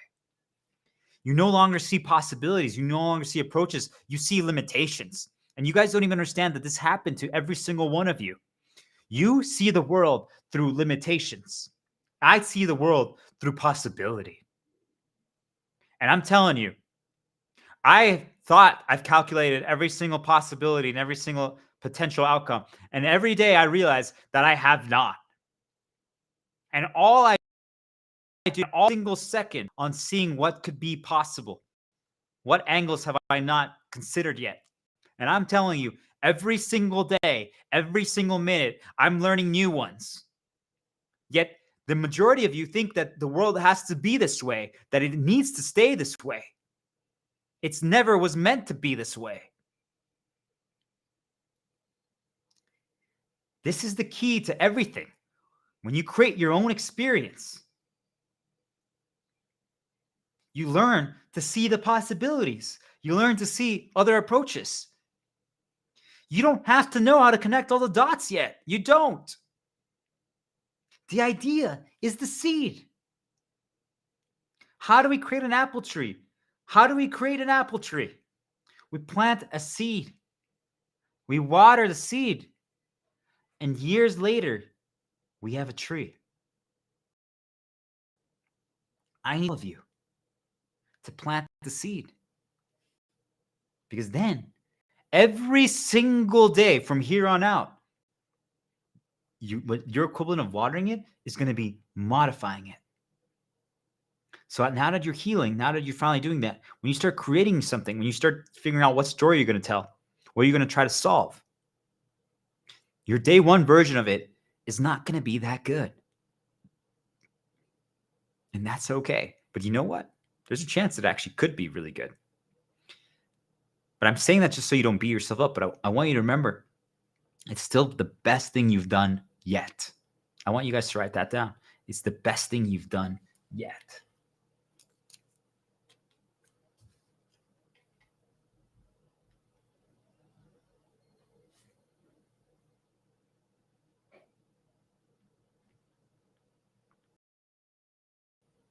Thing I've done yet. Every single day. I used to say this is the hardest it's ever going to be. That's true as well, right? But now I like this even better. It's the best thing I've done yet. We're deconstructing it. We're figuring it out. So what does that mean? You guys heard the intro, right? Pen into lid or lid into pen. I didn't used to think like that. I never even considered interrupts as a valuable thing.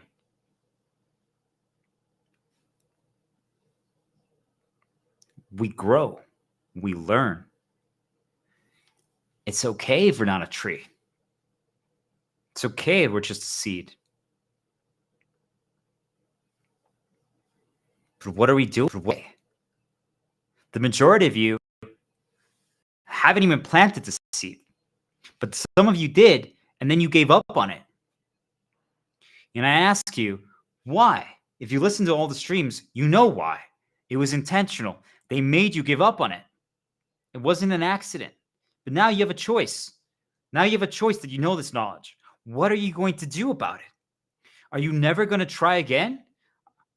Are you just really going to spend the last 30 years of your life? And let's be real, a lot can change in 30 years. A lot can change in a year.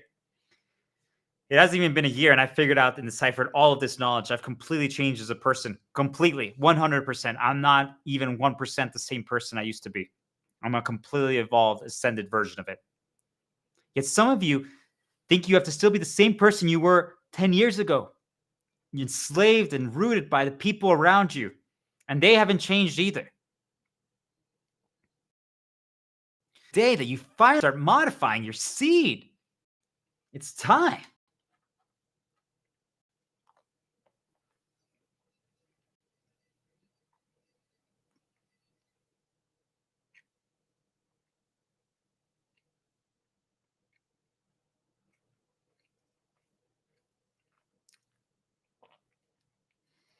So what's the value of doing things that no one expects? What is the value? What do you think? What do you think? Have you ever thought about that?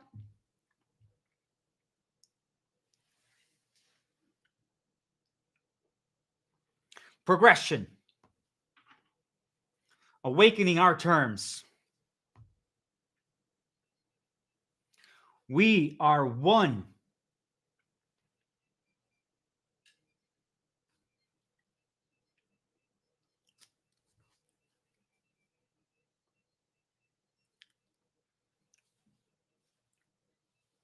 I'm your shepherd and Star Diplomat. I stream for hours and hours and hours on end. And this has been 1.5 pages of notes because that's my way. It works for my brain. It works for how I'm wired, for the experiences I've had since the first day I've been born. It might not work for you, but I'm telling you, if they force me right now to go to like a stage and do this, I'm going to ask to have my notebook in front of me, and I might not even use it.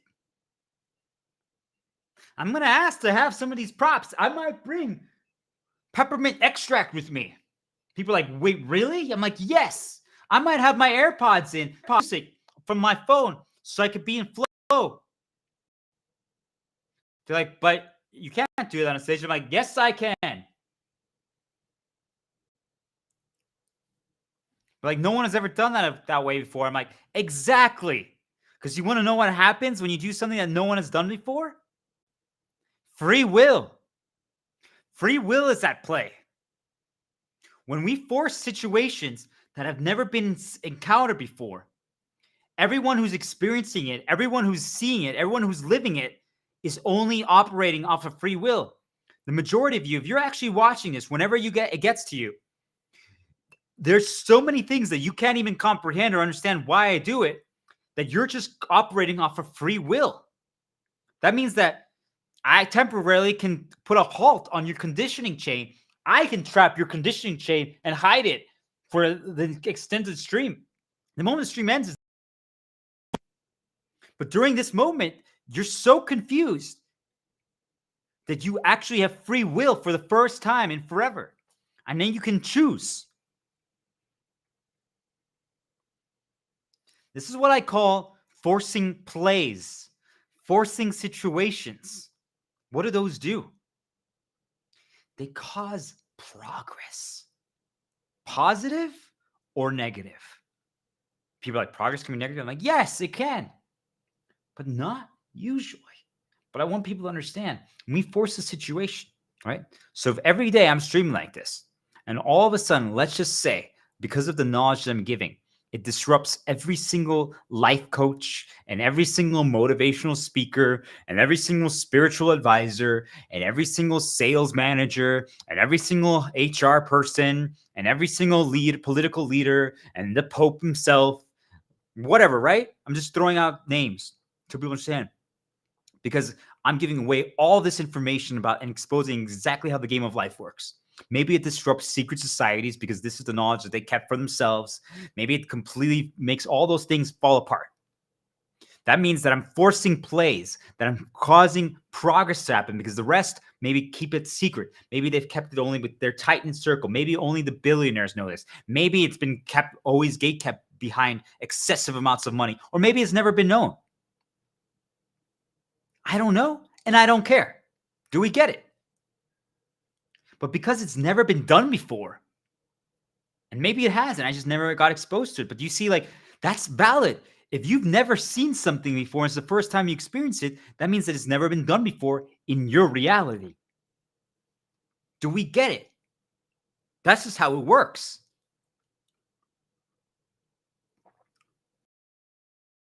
If you've never seen a dog before and you saw Leon on my stream, that's it. Now you know what a dog is. Do you get it? That's why info is not harmless, but it also can be for good.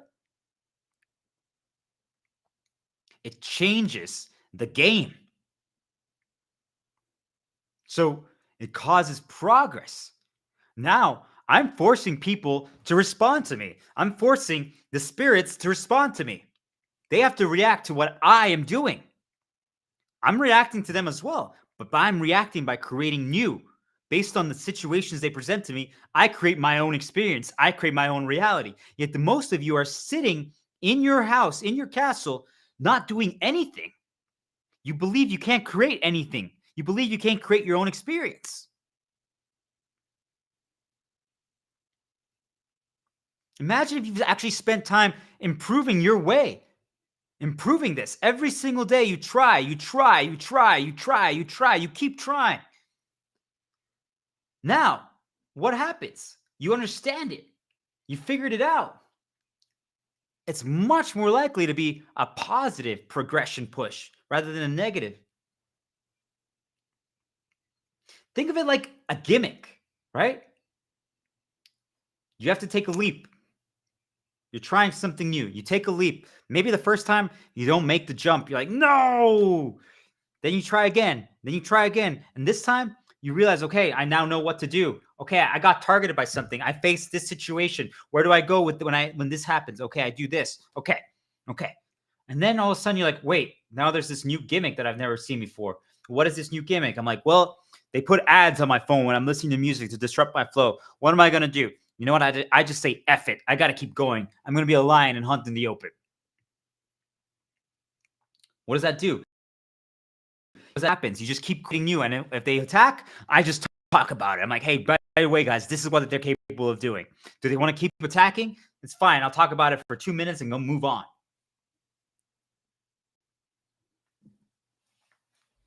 They have become so irrelevant in my reality. They become so irrelevant. And we're going to talk about that more, but I want you guys to understand that it gets to a point where you're like, you guys are focused on these random, arbitrary, irrelevant things from our past. You keep trying to remind me of that. It doesn't matter anymore. It doesn't mean that I want to focus on it, but I'm creating my own experience. I'm creating my own reality. I'm trying to solve problems. I'm trying to do something. And all of you are stuck in the past. And it's the same thing for all of you. You're stuck in the past, and they do that intentionally. So now that you know, you have a choice. Are you going to continue to be stuck in the past? Why?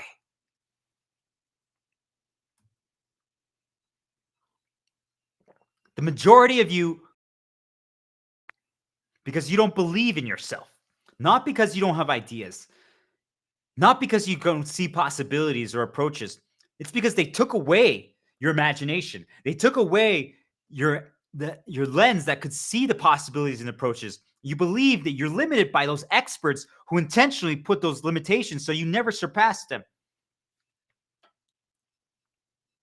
You think if you don't do it their way, and if you attempt your own thing, that it won't work. And then if you do try once, they immediately dilute it. They immediately taint it. They immediately decide to poison it. It happens. I promise you.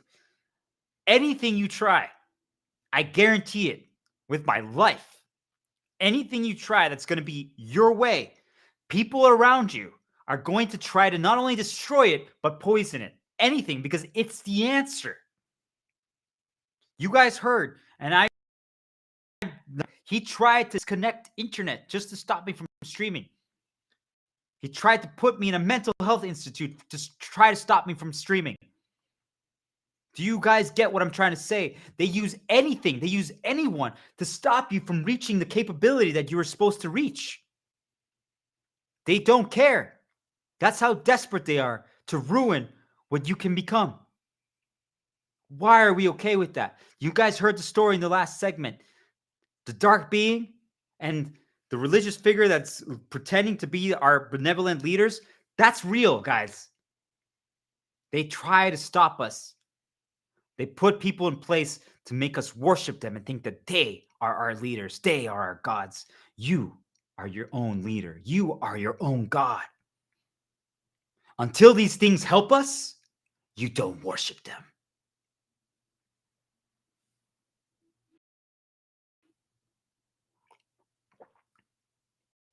If you start copying other people and you don't know how to deconstruct it, if anyone now watches my stuff and just copies it verbatim without understanding why I do what I do, all of a sudden on their next stream, they have peppermint extract and they haven't created any positive associations or experiences with it. It might actually distract them. Do we understand? Because they don't understand it. They don't get, they haven't made the connection yet. They haven't done the climb. They haven't progressed. They haven't walked. You need to take, you need to modify, and you need to add to your own. And if you don't know what that is yet, then you need to develop it. And that's what I'm showing you guys how to do right now. But we talked this day 9, how to develop your way. It's extremely, extremely important. But once you start, you need to be prepared that you're going to get attacked. It's going to happen, no matter what it is. I'm telling you, it could be just as simple as, hey, I clean the dishes differently than you. And they're going to find a way to try to attack that. They are that vindictive. I created the My Way shield. Right? I use video game terms, but basically characters or a hero that can absorb the powers of others. And that's what I did my entire life. I'm a blue mage, right? That means if I see a skill, I can take it. But I don't just then shoot it out and replicate it. I modify it to modify my. So right now I saw someone and they did a speech and they did it standing. And I'm like, okay, is that the way? How can I do that? Maybe instead of standing, maybe I do it like this. Do you guys understand? Can I modify it like that? But maybe you see me do this and you like it. You're like, well, I'm going to do the exact same pose like him. But what if when you do that, your legs and your arms hurt? So you're like, maybe I do this angle instead. Do you guys see? Even just changing something like that could be sufficient to make it your way.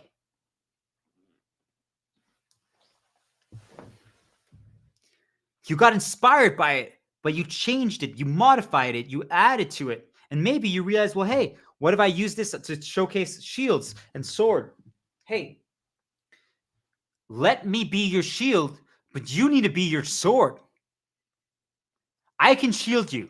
I can teach you every single thing. I can basically teach you how to go from being a baby to a full-grown adult that is capable of creating anything. But I can never give you a sword. You have to make your own sword. You do. If you don't choose to do so, I can't do anything about that. Doesn't matter. I can shield you from every single arrow and every single fireball and every single attack that they do against you. Every single bullet, whatever makes sense to you. But if you don't choose to pick up the sword and join the fight and take the first step, there's nothing that I can do. Do you guys understand? If you don't choose to finally say, F it, I'm going to heal today. I'm going to finally take this seriously. I'm going to quit my job. I'm going to give myself time. Or if I really am not working, I'm going to do so. Then there's nothing I can do.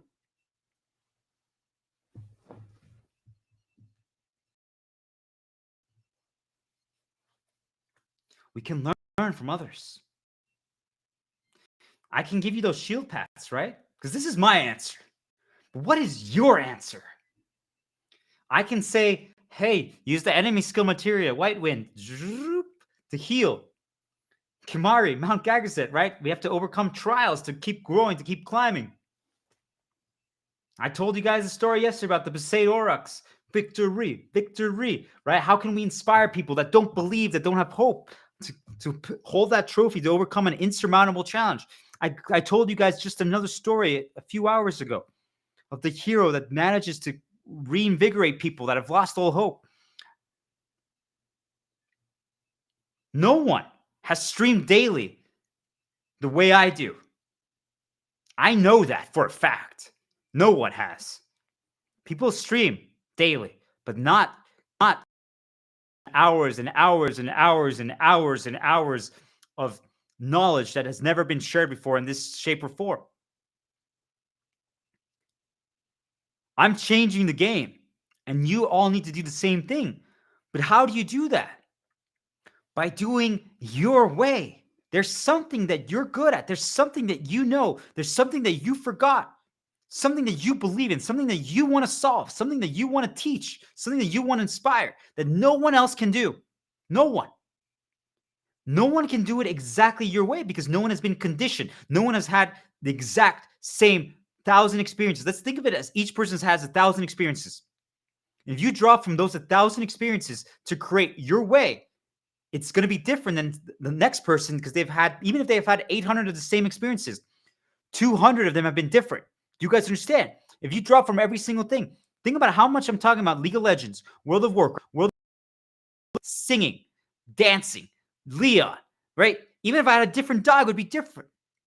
Instead of Final Fantasy, if I was talked about a different video, you guys get it? Even that alone would change things.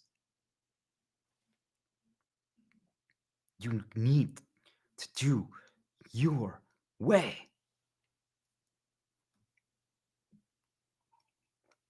I call these stream talks, but some people are like, if you don't do a TED Talk or a convention, well, then everything you say has no meaning. You know what I say to that? Well, then you're missing out. Because I'm giving you all the answers. Keep being stuck in the past. The people who actually want to learn, who are taking initiative, who are paying attention, who are taking notes, who are taking this seriously. I know I've called you my disciple. I do that to boost you up because most of you need encouragement, because that's what the world we need to create is, just all positive encouragement and support until people get there. And once they get there, right, you're no longer going to need to listen to me. You can, but you don't need to anymore, right? Because now you're just going to create your own way. No matter what anyone tells you, you know what your way is. I could do this without the stream, but this works extremely well for me. Do you guys understand? And I can keep modifying. I can start doing it outside. I could start doing it without a webcam. I could start doing it without a microphone. I could start doing it just in maybe singing. I could start doing it in Spanish. I could start trying to do it in German. There's always something new you could do. Do you guys understand? It never ends. Is it necessary to do all those things? No. But I want people to understand that it never ends.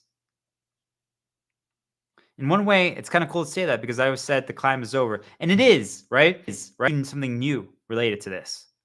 I always can.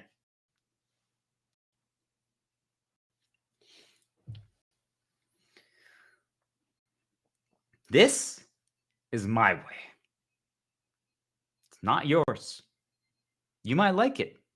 You might believe in it. You might be like, damn, I need to learn some of this stuff. If so, do so. But for some of you are like, there's no way. But I do like the music thing, that you can get in flow doing that. Okay, I'll take that. Cool. Do you guys see? You took one thing. You took one thing and you made it your own. Hey, I like that he has these background stuff that he can use as positive reinforcements. Okay. Do you guys see? It might not even be the way I talk. It might not even be the topics. It might not even be my approaches. It might be the background. It might be the music stuff. Do you guys see?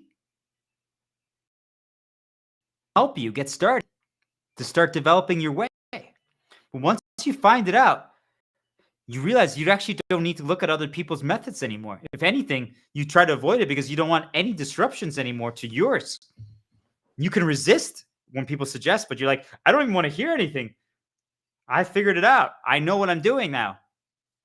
You believe in yourself for the first time in forever.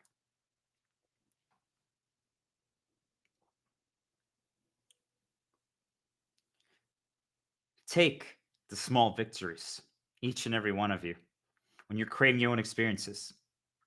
If you actually found a way to start talking outside in the rain without paper and you went on a roll, take that as a win. It adds up. If you're with a group of people and others make a mistake, create distance, right? You guys hear what I'm experiencing in my. I had to create distance. I had to minimize interactions. The goal, though, is to go together as a team, to fight together, to walk together, hand in hand. That's the goal, to communicate, to support, to teach, to heal, to shield each other. When the other person slips and falls, to shield them until they can get back up. But it only starts if every single person takes the first step to finally start healing and take it seriously. Until then, we can't be a team. But the moment they're ready, the moment, today's the day, I'm going to try.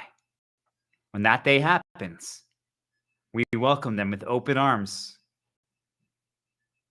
And we're going to be so proud of them. And we're going to help them. But they have to decide. We have given them all the answers. All of them. Every single one. But if they don't choose, we can't force them. Otherwise, we're them. And we're not them.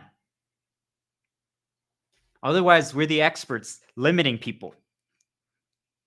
You all have to figure it out. You can. I know you can.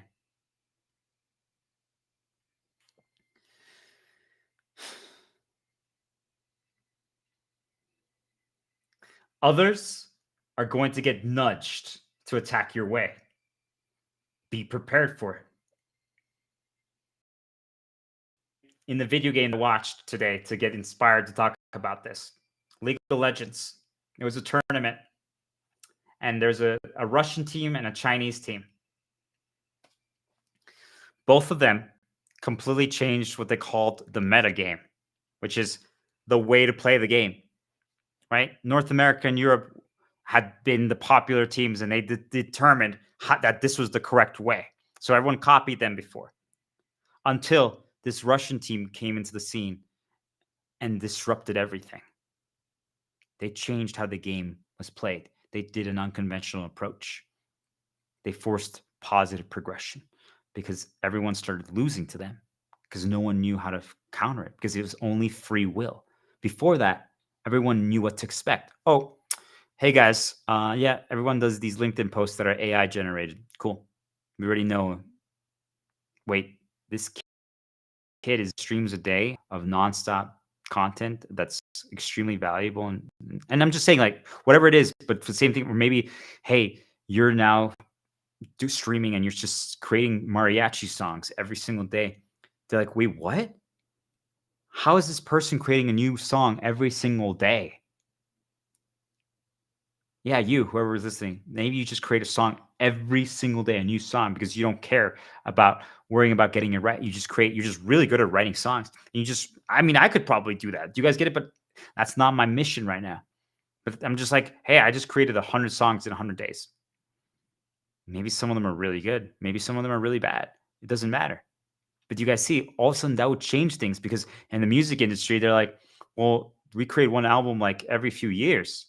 That's like 12 songs. You created 100 songs in 100 days. Uh-oh. Do we get it? If all of a sudden other people start realizing that, wait, that's something that no longer gated by the music industry experts and we can just do our own thing, all of a sudden the game is equalized. Do you guys get it? We're not being blocked by these people anymore who have self-determined that they are the law, they're the gods. We're taking back control, each and every one of us. We now control the facility. We now decide how the game plays, not them. And the moment you start believing that, everything changes. They're going to attack you, especially if you're on the right track. Every single one of you. I want you to be prepared for it. You need to be prepared for it because it's going to be really weird. I'm telling you, it's still strange to this day for me. I'm like, all I'm trying to do is heal people. All I'm trying to do is encourage people. All I'm trying to do is snap people out of it, the brainwashing, the mental slavery, their conditioning, their traumas, all these stuff. And yet, I'm just getting punished. I've lost everything. I'm like, why? Do you guys get it? It's extremely strange and never will not be strange. But now you know that that's how the world is currently designed. And I ask you, just hear what I just said. If you're listening to the recording, rewind 1 minute and hear everything I just said. The world is currently designed to punish the people that try to create new, that try to evolve things, that try to create positive progress, that try to help, that try to heal, that try to teach. If you're not doing it their way, or if you're not following the footsteps of that whoever was designated as the expert, as the current god of whatever industry or topic, you will get attacked. And I ask you, why are we okay with that? I'm not.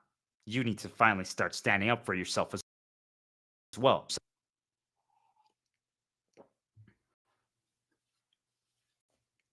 I'm telling you, the play, they immediately start attacking it, call it unprofessional, be like, oh, that's immature. Like, look at that. Like, look at that. Like, they just little nitpicks, right?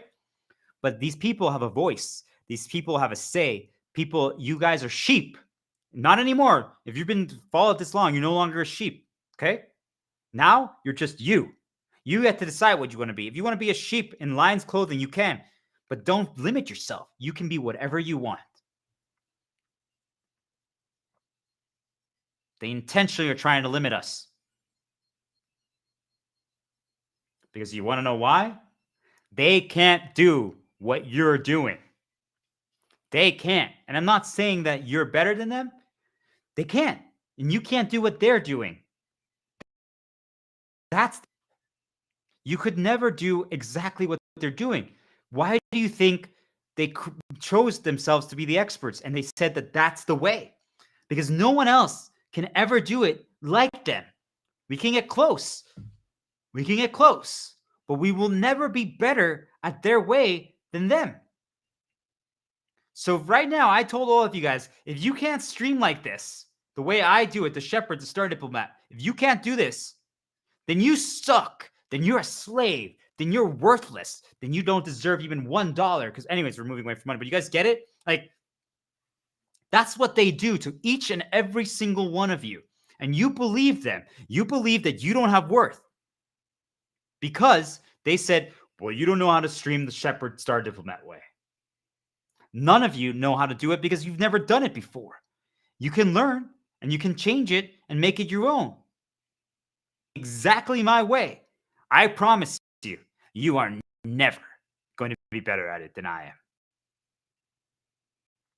And if that determines who's on top of the world and who is listened to, well, guess what? That means that now I am your God. Who am I to decide that? Even if I am working with a God, it doesn't matter. Do you guys get it? I'm giving you guys everything so that you can choose to be the same thing.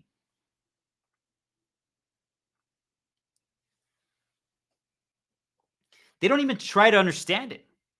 Do you guys understand? They just attack it because they know they could never do it. Of course they can't, because it's not them. But instead of being like, wait a minute, there's a few things that I could take and improve, but my way is perfect. I don't have to change. They're so worried about potentially losing money or potentially losing all. You guys see what I'm talking about? I'm not talking about, they're not worried about potentially not healing or helping people. They're worried about these outcomes, about how they look. And it's not about that at all.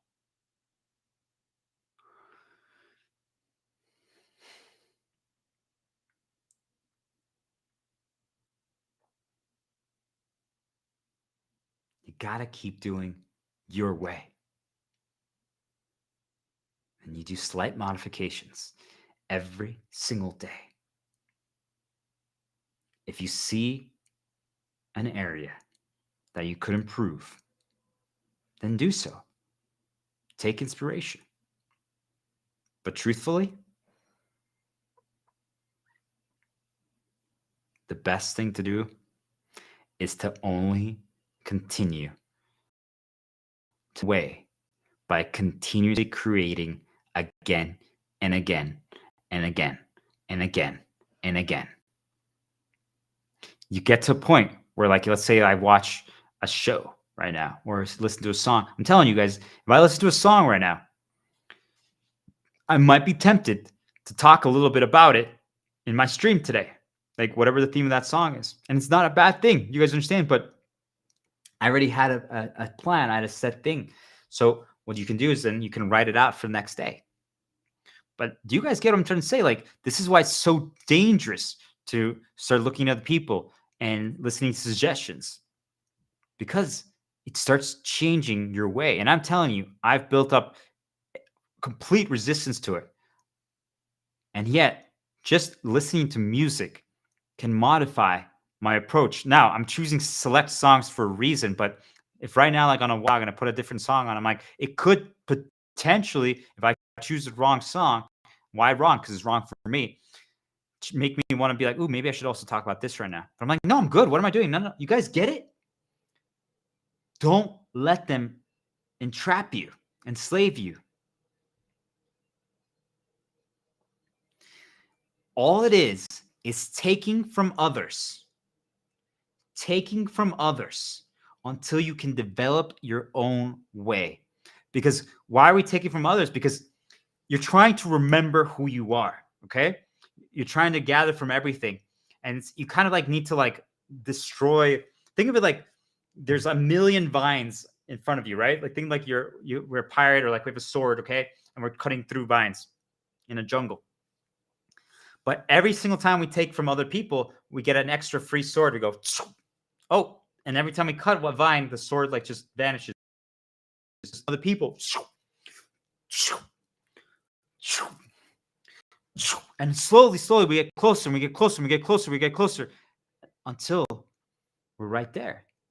And we start regaining all our memories. We start remembering our 33 years alive, and we're like, wait a minute, this is great. Because now you view things just in a positive light. You're like, these are all the things that I enjoyed, right? Like I'm telling you guys, like World of Warcraft, League of Legends, Final Fantasy. Like I believe in these things, right? Doesn't matter if you guys think they're childish. Doesn't matter if you think they're stupid. I don't care if my cousin thinks it's stupid. I don't care if my dad thinks it's immature. I don't care if my aunts think that I'm a fool for doing what I'm doing right now. Do you guys get it? Once you get to that point, you just remember all those things that are you, and then you take them.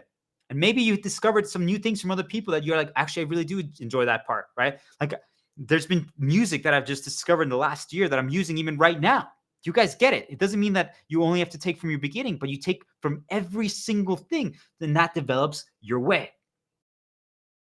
And then when you're here, one final vine in front of you. And now you don't even need anyone else's sword. You're just like, And now there's other people. Now they want to be like you. Now they want to do your way. And you're just like, guys, don't do my way. Do yours. Let me teach you how to cut through all the vines, how to destroy all the noise, all the corruption, all the poison they put into you that made you forget, so that you can get through all those vines through the jungle and you can finally make it out. And when you're there, we see the promised land. Then we see just plains and waterfalls and rivers and sun and birds flying around everywhere. And you're like, whoa, this is peaceful. This is calm. Waves crashing. You're like, wait, there's just waves flying through the air. Like, what is this? It's a magical world. It's our world. We get to create it. We get to choose. We get to decide. Do you guys see, like, this passion, this conviction is because freaking mad that for so long, and every person I've ever met in my entire life is going through this. We are all made to believe that our way is wrong, and they attack us, and that we have to copy other people, and that they have figured out. They figured out their way, and even then they can improve it further. It's never meant to be the way it is right now. It was never meant to be this way. We were meant to be free. We were meant to evolve. We were meant to choose. We were meant to not have to work. We were meant to not have to be enslaved to money. We were meant to just continuously evolve and further progress this world. There's nothing that I'm more certain of after everything that I've experienced the last year, but especially now that I can see clearly my 33 years alive, and I don't only have two memories being pushed to me nonstop in my head, which is what they do to try to destroy you and poison you.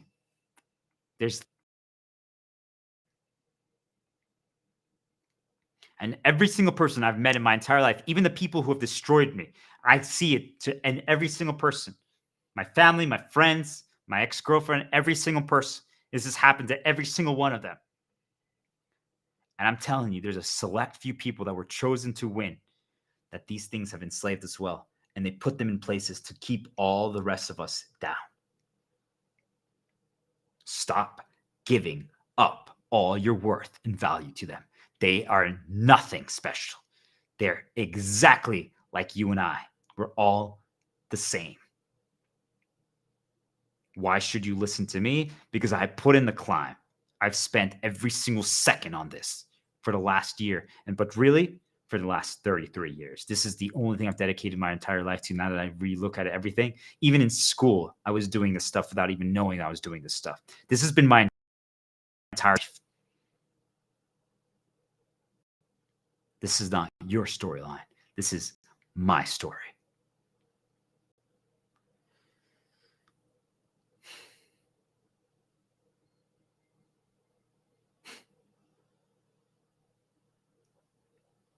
So once we're there, we just keep modifying, right?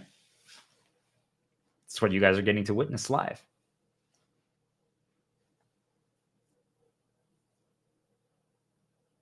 You know, there's a phrase from yet again, a video game character, Mythos. I talked about it in another stream about how does a hero end up becoming a villain, right? Through fabricated events and stuff like that, right? But he uses a line at the end when you defeat him, the heroes defeat him.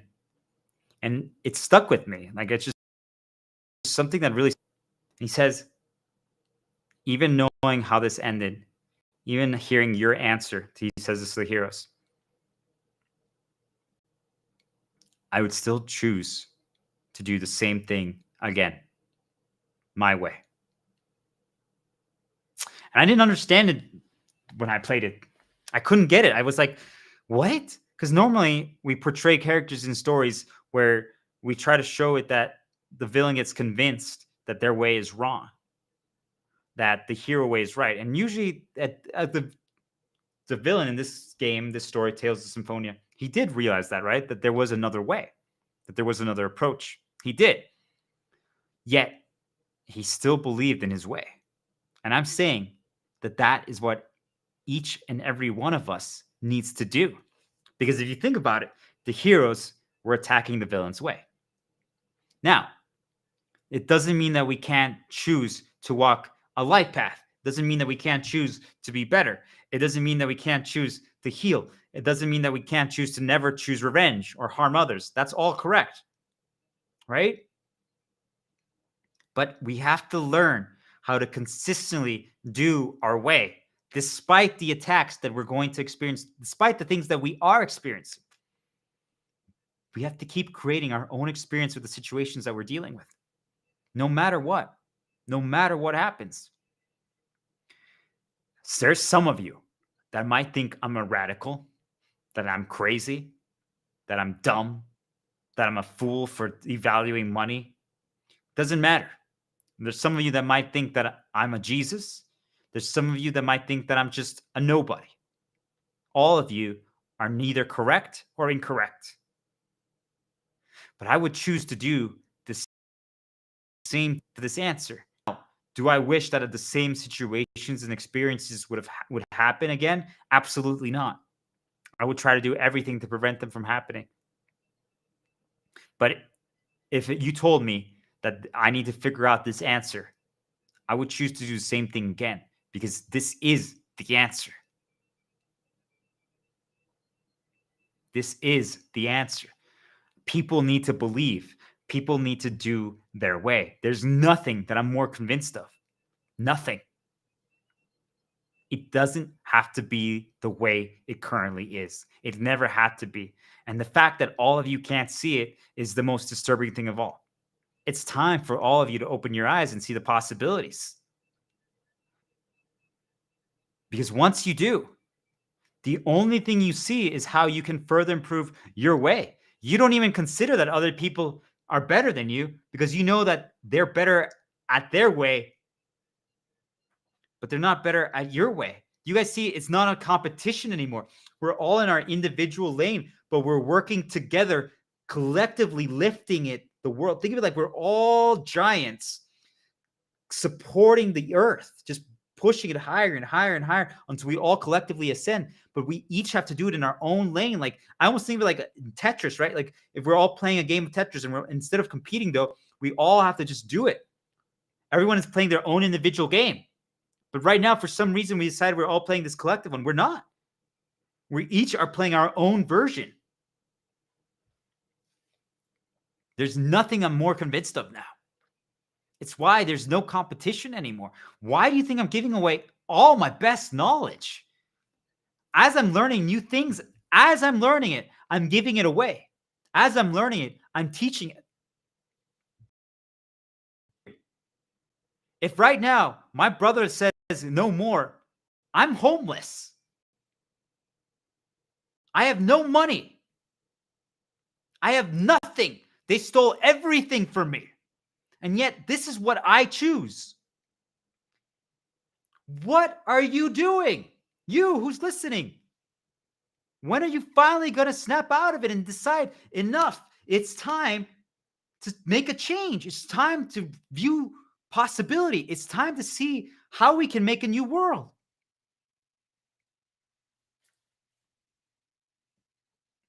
Unconventional strategies. Yours.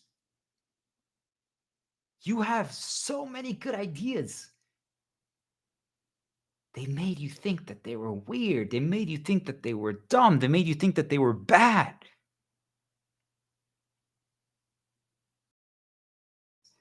In everything that I've ever done, this is who I've been. Even in random video games. And the moment I started doing it and having fun with it, and sometimes it worked and sometimes it doesn't, right? Because you're experimenting.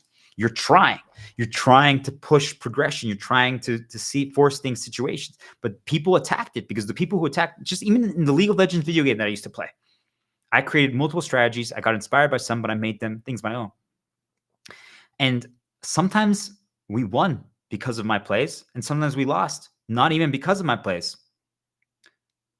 But when we lost, even if it wasn't my fault, like, you just know, like, it wasn't like I didn't do anything. I didn't have a positive or negative contribution. I just basically lost the game before I even got to impact the game. And you could say I could have played better, sure. But then I would get attacked. They're like, you're the reason we lost because you're not playing conventionally. And I'm like, what? And I'm like, okay, then I'm not going to play with you guys anymore. I'll try my own thing. They just wanted to become a clone. They wanted me to become a sheep. They wanted me to become the same like the experts, like the people who say this is the proper way to play. And I'm like, why not try to experiment? Why not try to figure something else out? Do you guys get what I'm trying to say? They're going to attack you. And it's even the people closest to you. It's going to happen. Right now, I might get a message from my cousin or my mom or my dad, and they're going to be like, hey, we got you, we saw your stream, and like, we're extremely worried about you that you still don't care about money. Like, hey, you should get a job like right now. Like, you really should. Like, what's wrong with you? Do you guys get it? Like, that's going to happen. That's an attack on your way. Do we get it, people? They're going to try anything. The people closest to you, the people that you used to listen to, whatever it is, because what you're doing is the answer. If you break free, you be this way, they're going to try anything to enslave you. That's when you're going to be tested. That is when you need to rewatch and listen to that segment when I told you the story and I gave you that motivational speech. You need to re-listen to that because it's that moment where you decide your fate. Are you going to defy fate, or are you going to continue to walk the same path that you've always walked? And remember, it's different than intentionally trying weird. I'm going to try to disrupt everything just because. If you don't know what you're doing, don't do that. You first need to figure out your way. But your way, if you stream in pajamas, then stream in pajamas. If that's your way, do so. But if you have never done so before and it doesn't feel right to you, and you do it, maybe you're trying it and you didn't like it, don't do it again. But maybe it's like, wow, that actually felt really good. I enjoyed that. That pushed me. I grew. I felt like I was who I am. Well, then do it again. You see, like, you're not trying to disrupt just to disrupt. Because a lot of people are going to be like, I need to figure out a new angle that no one's ever done before. Okay. And I'm like, it's not that. It's about figuring out your way. But usually what ends up happening is your way has never been done before. That's how you know you found your way. When you finally do something, it's a combination of everything, right? Could be 80% the same, but 20% of it is different. There's something that you do that other people don't. There's something that you will talk about that other people don't. No one else has combined World of Warcraft, League of Legends, Final Fantasy, video games, singing, music, streaming for all. You guys get it? Like, no one has ever done the combination that I do. And there's something like that for you. You need to figure out what that is. Always explore, always try, always consider.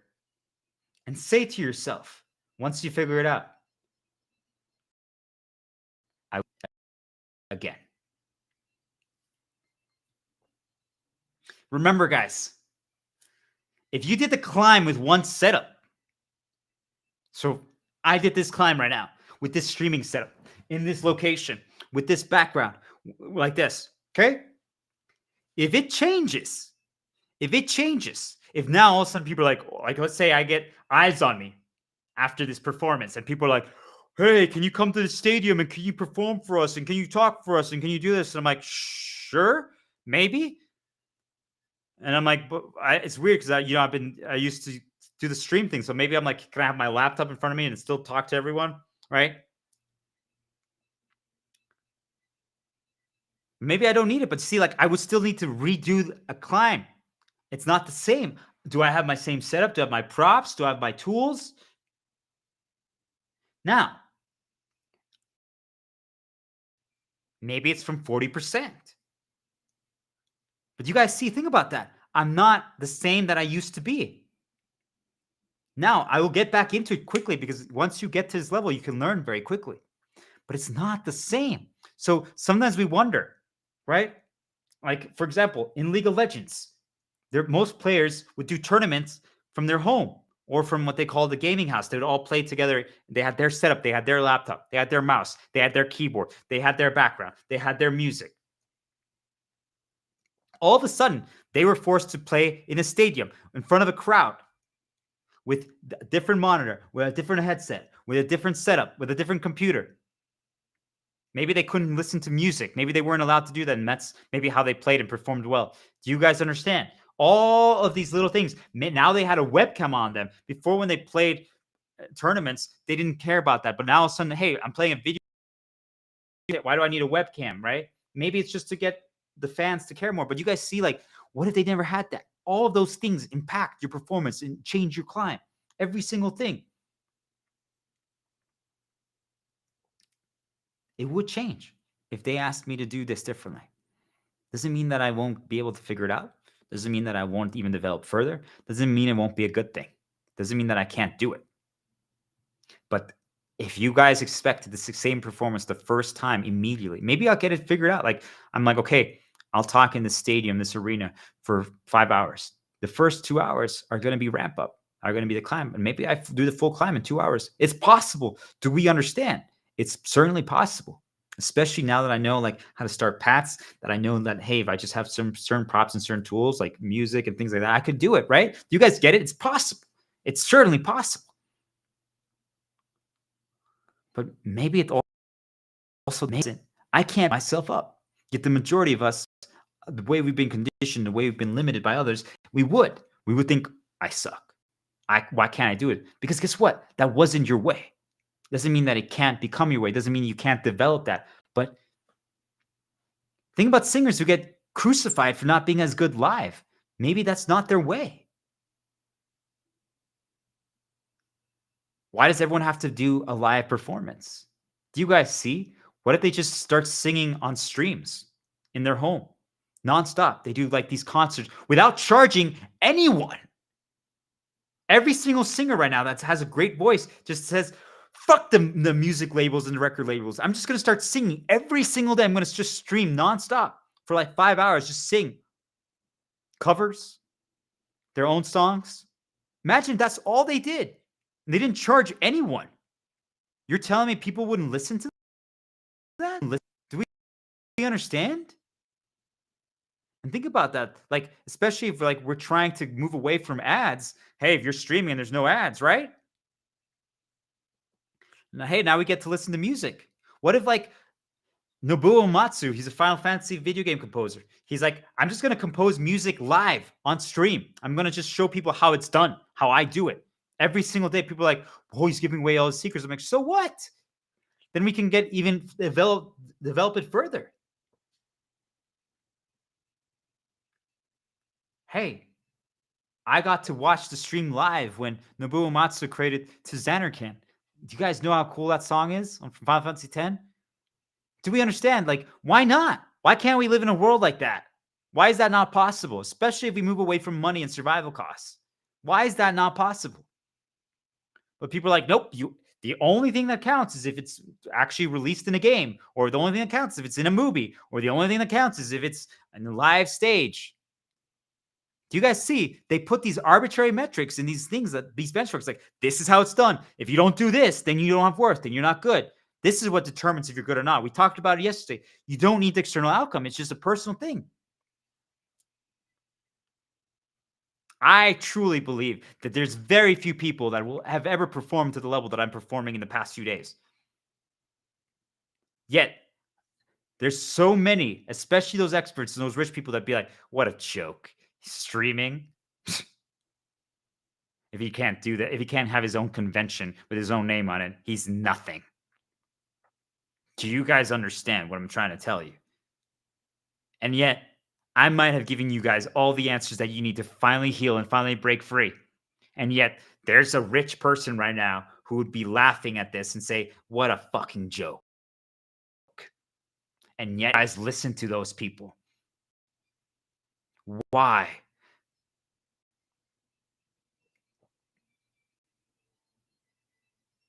It's okay if you have to ramp back up, if you change it. It's okay. You can't beat yourself up. You can't. You're going to realize once you use all my knowledge, you could go back there pretty quickly, because once you realize it's all paths, right? So I'm like, I could, if I bring some of my setups, some of my props, some of my music, I use some of these papers and shields and talk about this stuff. And like, hey, can I get cereal and eat? I'm eating it. Like, I can recreate these associations, start the paths. I could do the climb extremely quickly. And they disturb a lot of people. They're like, how's this possible? We thought that if he had to do that in that situation, that it would take him a lot longer. He figured it out in one day. Do you guys understand? That's certainly possible. It might not happen, but it could. Once you understand everything I'm telling you, the entire game crumbles and dissipates. There is no more game. There's only one path.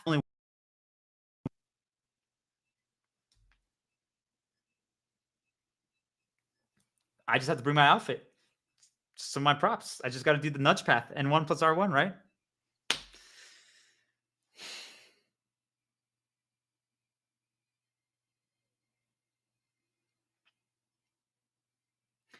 What do you want to solve?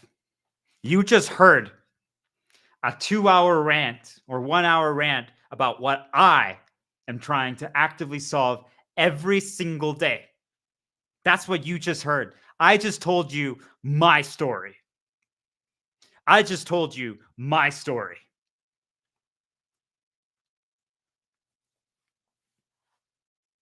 What is your story? What story will you tell? It gives you something they can't take away from you. It doesn't matter anymore where they put me, what they do to me. As long as I can talk, I could probably do it without music, but it helps a lot. As long as I can talk, I can share this stuff. I would want to have some of my notes or papers so that I can have inspiration. But I could do it even without. All it would take is one prompt, one question. What is your way? What is your story? What are you trying to solve? I would take a step back and be like, you did not just ask that. They're like, what? What do you mean? See, the fallen leaves tell a story.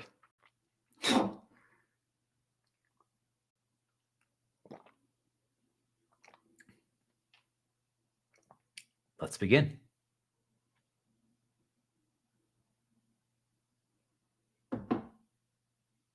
We each need to try to figure something out. We need to try. Or we need to try to create something if we can't figure it out right away. But we can't let others eliminate our voice, our way. And I need to listen to the Xenoblade Hex after this, just because I need to. It's an idea. It's more than a symbol. It's evolution. Once you're free, you don't even understand how you ever were anything else, yet you see how it happened. It's terrifying because you see it now in every other person. And if you're anything like myself, you just desperately want them to wake up and realize, don't do it that way anymore. That's not you. You have an incredible way. You got this. And they just don't see it. And you just keep trying, and you keep trying, and you keep trying, and you keep trying.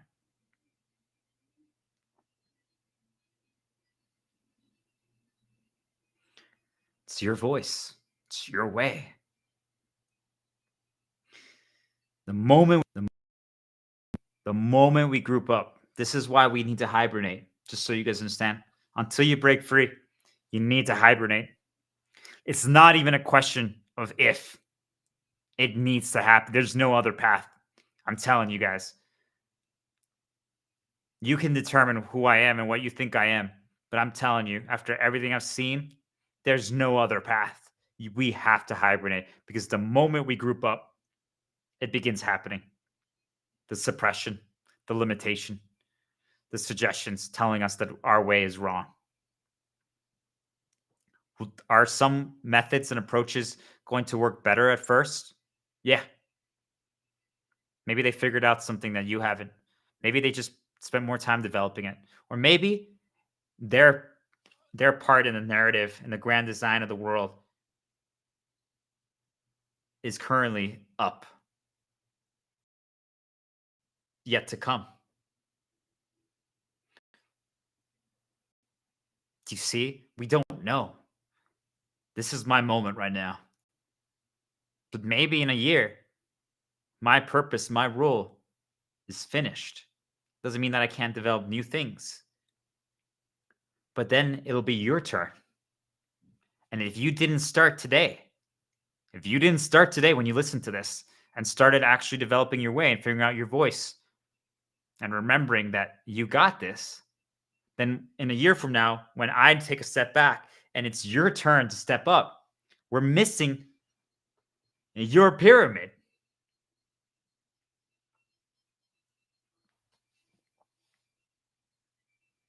And if there's enough pyramids missing, the whole thing crumbles.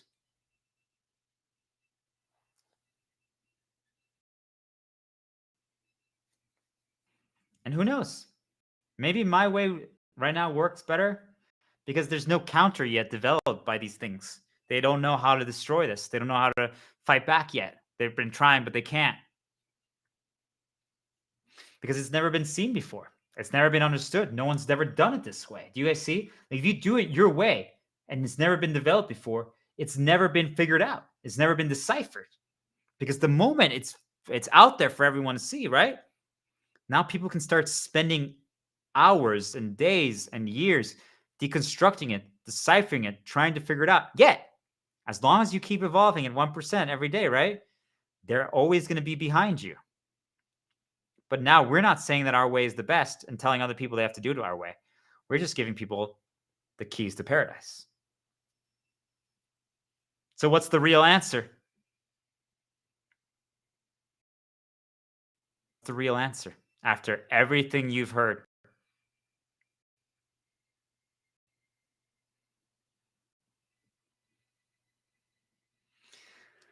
Try. See where it takes you. See what happens. Try healing. Try taking the first step. Try doing the climb. It's probably not going to work out at first, but that's okay. Because you haven't tried for forever. That means that anything you do from this point forward,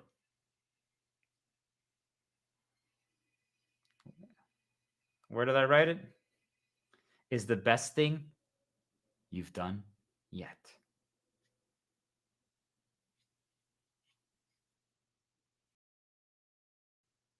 Do you guys remember at the beginning of this stream when I told you guys a story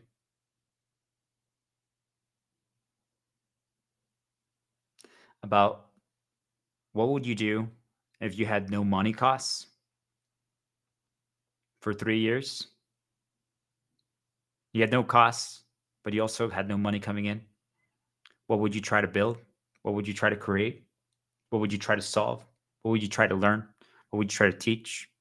What have you healed for the first year? And then what did you do for the next 2? And I told you that most wouldn't know what to do.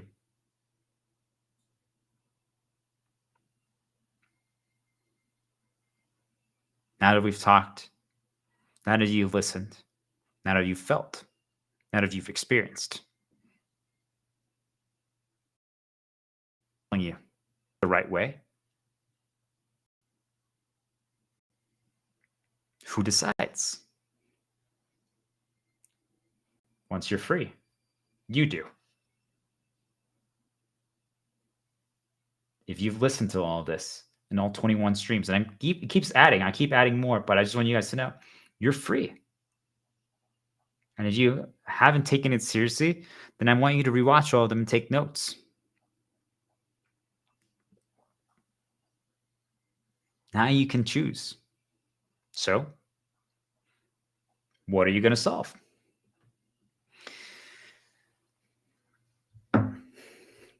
It's the best thing you've done yet. You will get attacked. But you're so focused. You're so focused on your higher purpose, on your way, on developing something. something, on creating your own experience, you realize that just because your handle is broken doesn't mean that you're broken. You realize that greatness can start from small, broken beginnings. You now know how to create your own challenges. You now know to see possibilities and other approaches. You now know the value of doing things that no one expects.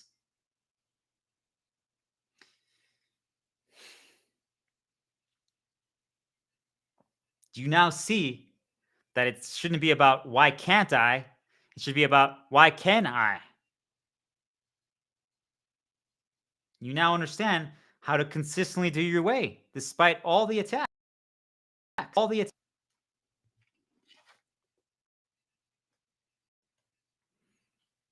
You now know how to learn from your mistakes.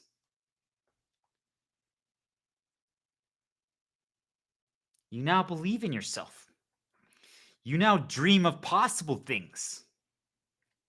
You now know how to develop your way. You know now how to break the wrong perceptions.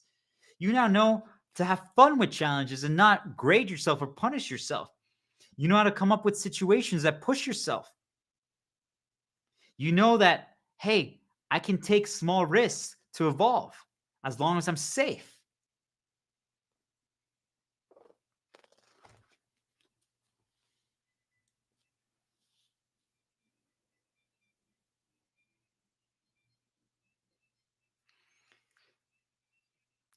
Do you see the value of creating, of that no matter what they do to you, you can create your own experience as a response to it?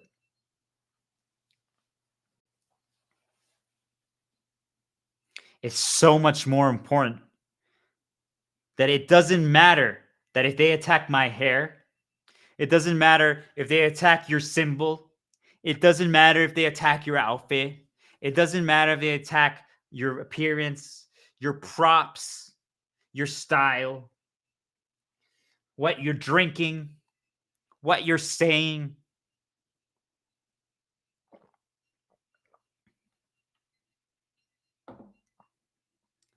Because you now know how to create positive shield paths, you understand interrupts. And if they are attacking you, despite you just doing your own way and just trying to help and show people the way, all it does is it exposes them, not you. So when you start this climb, when you start your journey and they attack you, doesn't make it feel better, but you know that they're trying to stop not only your pyramid, but the whole pyramid of humanity. Do you. Be you. Be free. Because you are amazing.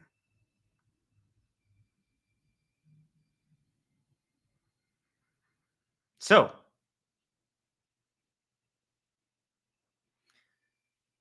what do you think you're going to do? What can you do? What can you solve? What do you want to solve?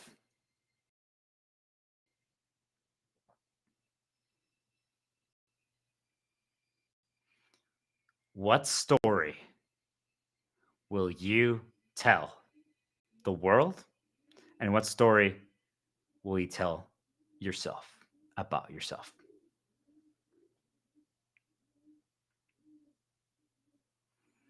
We're going to end with a progress check-in. Now that we've done the climb and we're sitting on our throne, but it's not a throne of ruling over other people.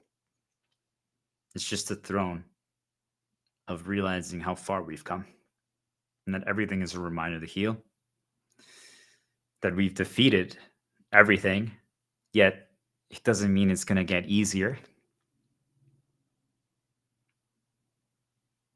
But we just ourselves. And each one of you need to just listen to what I just said, because that's what you need to say to yourself. So I'm going to sing a song that the first time I sang it, I didn't do that well. That's my own opinion of it. I didn't understand that I need to first like hum it or whistle it. So what I'm going to do is I'm just going to listen to the beginning of the song away from the stream, just so that I can actually, I don't even have to do that. I can just have it on in the background. How cool is that? See?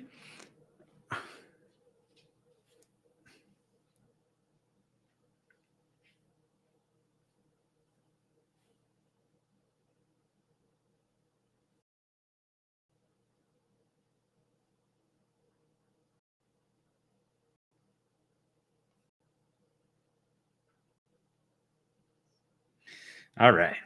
So this song is called No Promises to Keep.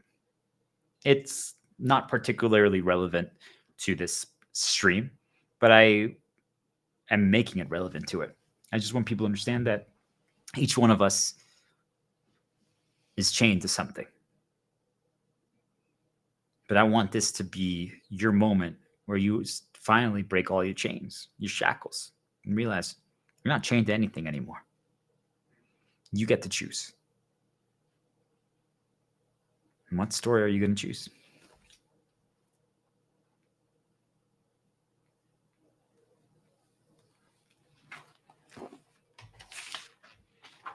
All right, let's see where we had those lyrics. I wrote this.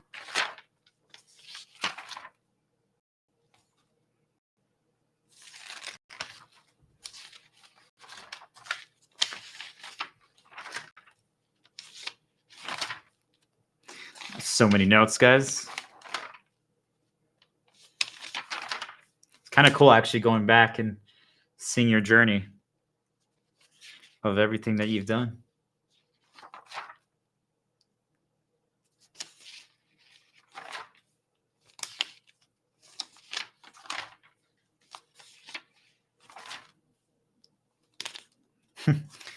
This is kind of crazy.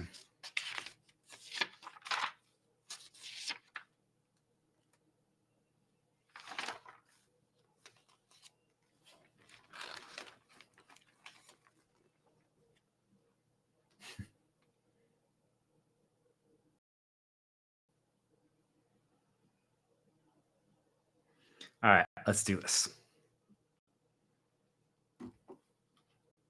We got this. This is called No Promises to Keep.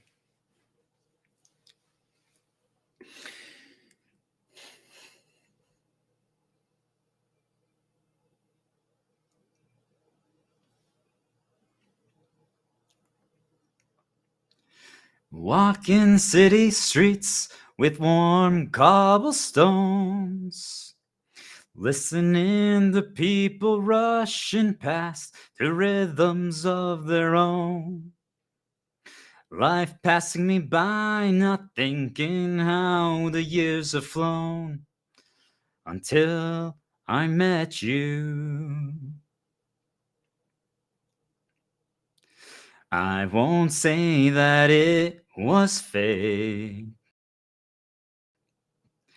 I won't say that it was destiny. But if not, what could it be that drew you towards me? Could it be chance till the day that we meet again? Where or when? I wish I could say, but believe, know that you'll find me, promises to keep. We won't ever meet.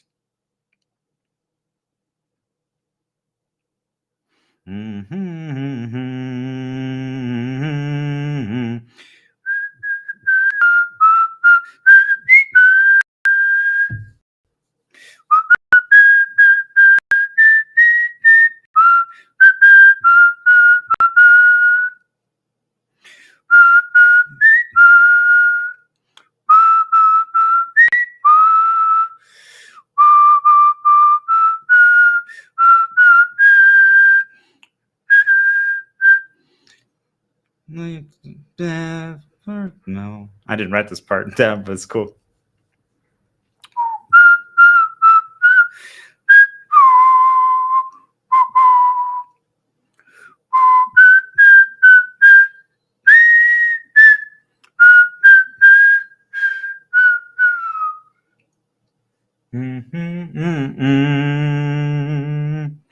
Well, the day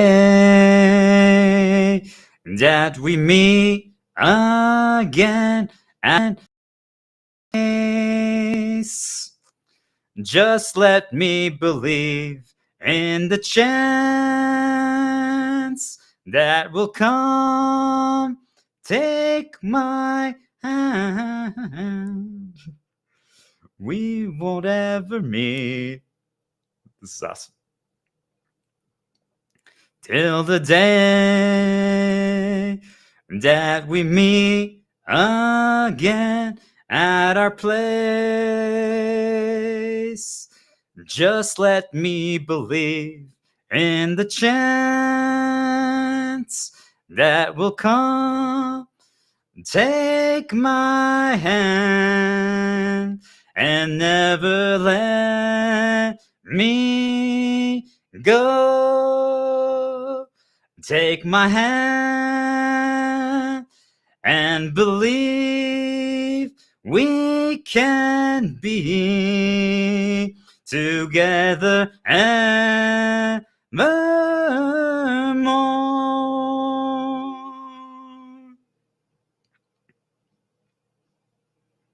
We got this. Every single one of us. So what do you guys think? Do we have promises to keep? What story will you tell? Have a good night.